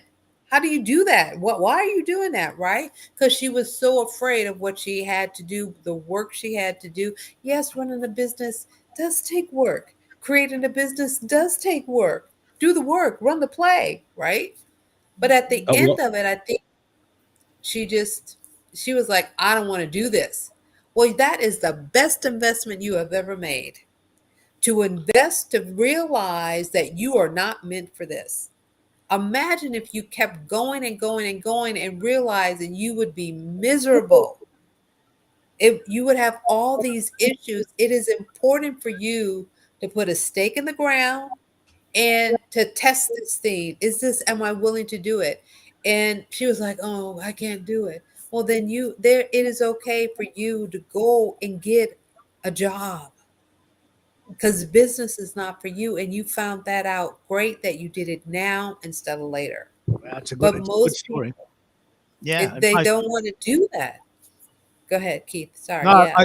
I love this story. I mean, the idea of walking into a room and thinking, you know what, I'm just going to hang out here, and I get a feeling in my belly this is not right for me, but I'm too embarrassed to leave. Fail fast, fail first, and then just accept it. Right. Get it over with. Right. Just go like, no. And then the biggest thing is be honest. Most people don't want to be honest because what? You're afraid of what people are going to say or what people are going to think. You better watch. I had to tell one client, I was like, okay, the chocolate vanilla, choose. Are you going to choose being stressed out every day? Or are you going to choose creating a life for your family and so forth that you love? You have to make a choice, make a decision. And those are the things, those are the hard things. Even when it comes to coaching, when I think about, do I believe everybody needs a coach? Yes. But what kind of coach? Do you need a coach that you can run ideas with and a sounding board to help be a voice for you to figure this out? Or do you need the coach? This is what I share with my client. See, I am the coach that get that Super Bowl ring that you want. The Super Bowl ring. Now, what you will notice in the Super Bowl game is you don't see the coach on the field running down the plays with the player. If you the play to run, either you run it or you don't. It's really like ones and zeros, right? You do or you don't. You want the results? Do the work. I want to Yes, go highlight ahead, babe. Lynn here. Lynn ran the play. She's a franchise owner. She took the Yes, step, right? I Talk to did. us I about that. did. Yeah, I sure did, and well, it was kind of born out of a bit of desperation. The process that's and I really when I first started, I didn't give too much in the way of myself and my why and how I really didn't talk a lot about it. But my husband's layoff, that was the start. And so it just forced me into well, us, into making some changes.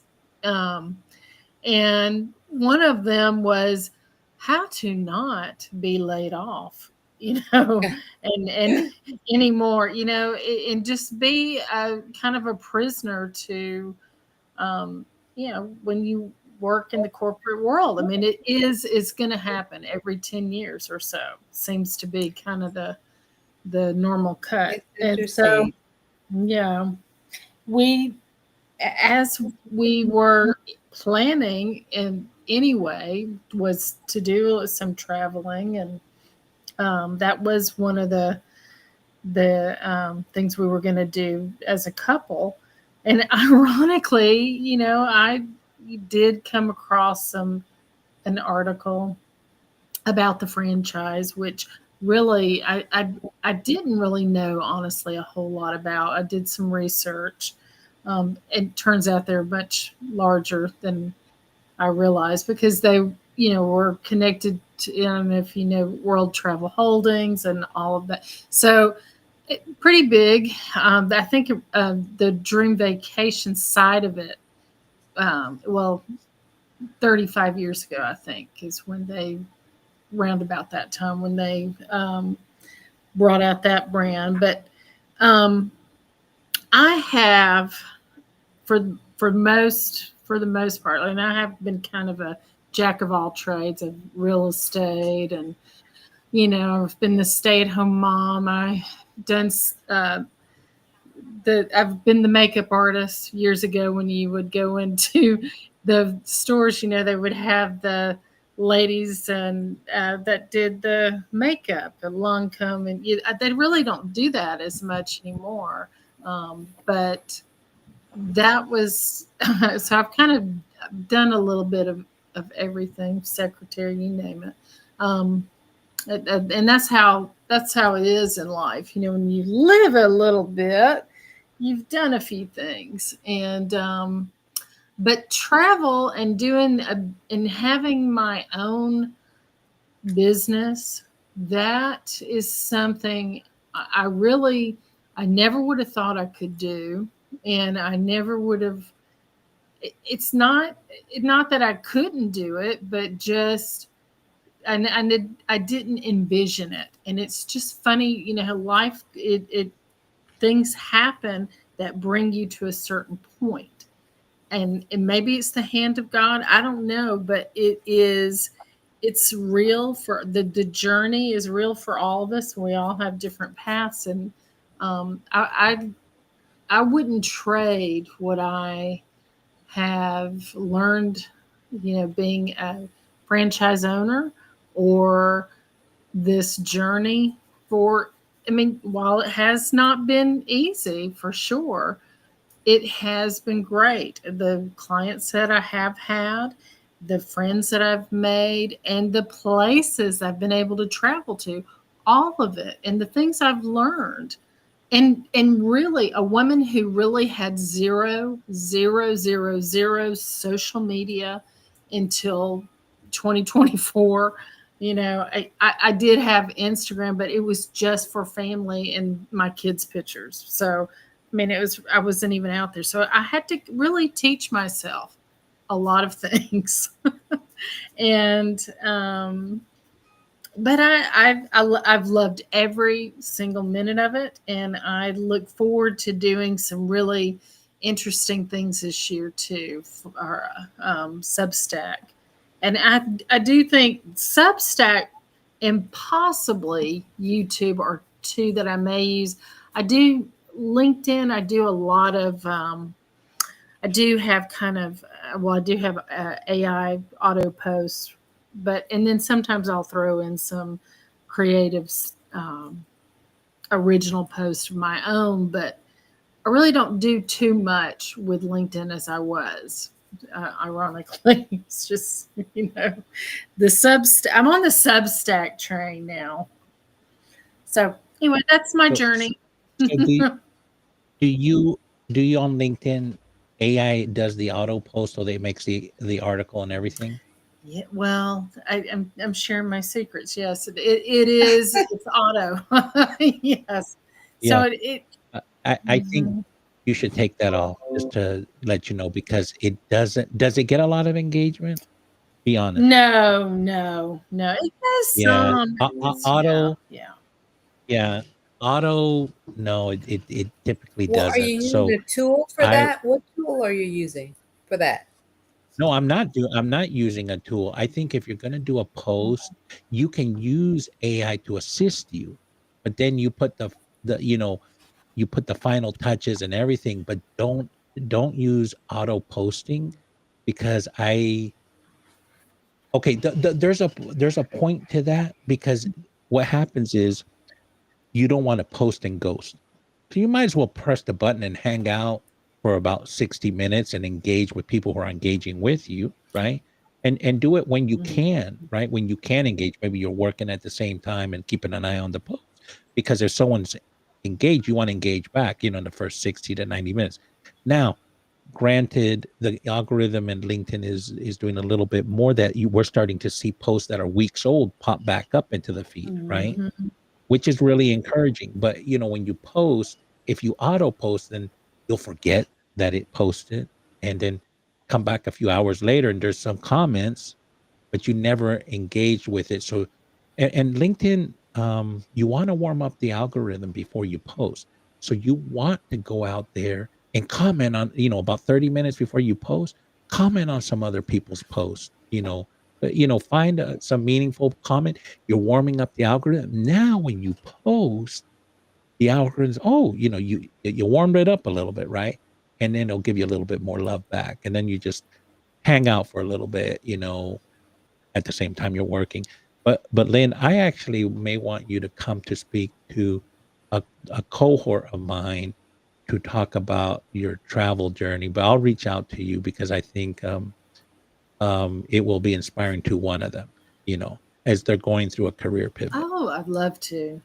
Yeah, anytime. Just let me know. Happy to do that. I'll reach out to you. Mhm. Absolutely. You are the best wingman, Bez. You covered it off, didn't you? You didn't even miss me. Oh, I he's don't even back. need to be here. I don't even need to be here. Look, something funny happened to me on the way to the show today. LinkedIn has already killed the show at 2 hours and 12 minutes, but the Substack show is still going.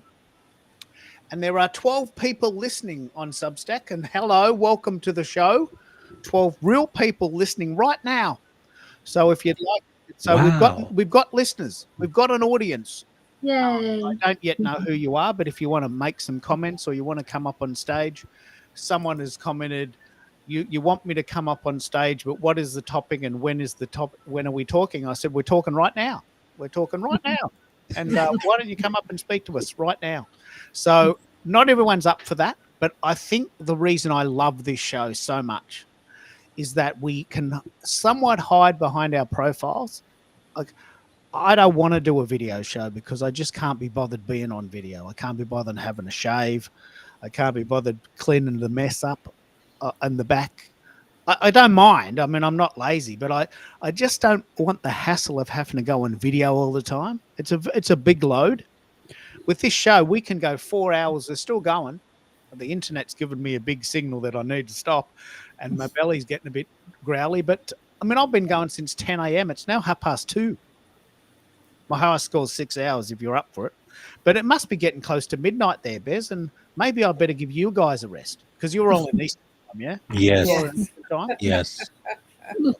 Give us a rest. Yes. So Shireen, I'm so glad we met, and this is a very good vindication for why I do this show.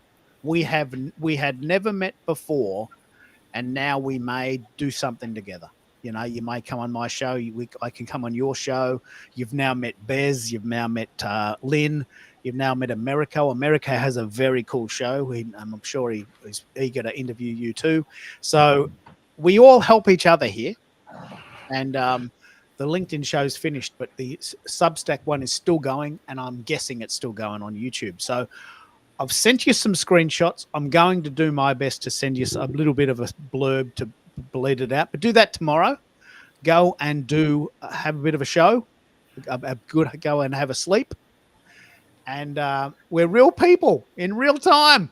And it's Yes. like it's 2 in the morning. It's 2 in the afternoon here. I can go for hours and hours and hours. So you watch me, but you guys need to get some sleep. So I'm going to play my little signature theme song for 60 seconds, and this gives us a chance to listen to leave very, very poetically. Don't feel like you need to stay for the whole show. And I'm going to play this little song, and then I'm going to go and have some lunch.